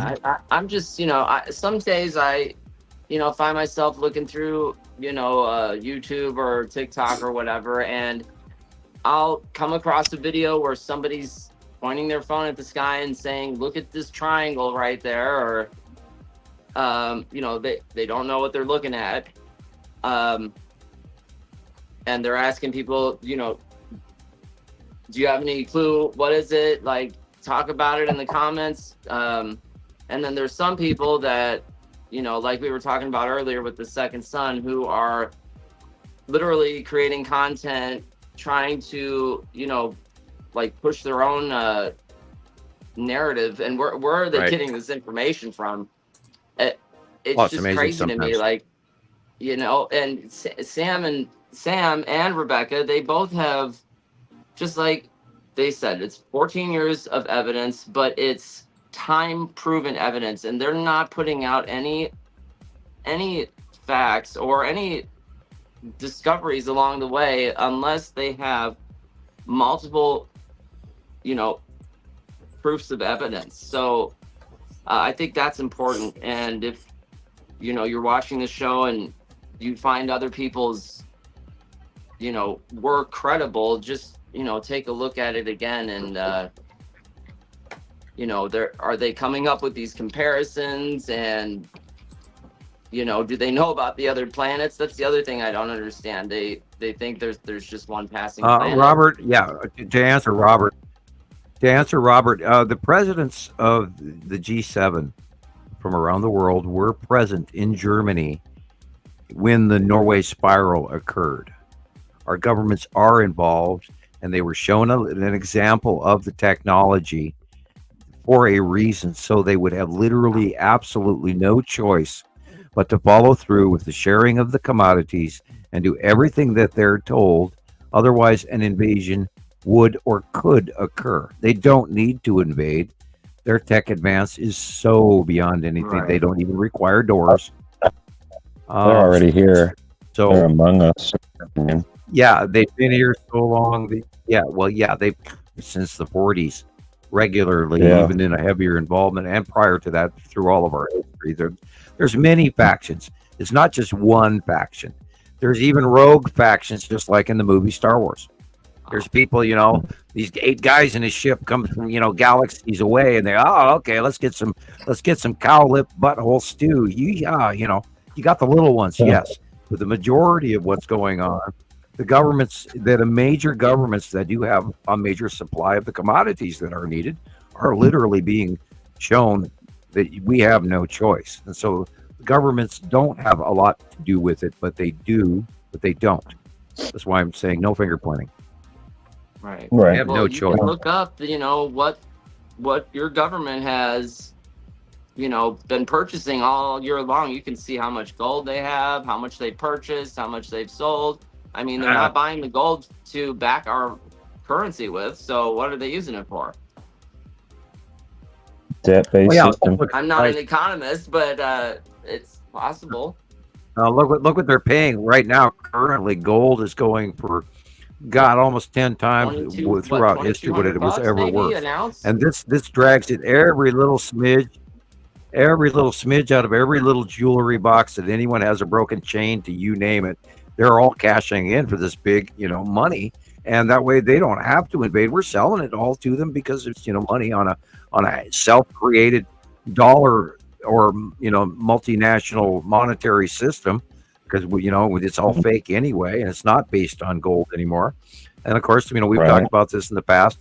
The inventory for the U.S. Gold Depository is due in 2025, and there's a story behind that, but I'm not going to get into too much grave detail.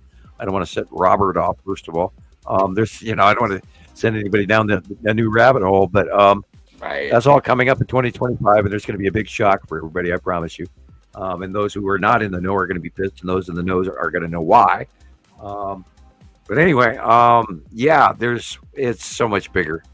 It is so. And man, again, the DNA messing with DNA. Yeah, the reason that we're standing here talking today is because we were created. We didn't grow this way on our own. We were manipulated long time ago to be what we are, why we're doing what we're doing, and including today. Yeah, it's a tree of good and evil. All part of a big plan. Yeah. The real Matrix, not the fake one. Right. Not the one with Keanu Reeves. Right. Right. You got your simulation theorist out there as well. And Robert, again, you wouldn't believe what I know that I don't want to know. Oh my God. I mean, there are days. I even told that to the cashier at the truck stop today. It's like, dude, you don't even want to know what I know. Because and I've even had people say to me when I've explained it to them across the coffee table, some of the stuff, they go, well, dude, how do you even continue on if you know this? And it's just because, you got no choice. You're not going to give up. Right. And yet, there is a thing called ignorance is good. When, it comes down to it. Do you want to not know? Do you want to be completely blind to the fact of what's actually happening, or do you want to know the facts of what's happening? Yeah, information is power. For yourself. And once you start to get more information, you can see through the bullshit a lot easier. When it sounds like bullshit, you automatically know it is. Once you get a level of understanding that it's not finger pointing and hatred and fear and anger. Once you use logic and wisdom and science, you get the answers, and then you get smart enough to know, when they're pissing down your back and telling you it's raining. So, and then some of this also gets easier to deal with too by the more you know. And you don't have the fears of what the government is up to. Yeah, they're up to shit, but that's not the greater thing going on here. Let go. I mean, let go. There's so much more going on. Oh, yes. And again, take everything you know and throw it away and start over. Yeah, rebuild your a lot of what people told you. A lot of shit is just bullshit. And you got to let go whatever you learned on the internet. Let it go. Start over. And now it's my turn to go to the little scientist room. I'll be right back. Okay, Sam. I know. I'm taking it all in. I see what Robert's saying. I do, because I studied conspiracies, like all of those, for years and years before I even got to seeing the planets. I mean, that goes back to with me before the planets, and Sam does. So I know it. You kind of have to, look at all of them too. And you do, one by one. Because they're all perfectly connected. Once you go down one, another one connects to another one, connects to another one, and then you go down too deep, and then it gets dark, and then you got to pull yourself out because you realize it's never going to end. This is a conspiracy generator. It just never ceases. They're going to keep making conspiracies. Right. It's the whole QAnon, all these different groups that are controlled by 3-letter agencies, so it's like not human. I mean, it's so perfectly if you're being divided or you're getting divisive, if you're finger pointing. I'm sorry, Rebecca, go ahead, please. No, we're just talking about conspiracies. I just said the way I see how perfectly connected and interlaced they are. It's like not human how perfect they all connect. Like it can't be.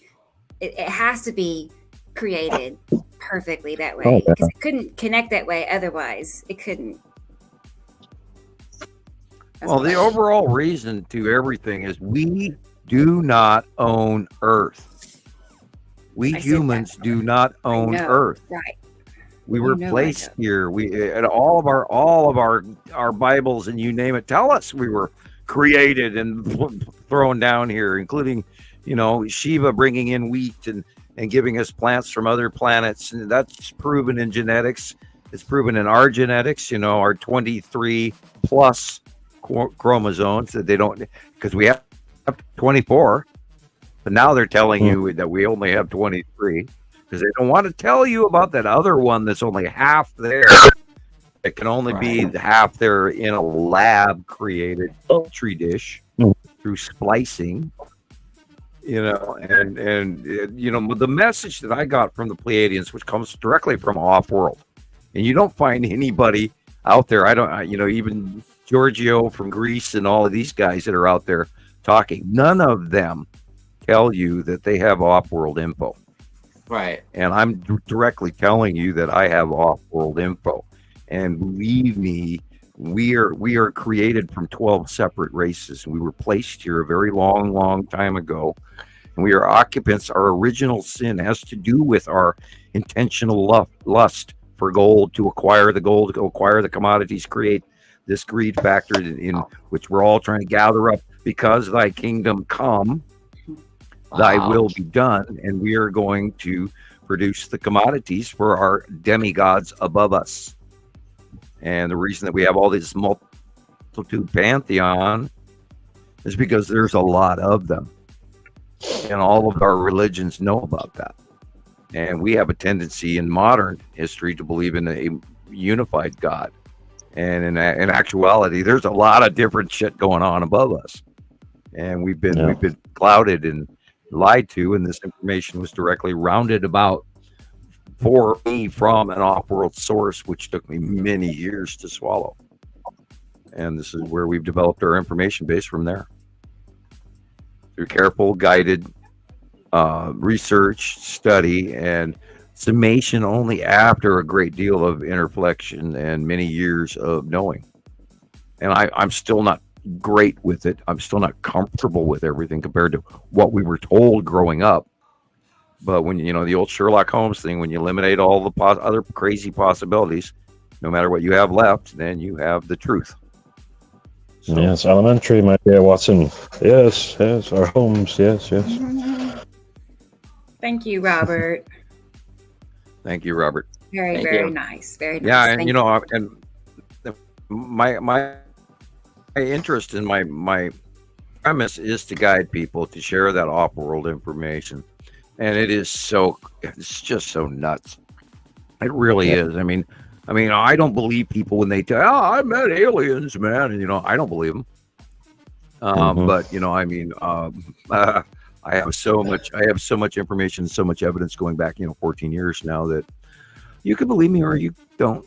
It's up to you. I'm just trying to help. And, I strongly suggest people take this information into account because it is way bigger than anything out there. And like that one YouTuber guy, Daniel, whatever his name is, goes, yeah, these guys are the most batshit crazy thing I ever heard of today. Right, yeah. And I invite you, go ahead, debunk me. Right. Try it. Please do. I encourage it. We'll give you the information that you need to go out there and see these planets we'll go back 5 years, we'll go back 10 years, and we'll show you comparative shots of site drawings versus 10 years ago, and all these thousands and thousands and thousands of captures that match. And then you can just don't understand why people don't want, so many people are not even willing to just watch a few videos. I mean, I'll have some people come through the group or the YouTube channels and just post one comment after watching 30 seconds worth of a video, and that's it. They move on, but they have to make sure to leave a really nice comment for you. So that's when I send them a personal message and say, look, come back, look at the information, and then take it and try to, not find what we're telling you is out there.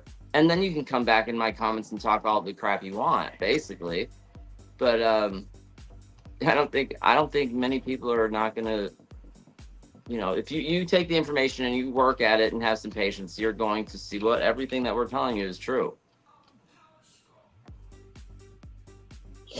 Yeah, and just have to get past the whole cognitive dissonance thing. You know, they have to get past the challenge of their reality, their belief system, their view of reality. So it has to be challenged. If you can't challenge what you believe, then you really aren't open-minded. You know, it's just a part of it. You have to be willing to challenge your own beliefs and willing to change if you are proven wrong. If you find something that is true and you are wrong, you know. So. But like, and you're a part of the this right world. Why would you not want to see this? Why would you want to continue looking down to the ground after you find out about this? It's very strange to me how you wouldn't want to see it. Right. Your short video, which is 3 minutes 22, close passing planets from another solar system. You put it out 4 weeks ago. The one with the yellow thumbnail. I've watched that thing so many times. We love it. Is it available? Can you show that? I'm sure. Let me make sure I know which one it is, but I think I know which one. But let me make sure. I can get it no matter what. Close passing planets from another solar system. You posted it 4 weeks ago. I should remember. It has a yellow thumbnail. Our twin solar system is here. Yes, I'm looking at it. I love that one. You like that one? Yeah. Okay. I'll get it. So if you could play that, you know, for I think everybody look at it and relook at it because it's I love your background commentary and it's just awesome and you did a very good job on it and I keep watching it. Thank you, Sam. Okay. I do have a compilation. Damn, it's warm in this house. Yeah, you can give up, you know, but you need to play more of your shorts from YouTube for everybody to see, in case they don't go there and they do watch our show here. Yeah. So, which is, you know, also encourage you to go to YouTube and look at Nibiru Followers Anonymous and see Rebecca's vast pile of work that she's done over the last few years. It's all awesome stuff, and she works really hard for you. So, you know, what you should do is go watch it. Therefore, it's worthwhile. We will definitely get it. It's real. It's happening. Here we go. Here's some. I think this is it. More people are not seeing this. Look at this. There is a moon. That's not even a planet. That's actually just a moon to the planet called Atu. I won't have to point it out, but I will. There's a round object in the sky. It's very close. It's actually just outside Earth's atmosphere. And technically, these are the clouds from the atmosphere of that planetary object. Those are not clouds from Earth. Earth does not have clouds that look like that. And clouds do not make round shapes and dark shadows. Just saying. Everybody always says, that's impossible. There's just no way there could be another solar system passing so close to Earth. And I'm like, look at this. Here's another planet. This is a planet. Right there is another perfect curve. And you got the dark blue here for the shadow of the planet. And you have our sky, which is an obvious different color, different everything. And you're like, okay, well, maybe once in a while there could be a perfect curve in the sky, but that wouldn't happen again and again. But, oh, well, just wait. Here we go. See, here it is again. It's very same location. Another perfect curve, another shadow in the sky. Here we go again. Here's another one. It's literally undeniable what we're seeing here.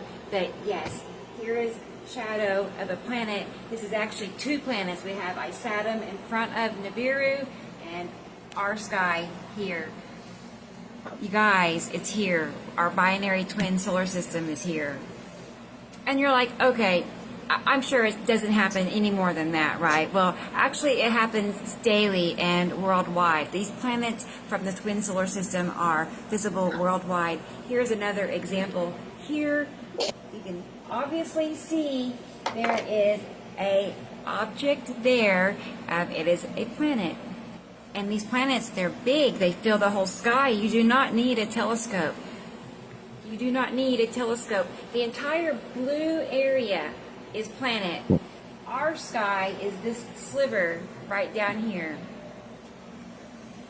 So I think you're getting the point here that we have this other solar system that is passing between Earth and our sun, and what we see are their dark sides, we see their shadows, we see their clouds, and their atmospheres.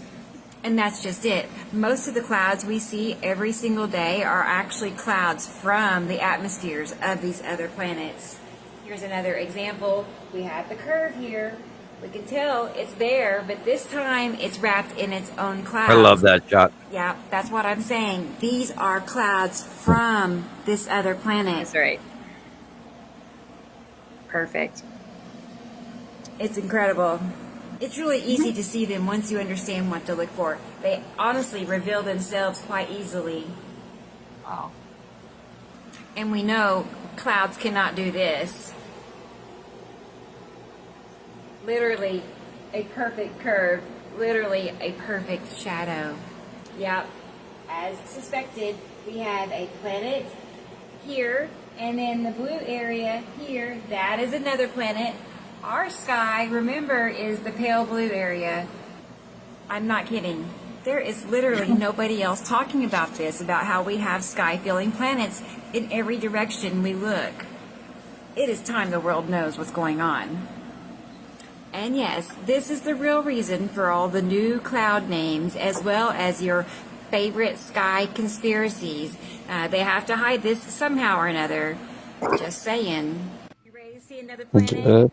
So technically, this is a moon in front of a planet. Okay, let's check it out. Oh my goodness. Take a look at that. This is from our good friend Tara in Texas. That one's great. About a month or so ago. And this very obvious curve, that is the moon of the planet Isatum. Okay, and Isatum is actually just behind, and you can actually see it quite well. If you look closely, you can see the edge. This is the edge of Isatum, and you can tell right here how there is a darker blue color behind. That darker blue shadow is the planet Isatum. So currently, Isatum is always located just to the right of our sun. Isatum is one of the 8 planets in our binary twin solar system, and yes, we really do have a binary solar system that we are just not being told about, and it is actually much closer than most people have any idea. When I talk about these planets being close, I'm talking about them passing just outside Earth's atmosphere every single day. And I know I say this often, but yes, most clouds are actually clouds from the atmospheres of other planets. It's just that simple. Okay, here's another example. It's just that simple. Our sky right here. That is planet. That's the not last our one. sky. You know that's not our sky. Nope. How can they not tell us? No. It's literally obvious. Now That doesn't look like it. That is a planet, and back behind it is another planet. This pale blue area, that is our sky. That was it. Nice. Nope, that's not Yay. not our sky. Yeah. Just saying. Thanks, Sam. Just saying. Just saying. It's true. Just saying. Our sky doesn't not look like that. You should make that your little thing at the end of your videos. Just saying. Just saying. Yes. Here's Katie Joe's sky that Jillian was raving about earlier. Oh, Here wow. it is. I don't blame Jillian at all. It's gorgeous. Yes. I want to see a rainbow like that.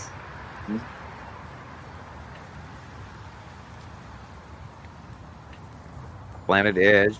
Planet Edge.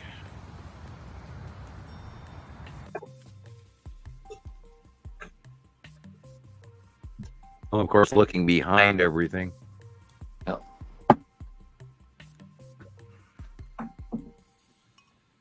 Looking at the dark areas, not the light.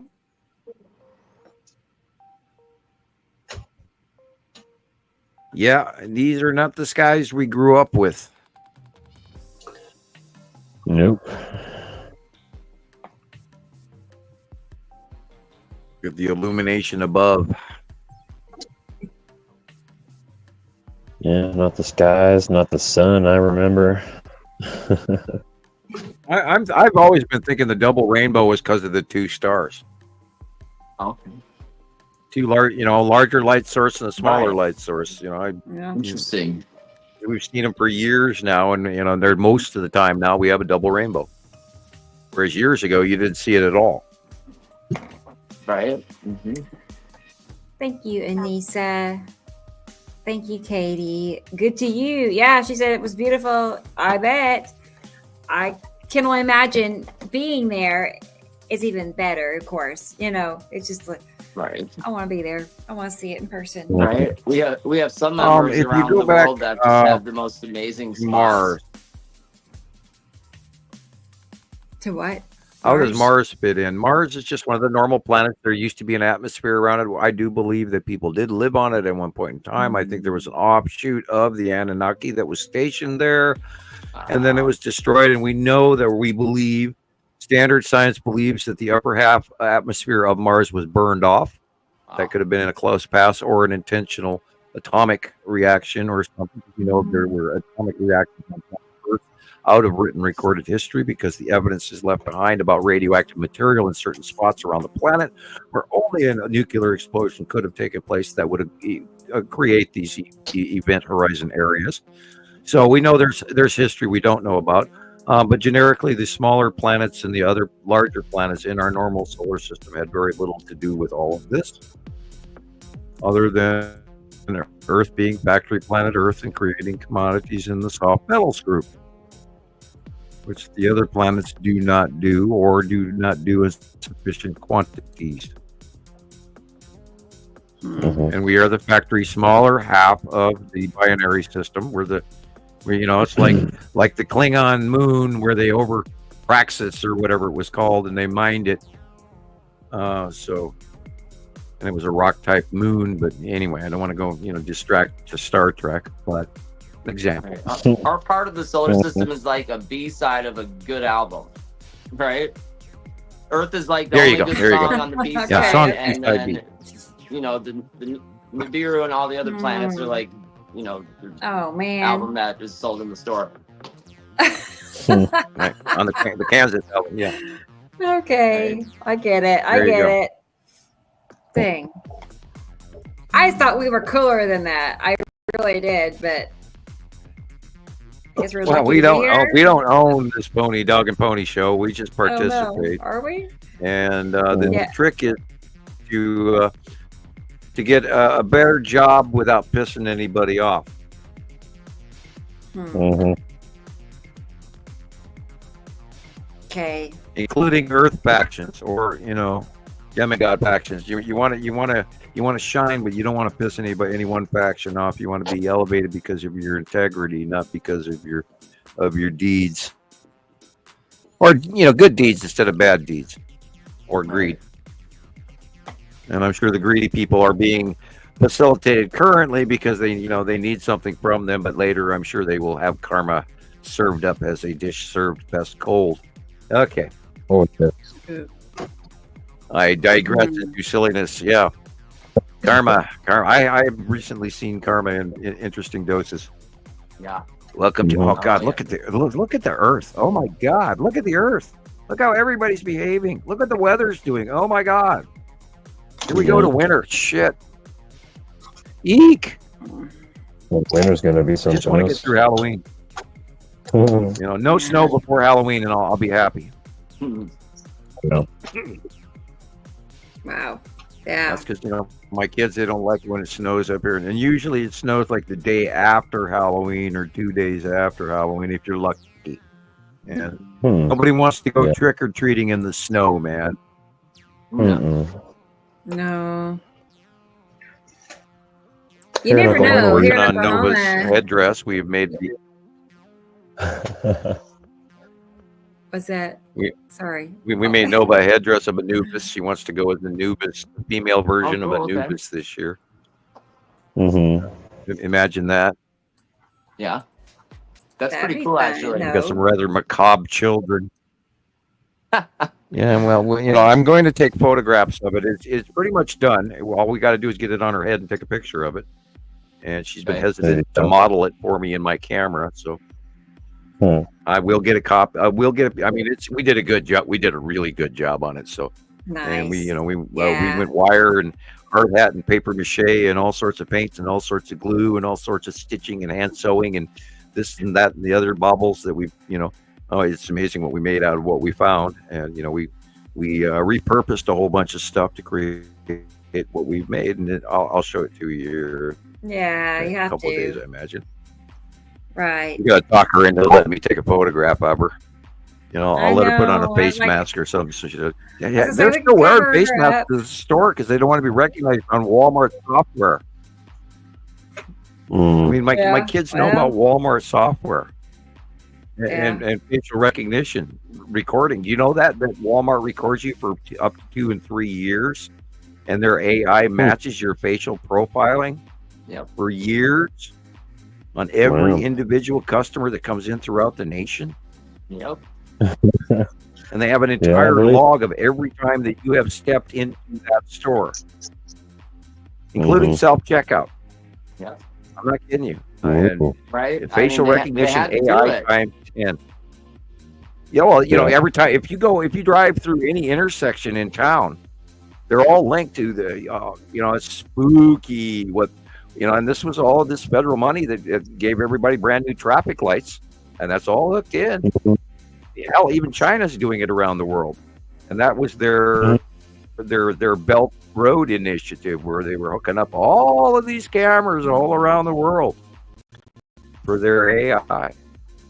We have Big Brother going on, and 2010 George Orwell and all of that, and going on here. It's spooky where we've gone. And people, if you want to worry, I'd worry about that. We're already past the point of no return, guys. Oh, and yeah. It just depends on how you get along they've done that same around thing you and not make any too. wave. Oh, yeah. Frankly, I don't. Well, they're trying to get the handle on the dark web and Bitcoin and all of that. But there's not much we get away with. Yeah, it's I strongly recommend to people not to buck the system, because the system could turn around and bite you in the ass depending on where we go from here. Right. We're in a transition period right now where scan their eyeballs to get a few $100s worth of this new digital currency or something. This was last year sometime. And people are just showing up to get their eyes scanned to get this whatever it was, and I'm like, that's craziness to me. I don't know. Hello. So it is 18. Got their eyes scanned. 18. Right. 1780 in France, and we would like to invite you to the guillotine and a cake party for the King and Queen of France. It's the Revolution and the Bastille. Yeah, yeah. We're at Bastille Day. We're at the Tea Party 17. I mean, we are at a transition period in our history, ladies and gentlemen, where our world is changing right in front of our faces, and governments are doing some scary shit. And I'm not trying to point fingers. I said governments, world governments. We need to, how we teach, Bible prophecy. A lot of that added. And if you want to wear a mask to Walmart, I actually recommend it. But and gloves, and wash your hands every time you go there, and don't breathe while you're in the store. Just hold your breath from the moment you go in there to the moment. I'm joking.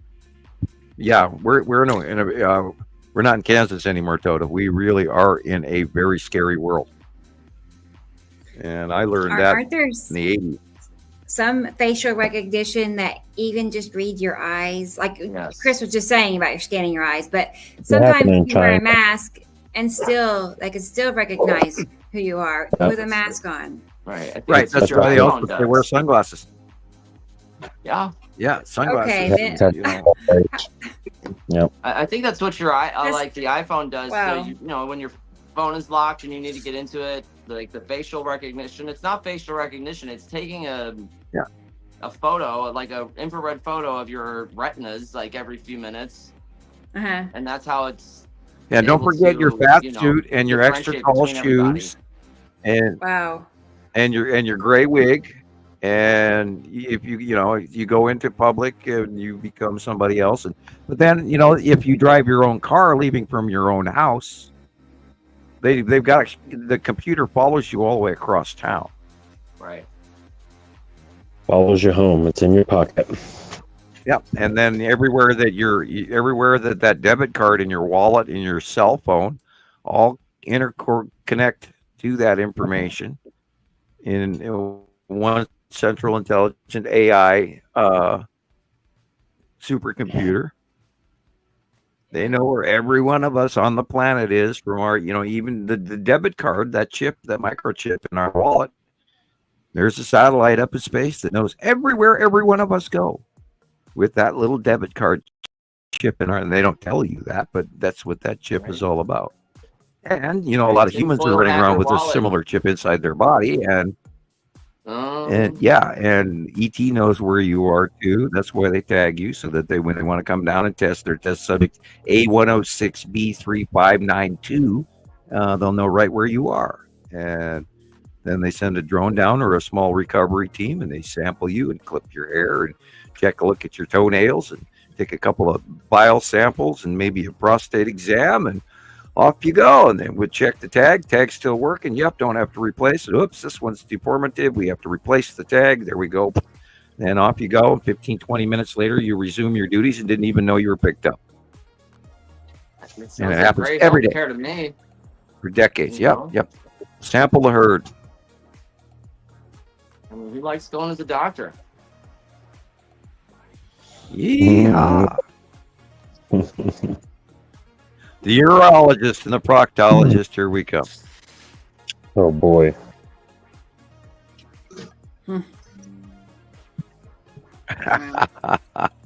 Best show ever. Right? Yeah, yes. I know. Once you start talking about medicine, my brain just starts going all over the place, Which part? This is a new record for me. Oh God, I wonder. You talk about the medical field, and I wonder how incorporated they are into the machine and into the system to report on you, and whether or not it's it's like Orwellian or Gestapo-like tactics in the medical field. I mean, you have to really sometimes wonder about what they're doing, because their medical advice is so unbelievably inaccurate. It's scary. I mean, they're doctors. You think they know what the hell they're doing, right? And they're doing this digital medical keeping now, like medical history. So when you change doctors, your medical history follows you through every doctor you go to. Okay, and so like if you talk to your previous physician about maybe some stress you've been having, or mild depression or something like that, that ends up going with you into the future. Isn't that nice? Then they look up your DNA sample and match that to the file, and then they go, "This is why." And didn't realize and this was, grandfather, and this was the great grandfather. This is your cousin, and this is your unknown siblings that your dad never told your mom about, and all of that. Yeah, it's spooky. Right. Well, that we really, as of 2010, 2020, we stepped across some borderlines. And if you think AI is working for us now, it's also working against us. And that too was in Matrix, where they talk about it briefly, that once the AI took over, then that's where the machines grew out of the Matrix in the movie The Matrix 1, 2, 3, etc. With Neo. Yeah, more so in the Terminator in a lot of ways. That movie has some deep connection. With, the Matrix as well. But I think the Terminator predates the Matrix in the chronological order. Yeah, I remember watching the Terminator for the first time in Eugene, Oregon, and I walked out of that movie theater, and it changed my life. It truly did, because I had already been aware of some of the information in the background that I wasn't allowed to talk about. And I walked out of that theater, and I can still remember watching it, which 1980 something, 84, 85, 86, something like that. And Yeah, I can that still first remember one that was movie theater in Eugene, Oregon. Mm-hmm. Oh, it changed. It changed. I looked at things because it's entirely, plausible and feasible. If you look at the technology of the extraterrestrials, and I have walked the deck of a lander craft before, and their technology is so much more advanced than ours is, and the possibilities therein, and just what they take for granted on even time travel and or intergalactic travel, or traveling from one planet to another, or one solar system to another, or etc. In the case of the Pleiadians, one galaxy or to another through time in some cases. It is spooky where and what we are basically is we are already bio tools in a preset environment, and that is a form of matrix that I don't think people perceive, but I mean, it's a set of rules that we are laid down in on this planet that happens over and over and over again is a matrix. So it's just it boils back down to point of view and off-world information, and you can't be disappointed or upset or depressed about it because it's going on, and you have to fight it. But you also have to realize that the only way that you're ever going to continue forward is through diplomacy and enlightenment. How you can grow out of this, and because you can't fight your way out of it. You will not win. You cannot fight the system. You have to grow out of it. You have to earn it. The bridge is narrow, and you have to find unity to cross that bridge. But it's a narrow bridge. Nice. It really is. Correct. When you let go of the finger pointing or the hate or the anger, then you take significant steps forward. Mm-hmm. Through understanding, through the understanding of what we are, what our planet is, how and what we are, and the gold and all of this, and how very similar that man has a magnetosphere, Earth has a magnetosphere, our solar system has a magnetosphere, our universe has a magnetosphere, and each level of those are all a connected level of the reality of what we are. And there's so much more to us than what we realize, which is why we are here, and they were amazed at what they created. And that's why we're still here, and we're always evolving. In some cases, back evolving or going negative, and in other cases, going forward throughout history. And there are certain groups of people that say we have actually dumbed down. Look at all the shit that we built in the Industrial Age. Look at all the shit that we built in the Bronze Age. Shit of what we did in the Copper Age. The Neanderthals and dependent on technology these days. The giants truly existed. There's evidence of that. Look at giantism in all of the previous ice age animals and stuff that lived that were very large, like the woolly mammoth, for instance.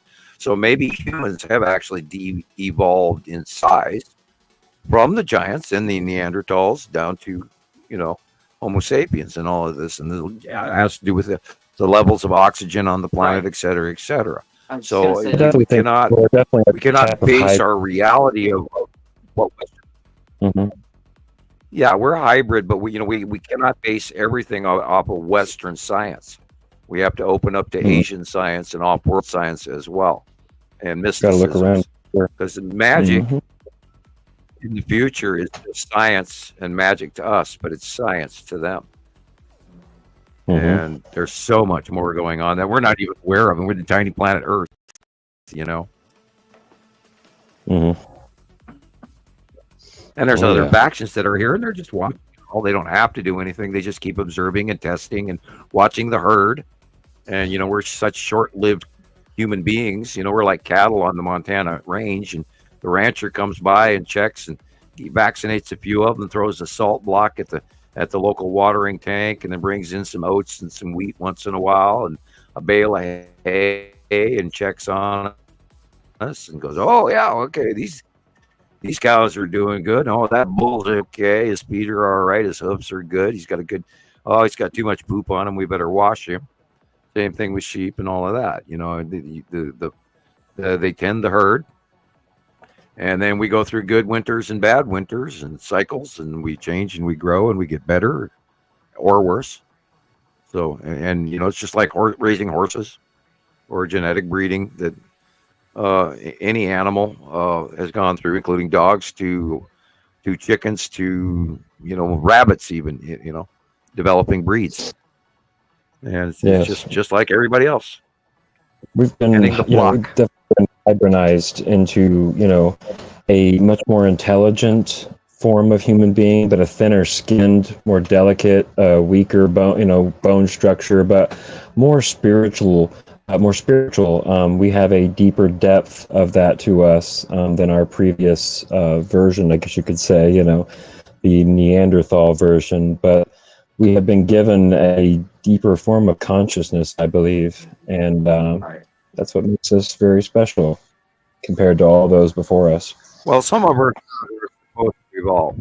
There is a decree from higher races above the Anunnaki or the local constabulary, including the Federation. There's a higher race above that has asked and sort of kind of demanded that the human race, some of the human race, be allowed to evolve, which has been going on for quite a few thousand years. And that's a short time to them, at least one or two generations, where it's been, you know, 60 to us or whatever generation, however long that to incorporate the changes. So that is occurring for better and for worse. Not all of us are going to evolve. Some of us are going to be here for the next cycle of the Nibiru event again in 4,000 years or less, and be aware of that, and that your shooting point is to earn enlightenment and understanding of the premise of off-world information that we've been given. Enlightenment definitely plays a big role in all this. You have to come to a gnosis of things, and that all begins by going within yourself, getting to know yourself. Rather than reacting or freaking out from fear or misinformation or being guided by a less than admirable source of information for their agenda benefits, etc., as division or devicism, where, you know, that way you war amongst yourselves rather than evolve. Right. They'd rather have you dividing and fighting and developing, you know, distraction. Yes. But the goal is to, you know, walk away from the division and the distraction and find unity in yourself and others who are like-minded as well. Your tribe will come to you. When you speak your voice, it will ripple and they'll hear you. So. Awesome. Awesome. I like that. And we've been doing that for generations through many different cultures. And unfortunately, there's been a huge, because of Western science, there's been a huge eradication premise for people with shamanistic knowledge and abilities have been eradicated and or made scapegoats over through many different generations throughout history. And even the divisionism between color and in races. And that, of course, also the divisiveness and one of the main premises where lighter skin is supposedly better than darker skin, that boils all the way back to early culture from India and the onset and migration of the Aryans into India from the north. And they were at that point, that was where the premise of lighter skin was preferred. And then the untouchables all the way in the Indian caste system were denigrated and delegated into lower caste, and that has affected our race for 9,000 years. So we have to relook everything. You know, don't eat a McDonald's hamburger for one. That's a joke. Don't sue me, McDonald's. I was joking. Do it. Just put it down. Well, you can eat it, but I don't know if it'll stay down. I mean, they come out of me. I can't keep them down. But anyway, it'll be in here for 20 years. Don't do it. Man, I know we mentioned the video where the guy dumps the molten copper on the Big Mac, right? Yeah, that is wild. Yeah. Nothing happens to the burger. Yeah, nothing. Nothing. Just glides right over it like butter. Right. Yeah. And then there's this woman, she's spitting keeping a Big Mac in her closet for like 23 years. And it's like totally preserved. Oh, let's The open up lettuce that is jar. green, the pickles are green, the ketchup is, That still is there. not natural food. Sorry, McDonald's, but it's not. She's got it all nice and wrapped up in a pillowcase or something. Let's talk about Twinkies. No. Oh, Twinkies, same thing. Yeah. Yeah. Yeah, but Twinkies don't last forever, although they last a really long time. Right. Like 20 years. And granola bars in foil. The oil inside the granola actually goes bad, so you can't save those very long. You can eat them; they don't taste good though. Yeah, it's like old chicken oil that's been sitting on the shelf for 3 months. It tastes terrible. Yeah, we're gonna use that. I didn't empty the deep pat fryer about 6 months ago, so let's reheat it and use it again.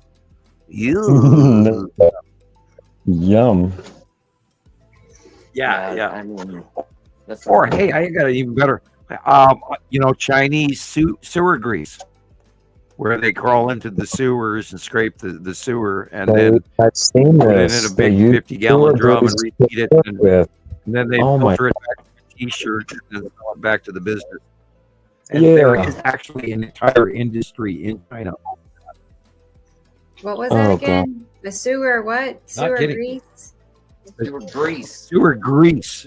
The grease that businesses pour down their drain when they're getting rid of the grease. It collects in the sewers, and there's actually a group of people that crawl into the sewers with these scrapers like spatulas and buckets. They scrape the inside sewer grease off. I see. They bring it into a area, start a fire underneath it, boil it in a big, very large 50-gallon drum or smaller. Then they filter it through a T-shirt, and then they sell it back to businesses. No. Yes, it's absolutely proven. Go to YouTube, type in sewer grease industry. Sewer grease. Sewer grease industry. Yeah. Yeah, really. You got to see. I wonder what it pays. Oh, God. I have to pay pretty good, I would think. Oh, man. Let me crawl. I've got a passing planet. Go in there and scrape old grease. You guys want me to walk to the church? Yeah. Yeah. Oh, yeah. Check it out. Oh, that's what you were asking me. And I'll be back in a few minutes. Okay, Chris. I'll be looking for you. All right. Yeah. Okay. Yeah, here we're completely off topic talking about Chinese sewer grease. Yeah. Oh man, they must be really short on grease. That's the only reason why they would do that. Like really short on supplies. It is there's some there are people that are that poor. It's an impoverished situation they're in. It's not a good one. They dig the trash and find the scraps from people's food, and then they cook it and serve it. It's like they must not have anything else to work with. So it's really they're like sad. street food sellers, restaurant sellers, and rat on a stick. Jabberwocky, welcome to the castle. A turnip is a fortune. Look, oh yes. Look. Mittens. She hates me. She does not like it. She doesn't like being held.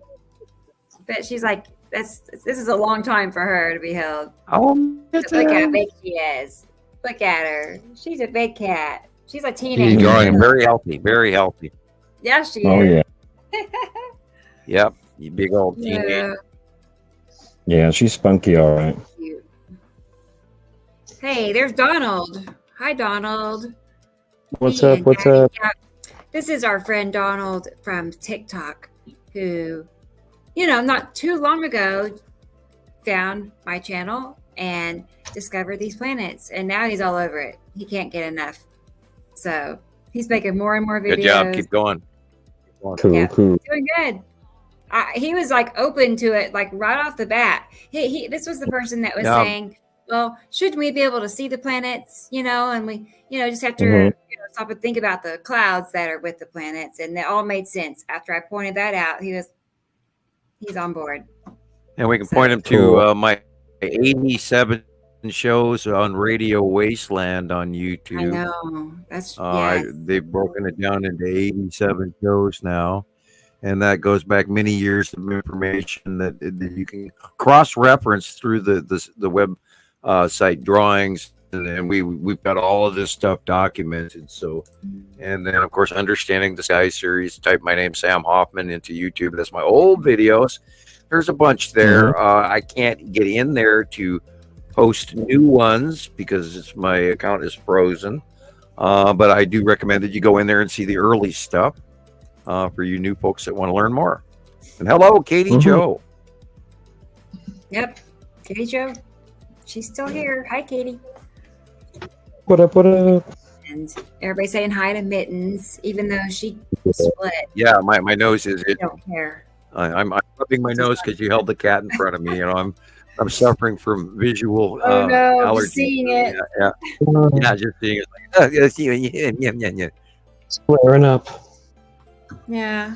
Yeah. We already got our Nova's cat's already killing me. But anyway. Yeah, and the smoke here. Oh my God, I can't get over the smoke here. You can't even go outside. I can't again mow the yard because I can't go out there and breathe. Right. And you breathe the air outside, you get a sore throat in about a minute. I mean, it's really nasty. Thank you, all you dry forest fires. You're in Montana, right? And you're going outside and you're getting Montana. Yeah, I had a friend who was in South Carolina who was talking about the same thing, getting a sore throat outside. Just the second person to mention that. Yeah, well, there's an awful lot of fire smoke coming off of California, Oregon, Washington, British Columbia, Arizona. There's the San Bernardino was kicking up big time. That's going due east, and and the air quality is horrible right now. But you could see it here. You drive down the street, you can see the smoke in front of you on the street. Wow. You don't even have to look across the mountain range. You can see it in front of you on the road as you're driving. Yeah. Pretty close. It's like you've been saying that too for weeks, Sam. I mean, how many weeks has it been?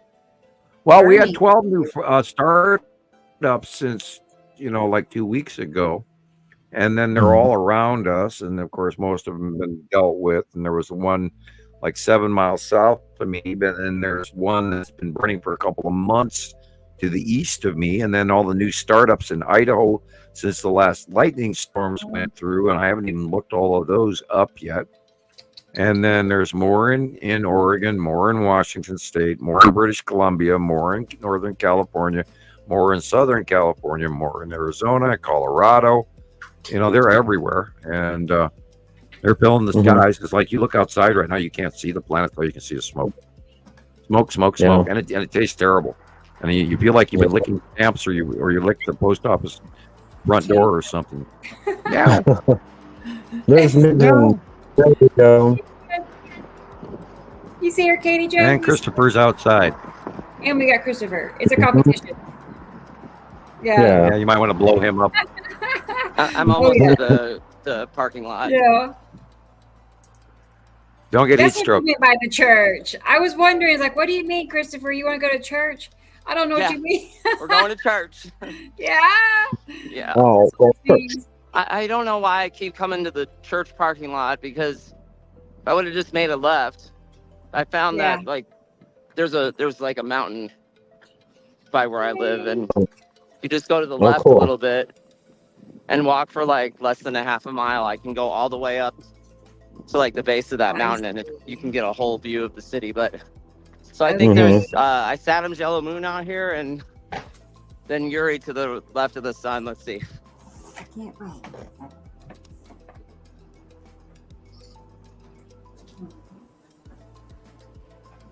Oh no.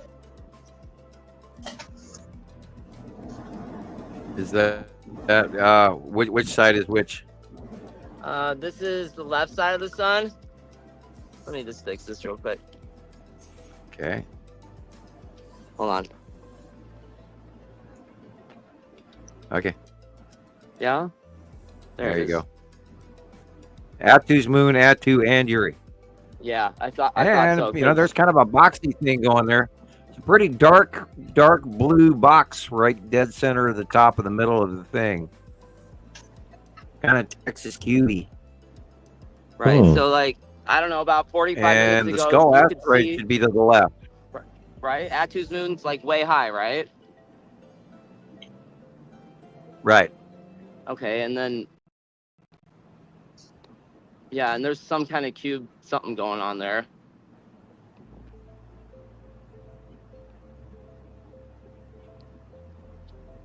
And of course, the red asteroid would be there, and then just to the upper left would be somewhere around there would be the skull asteroid. That's the bottom of Atu's moon, and Uri.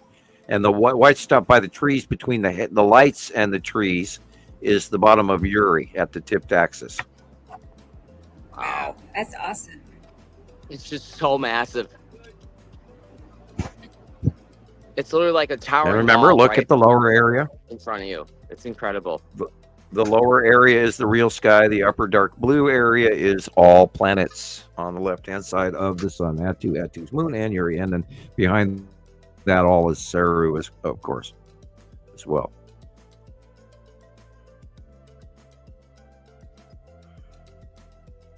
And let's see if we can see. I'm going to draw in Uri with the tip axis, which will be on the right-hand side of the sun. Right. A couple of nice illuminated asteroids, and right there at the tree line. Oh, look, there's that angel again, standing on top of the cloud.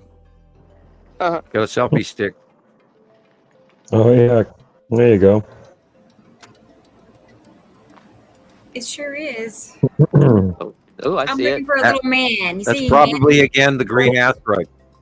Yeah, Okay. yeah. That white above the tree there, at right where it says Christoper Kuchuris, that is the green asteroid, right next to your nameplate, right there. You can even see the green, and that what looks like an angel is actually those dots around. There's multiple dots around the green asteroid, and you're seeing 2 or 3 of them. And then above that, to the middle left, is where the lead asteroid is, of course. And you've got in the upper right corner, you've got the long box cube and Saturn's yellow moon. Wow. And that dark area in the middle upper right is where the long box cube is buried in some of those clouds. And of course, the side orb.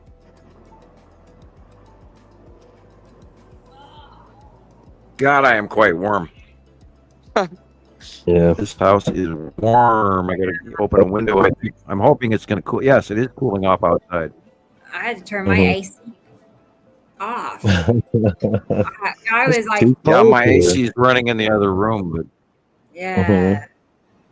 Yeah, you can see the green in that little angel guy with the selfie stick. Go back. It's you, Christopher. You're on top of the clouds. Right there next to your name. Wow.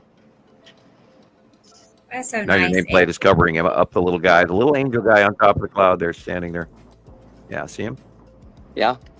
Yeah. You know, and somebody made a comment about, can you see the planets, everywhere? What did they say earlier, like 20 minutes ago? Can they, can they see the planets in their area, or is it just certain parts of the world, or can you see them every day? Everywhere. Right. So that's why we come outside during the show sometimes, so we can show you that all you have to do is step outside and, I haven't seen anything for about 2 days, but nice. Then they're there. It's your turn. You won the cloud lottery, the planet lottery tonight. That's cool. Taylor, he knows when I have to take off out the front door and go walk up the street to the field. It's like he knows I'll be gone a few hours probably, but yeah, she's on a mission.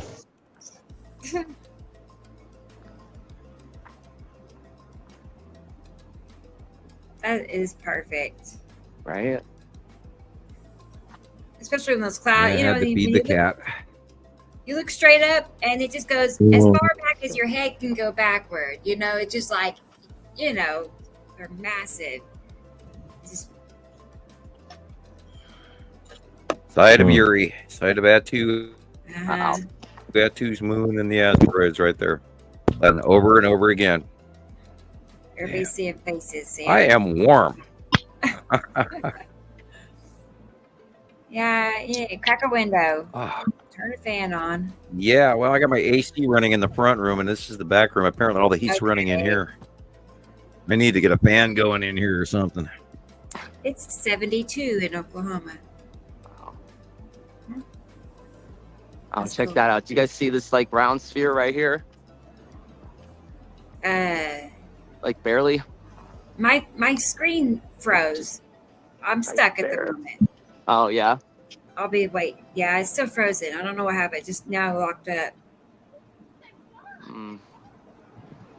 It's still frozen. I don't know. It was fine just a second ago, and then it just froze. So I don't know. But it'll get there, I guess. I don't know. It's still frozen. Yeah, the planets are all around us all day, all night, every day, every night. If you're looking at night and you see that there are no stars, even though you don't have any clouds, just because there's a planet in the way. But they move. So over a couple hours, you can see a transition and things will change. I want to know what egg made for dinner. Was it eggs or no? I'm sure it wasn't, but I'm curious. It sounds like it's probably good. It's 80 degrees in here, and I am warm. Yeah. No, it's like 75 in the living room, but it's 80 in this one room.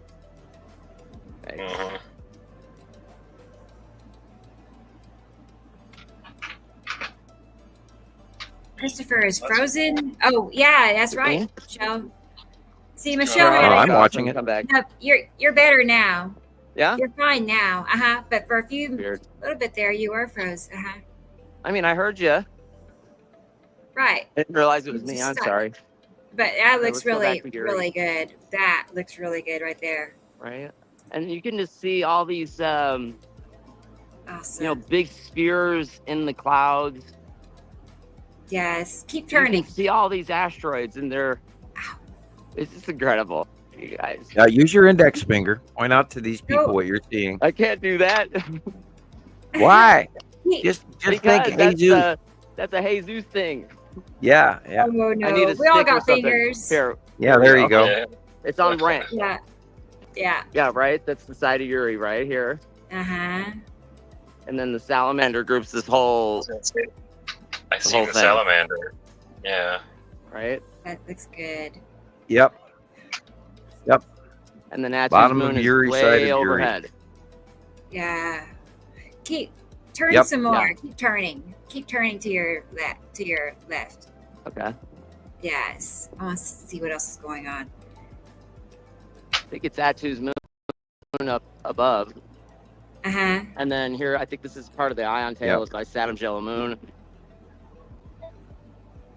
And it's starting to go away a little bit, but you can see it. Well, you get 360 quick on that.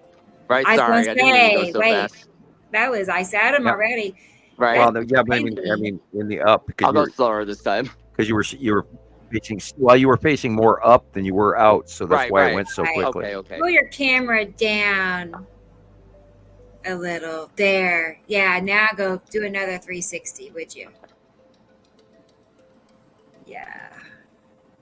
That's the Saturn's yellow moon right there. How big it is. That's so good. Yeah, it is huge. Yeah. All the little stuff in front of it there. And you can see the ion tail going. That's a very large moon in front of a Saturn. That's crazy. Yes. And then over there at the bottom, underneath the white cloud, is where Nibiru is to the right. At the horizon. You can see it's a greenish, purplish, weird, different color over there. Wow. I see if I go up just a little bit more. There's sorry. That's the yellow moon right there. You guys see this? There's a bunch of triangles up there too, like.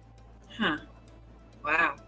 You mean Star Destroyers parked next to the long box cube? Okay, Star Destroyers. Yeah. I said it. Yes. Wow. Yeah, Star Wars from maybe? movie Star Wars. You can see it moving too. Yeah. Those clouds do not look normal at all. Yeah, I Look mean, at there's a those. big And they triangle face right different here. directions, up and down, Wow, look at that. sideways. You see that, vertically, Sam? and Isn't that weird? yeah, I do. I've got it blown up on my 43 Uh-huh. here. They are I see big. one, Look at the little straight lines that are weird, a little higher up right there. Yeah, They're that's big. what I was seeing. What? They're a lot bigger today. Yeah, but we talk about the alien ships that are here parked over the top of Earth every day, and nobody ever comments on them. And they're just filming them right now from Las Vegas. And everybody can We're see them. live. Clouds, right? Yeah. They're just We're clouds. live. They're just Yeah, clouds. those special Oh my gosh. gray blue triangle clouds. Right, triangle Yeah. clouds. Right. Just some crafts on The ones live. that move. Yeah. Right. Normal. Then why aren't we seeing, solid objects or, clunky tin cans or something like that? I don't know. I didn't build it. Katie Jo sees them. Okay. Katie knows. She sees it. She knows. She knows. And Jillian Right. has captured them at night, and we've seen them for 5, 6, 8 years now, regularly, month after month after month. Now check They're out the just bottom here. normal. Look at this big curve now from. Oh my gosh, that's crazy. Yeah. Bottom of it, that just normal intergalactic spacecraft. That's all. Run of the mill. Right. We see it all the time. Yeah, this is why I'm out here, photographing all the time, because I'm not getting these, sensational nipicity, green cloud captures. Everything's different for me here. So that's why I take these pictures, so people can see that it's not always going to look like, the most sensational pictures we have. It's different everywhere you are. So It is different for each I area. think that's important. But you got to look at the dark Right. areas first. Look at the dark first. And you come down to the left lower, and you can see the light in the left lower corner. That's the real sky up right and now. that dark area to the right. Yep. And you could see And this then big, Saru- you could see a shadow. You could see the shadow of Vice Adams' yellow moon right there. You can feel that there's something in the way. It's just a different texture. I don't even know what words to use. When I look at Vice Adams' yellow moon right here, the sky is, I don't know if I want to say it's like more dense than the normal sky is. It's almost like I can see through the normal sky, but this side, I don't know if that's my brain telling me. It's dark blue. On our Right. end, it's dark. You can see there's something there. And your Yes. brain is telling you there's something there. No. Right. But you know what I'm saying? You can see the edges. I've been out there and I can see them from my own two eyes. I can actually see the edges of the planets. So yeah. You can see them. You really can. But they're perfectly shadowed right now too. Right. The Oh, time and I- is right. Skull asteroid, maybe a little bit, right here, maybe. Maybe. Should be. That's where it should be. You're right. Maybe. Oh, look. Wait. That's look. where it should be. Right up in there. Lift up a little higher. I thought I saw it. There. Yeah, right there someplace. It should be. Right. I do see a lot of faces. A lot. You know what, guys? Most of the faces out there are actually asteroids. Yeah. I mean, it just is. I could show you, but that's what they are. Right. But I the guess skull I asteroid tell is myself small. if I see a face that's not in the place where the skull asteroid should be, you just don't even bother with it.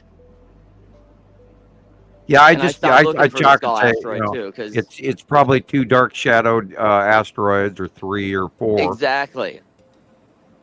Smaller Exactly. ones we haven't documented. But yeah, that's the I bottom gave of up. Uri and all of that, and Asteroid. Atu's moon, etc. And there to get, we see it. We know it's on the left side of the sun, and then we look over there, and it matches the monthly site drawing, of course. normal clouds that just do the same thing every day. How interesting. Yeah, it's I don't. Oh, that's they're you know, the triangle craft have been sighted for years now in the same place, month after month, year after year, and I'm in awe that people, and everybody wants to know. They want to know whether or not ET is real. Well, shit, they're parked overhead and just wave. Hello, ET. How y'all doing? They got better cameras than we do. Oh, yeah. Wow. Yeah. Man. Okay, let's check out the asteroids. That is the best. One more time before I start walking back. There's so much to see right now. Yeah. The lighting and the illumination of it all is so perfect right this minute. Yeah. Uh-huh.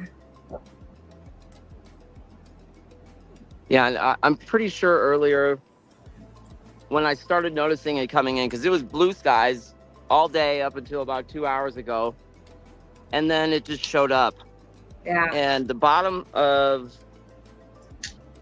Uri right here, I think it was just Attu's moon at first, because Attu's moon is all the way up top, and now we're seeing Uri. So as we rotate, the planets start revealing themselves like Sam's drawing does. Yeah, the view changes. And it's taken me a while to start to understand that, and understand that as the sun moves throughout the day, the planets stay on their respective sides. They don't switch. Right. Because I would go outside and I'd be like, well, why is... I was confusing myself badly. And I had to just stop and start over and reassess what I was my thought process, because it wasn't working. I wasn't figuring this out at all. And then it just came together. You have to remember the Earth is moving and rotating also. Right. You have them moving above you and you moving the opposite. Right. You've got to make a 3D model in your head somehow. And just like Sam's out view drawing, I think that's when I started to understand it a lot more. Once you started talking about out view and the two arms of the solar system, it makes a lot of sense. And then last month's sight drawing, I think that's when it all came together for me. Where Saturn's yellow moon got so much bigger and then moved into the almost above overhead position, and now it's going beyond us. And how Nibiru is moving off in the distance where it never was before. And it's just amazing what's going on. Right. And, we see them for a while yet. And when they go beyond Earth, we're going to have a different view of them, and it should be insane. I can't wait till we see facial colors again instead of just proximity blue. Because when they are facially illuminated and at a distance, we will see their natural colors. Wow. And their sizes. And, it's like all the way back to 2012. Yeah, look at all of those big, bright white objects above you there. Yep. And there's so much going on up there. Sam hasn't... There's no way he can put all of these objects in that drawing. He would be there for 6 months. Right? I mean... Yeah, there's a lot more of them lately. A lot more. Yeah, and when they come close like they have now, I know these homes are in the way, but we know the lead object is under Saturn's moon. But there's a bunch of objects that size. I just, one of them is the lead asteroid. So, well, probably the smaller white blips are Star Destroyers parked in front of the long box cube.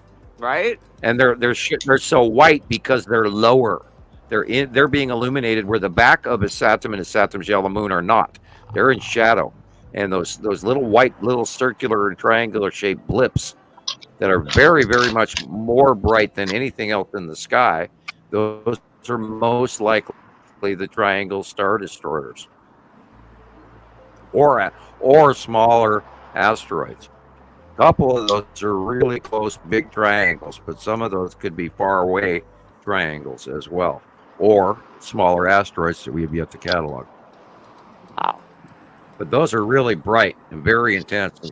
And look at that weird thing in the upper left corner right there. That's a shape that's unusual, just up a hair. And over where your glasses were on the left, to the left. Okay, like right here? To the left. To the left? No, a little more to the left. Right there. Look at that funky shape. Yeah. With the blip in the front of it. That is an odd thing. And then there's little mini blips and dark spots, and there's a lot going on up there. Like an asteroid? Yeah. Asteroids. Triangles everywhere. Maybe. Yeah, So weird. or God only knows. Really round. They look just nice and round-ish. Yeah. Like, Right, like there's the bottom. And then Yep. this particular blob, there's a triangle right in front of it. Okay. You know, I wish I could zoom in a little bit, but I'll take some screenshots or something. Man. And that's another problem I had That's too so with good. these star destroyers. You see them for the first time, and you start seeing triangle clouds in the sky, and your brain doesn't want to. My brain didn't want to accept. Yeah, you what I'm don't want to saying. know. It's like, well, there has to be a reason for that. I'm trying to reason with myself. No answer I'm coming up with is working. So, yeah. And that's when you look for the long box and then the side orb. And then when you got all three of them together, you got the side orb, Right. the long box cube, and then all those damn triangles. You go, oh, that's intergalactic fleet. That's why I love your drawing with Parked in the same place Texas since Cube April and side orb 2019. and the triangles and Atu's moon, because that drawing you drew in 2020 of the Texas Cube and Atu's moon, so many people have sent in pictures of the exact same thing you've drawn, and it's just awesome to see how you drew this in 2020. And here it's 2024. We've gotten at least 10 pictures on the Bureau of Followers Anonymous showing exactly what you drew. And how is that possible? Yep. You can't fake this. You can't make it up. No. More and more people are seeing it. Right. Yeah. Well, there's a lot of traffic here, so I'm just gonna turn the microphone off, and I'll be back to my house in like a couple minutes. Okay. Chris. Okay. Thank you. That was so good. Yes. All right. Let's see. Let's switch. That was awesome. Well, Undeniable. I'm trying to fix it, y'all. But remember, I have our upgrades. Hang on. I have this little monster in here with me. There. Oh, look who's there. It's Mittens. Oh, you get the luck. Now let me make her big real quick. I'll try to help. I know she. There she is. Little Mittens. Oh, she's being still for you. Meow. She does these little short little meows. It's just meow. Yeah, and then she doesn't want to. Then she's ready to go. Yeah, she does not like to be held. She's got things to do. Oh Takes on goodness! time. Oh goodness! Oh. Oh, she's so big. Oh, She really is. movie time. Yeah. What'd you do? Yeah. Oh boy, it's different seeing her from this side of the screen. Mm-hmm. Cute. She's so cute. She's unique. She's super unique. She's sassy too. When she was just a little baby, she'd love to curl up on your shoulder and sleep with you, you know. But she got older, and now she's sassy.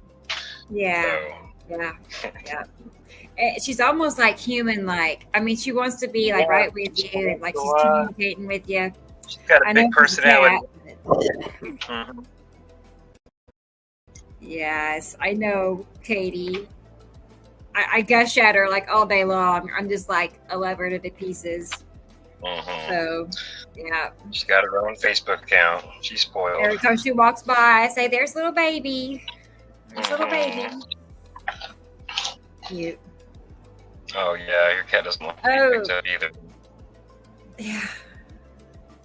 does not want to be. Yeah, I have another one. We have one cat that has kind of like, not kind of like, has what, Taylor? I say lost her mind, but she's like changed. Something has happened to her. Maybe you can tell me, Sam. Like one of our cats, she's like 5 years old, and around the same time, Mittens showed up, but only really in the past, what'd you say, Taylor? Maybe month. She's become where she doesn't want to be inside. Like she was a almost full-time inside cat. Now she wants to be outside full-time, day and night. If you bring her in, she just begs and begs and begs to go outside. And then Taylor can back this up, but her face looks different. Her eyes are slanted and they're dark, and her whole face is pointed looking. Her whole complexion is different. Yeah. But the shape of her face is different. It's pointed versus round, puffy round. And her eyes are slanted and dark. Did somebody switch cats on you? That's weird. Yeah, I've never thought of that or heard of it. And yeah, sometimes you do have when cats are pretty territorial. I have had when I've had a cat that's mad at me, they'll actually go into my bedroom and poop on the pillow. I've had a cat that actually would do that. And it's like, if you've ever seen the Fabulous Furry Freak Brothers, Freddy's cat would poop in people's shoe, so that when you put your shoe on, you immediately step down and squishy cat poop. And I've actually seen a cat do that as well. And they will intentionally, drop little bombs in places when they're mad at you. And so it's entirely, it's possible that cat is jealous or mad at you. Ever since we got the kittens, this really began. I definitely see some jealousy. Yeah, how dare you bring in another kitten? But, I mean, we have each cat is different. I mean, we have multiple other cats, and they each show, different variations of displeasure. But over time, they've all kind of come around and don't have a big problem with them now. They've taken them. Well, I'd wait to see maybe the cat's being hot, and once it's too warm, and then come fall, see what happens. I know. I hope so. I can't. I mean, I don't know, because it's going to get cold soon. So hopefully she'll come around. But right now, it's like a cat I've never seen before. It's like, who is this cat? Katie Joe said maybe dewormer. It's changed. Alive here. Yeah. Maybe so, you guys. Maybe it's parasites. She's been fixed. Oh, okay. Well, then that rules that out. Yeah, Katie Joe says dewormer. She just acts. Parasites can take over. It's like, I don't think I'm ever going to her back. I don't think she's going to come back the way she used to be. I don't let my cat out. We don't want the vet bill for what the animals outside can do to her. We have foxes and coyotes and mountain lions, and you name it. Depending where you're at, it definitely makes sense. I know. All my cats are indoor, outdoor, but Mittens. I'm so protective of her. I don't trust her to not run off. So I have a little harness, and I take her out. And she gets to run around and climb trees, and she's the baby. Keep an eye on her, But I don't know. I'll keep you posted on Diana. What's going on? It's just weird, very strange. It's beyond being upset about a kitten. I mean, most cats would just go into the other room and be done with it, but she's like 2 houses down the street most of the time. You should get get one of those cameras to put on her collar. Yeah, I should, and see where see she's what happens. I don't know how much maybe they cost, blue buffalo. I don't know. It's kind of funny actually watching. You getting a rotisserie chicken elsewhere? Collar camera. She doesn't like rotisserie. She doesn't like. She's very, very picky. Really, she's a very picky cat. She loves treats. I know she's probably missing her treats because she's never around to get them. So, anyway, I'll work on her. Maybe I can. Anyway, can anybody look up the temperature in Las Vegas? Is it hot, Chris? It's hot. Wow. It's like real hot. I'm like, whoa. I had to go home. Oh my gosh. Wow, here I am freezing. Okay. 102. Oh, he's gone. Dang. She's like, I'm out. I'm out of here. He's gone. Yeah, 102 right now in Vegas. Excessive heat. Yeah, So- like Sam was saying, the world's been going through record heat. For sure. This year has I been saw- a record-breaking, all kinds of stuff. Part of it was Sweden specifically was having a heat wave right now too. That part of Europe was just There's a major heat wave going on in Italy and all the way to India and all the way in Saudi Arabia. And heat wave. Let's see, current Las Vegas is 104 according to my computer. Poor Christopher, and he was out there taking I don't know video. how many that is. For how long? I know. It's sweating for us, man. It's hot. Thanks, Chris. Yeah. I didn't think about it being unbearable like that. Pretty toasty. Yeah. Yeah, if it's not. Oh God, if it's extreme 104, I wouldn't be heat, like outside. flooding. Where? Sorry. I said if it was 104 outside, I would not be outside. No, Right. man. I just would not. Wouldn't risk it. Well, just breathing that hot air is horrible if it's that dry. I mean, it's sucking the moisture right out of you. Mm-hmm. Absolutely is. Instant dehydration. Okay. Yeah, I just yanked myself into worldwide weather. Hello. Come back to StreamYard. Yeah, there's some real, we have worldwide weather is really screwed up, and I'm going to real quick look at the South Pole again just so I can remind myself. Oh my God, that is weird. It's got spread out dual and triple jet stream rotational, way reaching all the way to the middle of South America and over the top of Australia and the southern tip of Africa. And it's just strange ass weather. And the northern hemisphere has nothing in comparison. Our jet streams are way thinner and way smaller, calmer. I can't even imagine trying to sail down to the Antarctica right about now. Of course, it's winter down there. And then as we move toward winter, they're moving towards spring. Okay.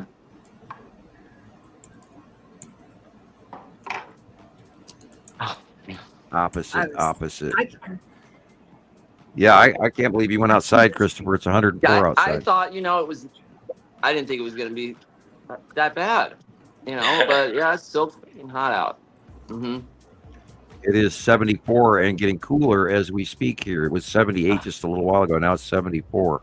Not fair. And the sun is going down toward 74. 71 here. It's nice and cool. It has to be 100 degrees outside. It is. Yeah. It is. I just you told me 104. That's not fair. That's just not weird. fair. And sometimes it feels like it's hotter once the sun goes down. I can't explain it. I'm telling you guys, it's well, the hotter pavement actually starts to deradiate. A lot of times this pavement is charging up, and it'll get hotter and hotter, and then of course it takes a long time for it to cool off, and all that. The city pavement, the tops of buildings, and everything are they're just radiating that heat out because the one perpetual motion machine in science and in the universe is the exchange of hot and cold. So the cold temperatures are going into the stone, and the heat is coming out of the stone. It's sort of, it's like when you're in the winter and you're out trying to work on your car, and you put a wrench in your hand, in your bare hand, and all the cold out of that wrench goes into your hand, and all the heat out of your hand goes into that wrench. And all you got to do is watch a thermogram example of that with people working on their cars in Alaska or something, or Montana in winter, which I do not do car work in winter outside. No way, never again.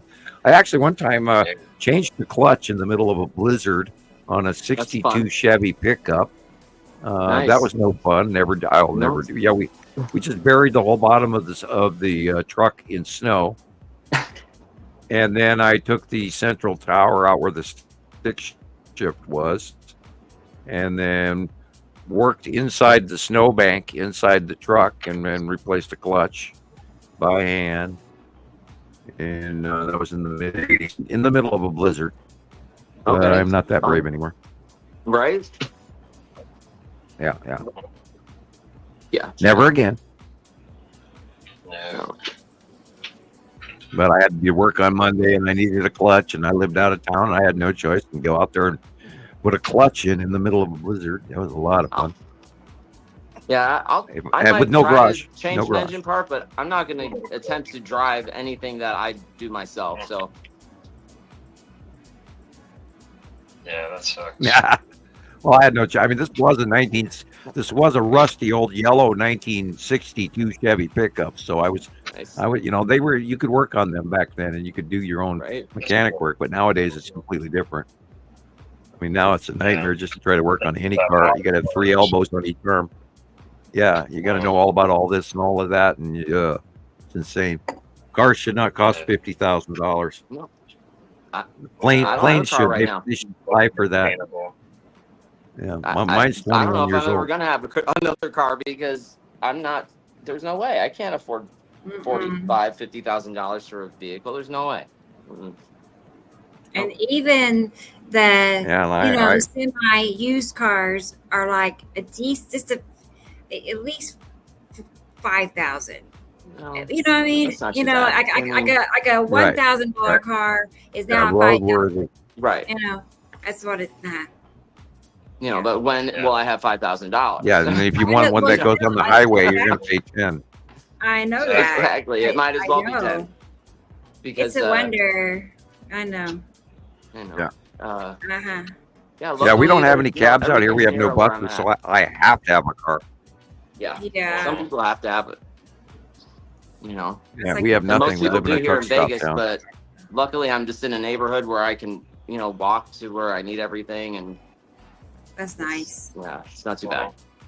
That's nice. Let's go. Think of the I savings. feel like I have to have a car because everything is too far for me to walk. I mean, even the bus is too far to get to. It's like, and then being in the bus all day is, I can't walk it, and my back can't handle it. So The whole day bus riding, hopping around. yeah, I can't go bus hopping like I used to, 10 years ago. It's not fun. Oklahoma public transportation is not that great.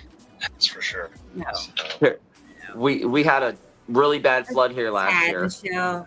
It should be better. Like it should be better. Our infrastructure should be way better, but especially public transportation. Absolutely.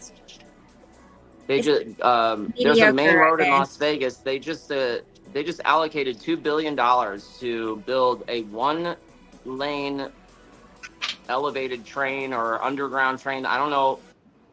Like, they've got a few proposals of how they're going to build it, but it's going to go from one end of town to the other, and we'll see how that goes. One lane, 2 directions, one east, west. That's it.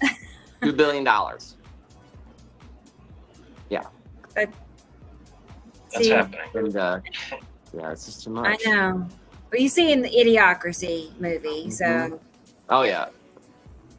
We're already in it. I mean, it's already happening. It's just like, Well, I don't understand how people are normalizing paying $100,000 for a car. It's weird. Oh yeah, I just bought this whatever vehicle. It's $105,000. Like it's nothing. No. I'm sorry. I don't know. Yeah. That's I know. I mean, I remember people were telling me how much trucks were, and I didn't believe them. Right. $70,000 for a pickup truck, or so. I could not believe that. Yeah, my wife's it used to be. My wife's uncle just bought I think it's a It's either a Ford or a Chevy, all electric, $110,000. Yeah. What? That Does it like cook your dinner for you? Does it, does it go to work for you and do your job for 10 hours a day and come home with a paycheck? I don't know. Yeah. I'm speechless. I mean, I'm just thinking of all the different things. How much money you got to pay for it to Right, then you got to be at work. That's just the price of the car. What about all the other stuff? I don't know. I don't get it. I don't either. And even if I had a $250,000, $300,000 a year salary, I'm not paying $100,000 for a car. That's it, Michelle. It's it. I didn't mention it, but last week I almost didn't make it home. My serpentine belt shredded, and I also had an oil leak real bad. And it's just a wonder that it got home and to the shop before it burned up, because it could have been bad. Totaled, it could have been real bad. So, but it got fixed. We got a belt and oil gasket replaced. But yeah, like you said, you don't know when it's going to break. Mine is 20 years old.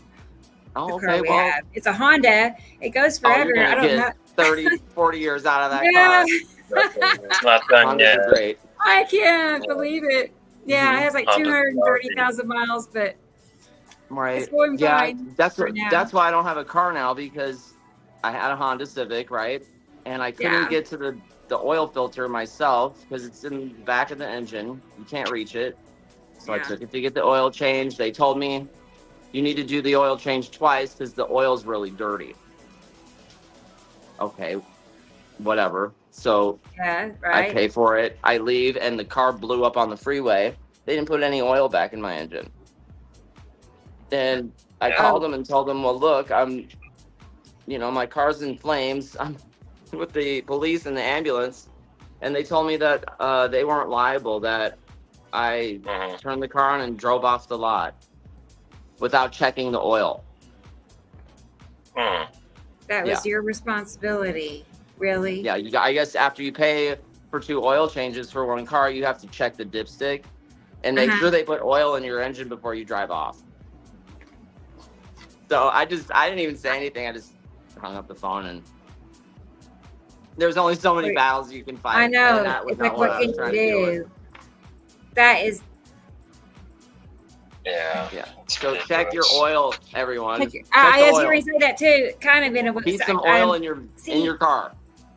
I do that. When my car broke down, I was actually in O'Reilly's buying another thing of oil because I had an oil leak. So I was always putting oil in it. But I get back in, and the first thing I noticed, my power steering went out, basically. And then my battery light came on, and then the AC quit blowing cold air.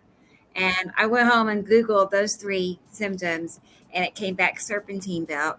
And I go look at it, and it basically was shredded. But get this, when I got home, the water reservoir was completely empty. It was completely bone dry. And I checked the dipstick, and it was empty. There was no oil in it. I was like, how did I even get home? I don't know. If I had lived a mile further, I probably would have burned up the car. So yeah, it was scary. The car started shaking, and I'm like, what's going on? It could have been so much worse. Right. Yeah. Thank God it locked. It had some kind of built-in safety thing in it. It locked up. The pistons locked up. You could feel it. But all of the crap that blew up, the engine exploded forward, and it shot all this crap out of the front of the bumper. And when I went to go pick up the car, I got it fixed at my mechanic, and he said, look at the engine. There was like a 6-inch hole in the engine block. He said, your engine detonated. And he said, look at the bumper. He's like, all of this shrapnel basically exploded out of the front end of your car. If the engine was, turned around for whatever reason, it would have came through the dashboard. So put oil in your cars. Yeah, keep it going. Check it all the time, like every other trip. Or you will miss all sorts of planets passing. Oil changes or planet pictures. I know. Everybody's reliving their car nightmares. I know we've been traumatized. Transmission fluid, yeah. Watch good skies go by, right? Yeah. I know. Well, now you know how to check a serpentine belt, though. So I do. I know. It's almost like they manufacture them so they crack and they break. You know. Yeah. At least it didn't come all the way off. It was just pretty shredded. You know, it had like splits. Anyway. No. Anyway, guys, I think I'm gonna hop off for the night myself. It's been a lovely live. I am exhausted though, but I definitely beat my record from last time. Almost. Yeah, you've been here. Your record from last time. That's right. Yeah. I've been here for 2 extra hours than last time. So. Nice. Yeah. Wow. Okay. I was gonna say that it's been your longest visit. My longest live so far. Taylor pictures, you know. Mm-hmm. Yeah. Well, I'll figure something out. Now I have a professional team, right? Yeah, so that's right. I definitely can figure it out. We can help you. Yeah, we want to see some pictures from Taylor. Okay, we'll figure something out for the next. Have some homework to do. Right. Mm-hmm. Absolutely. Right, and your mom is Rebecca. I mean, yes, right. I was like, I got Rebecca. Hello. I know. I'll give you first-hand advice. Yeah. So, thanks. All right, guys. Much love to all of you. I appreciate all of you. You guys have been wonderful. Thanks you very much. Good to have you. Yeah, no problem. Love you, Mom. Have a good time. You too. You'll have a good time. Good night. Okay. Yes. Good night. See you later. Bye. All right. Bye. That was fun. Yeah. Oh. Are you there, Sam, or no? Maybe he had to go. I'm sorry, I hit mute because I blew my nose and I didn't turn it back on. That's all right. I was saying, since we've been on for 6 hours, if you don't have any more material, yeah. I don't actually. And we might as well wind it up. I can't. Yeah, so get StreamYard on the line. We were off topic. I am going to open a trouble ticket. I mean, legit, I am, because you need to tell them, look, pictures, so this is ridiculous. They need to send you a check or something. I was gonna say credit by account, free month, service. Yeah. Or like have a show. I'm in show business. 5-day, all expense paid trip to. I don't know. Yeah. Time is money. See, that's right. Throw those things at them and see what I get. Anyway, but it's still a great show. We had access videos. Thank goodness for that. So it worked out. And we got to play some shorts off of your YouTube channel, and it's important. Everybody go to the YouTube channel. Gotta go there. Get the likes. Get the views up the algorithm. Like, subscribe, notification bell, all of that. And that way, see what I mean? Press that magic button. Well, anyway, so thanks everybody. We'll see you again next Saturday. And we're at 6 hours, 3 minutes, 11 seconds. And this is a good show. We were off topic, so it's about that time. And I can go play Star Wars. It's all right. That's how we kind of wind it down. But thanks everybody for showing up. And before I break all my stuff, I'm gonna log off too. Yeah. Okay. Okay. Cool. Right? All right. I know. Hopefully next weekend it won't be too bad. Yeah. Good night, everybody. Next Saturday. We'll see you next weekend. Okay. Bye, bye, everybody. Bye. All right. I'm reaching for the X as well here. Okay. Bye, so we'll talk to you soon, Rebecca. Okay. And everybody else out there, Katie, Joe, David, and all of that. Michelle. Bye. Yeah. Bye, everybody. See you next week.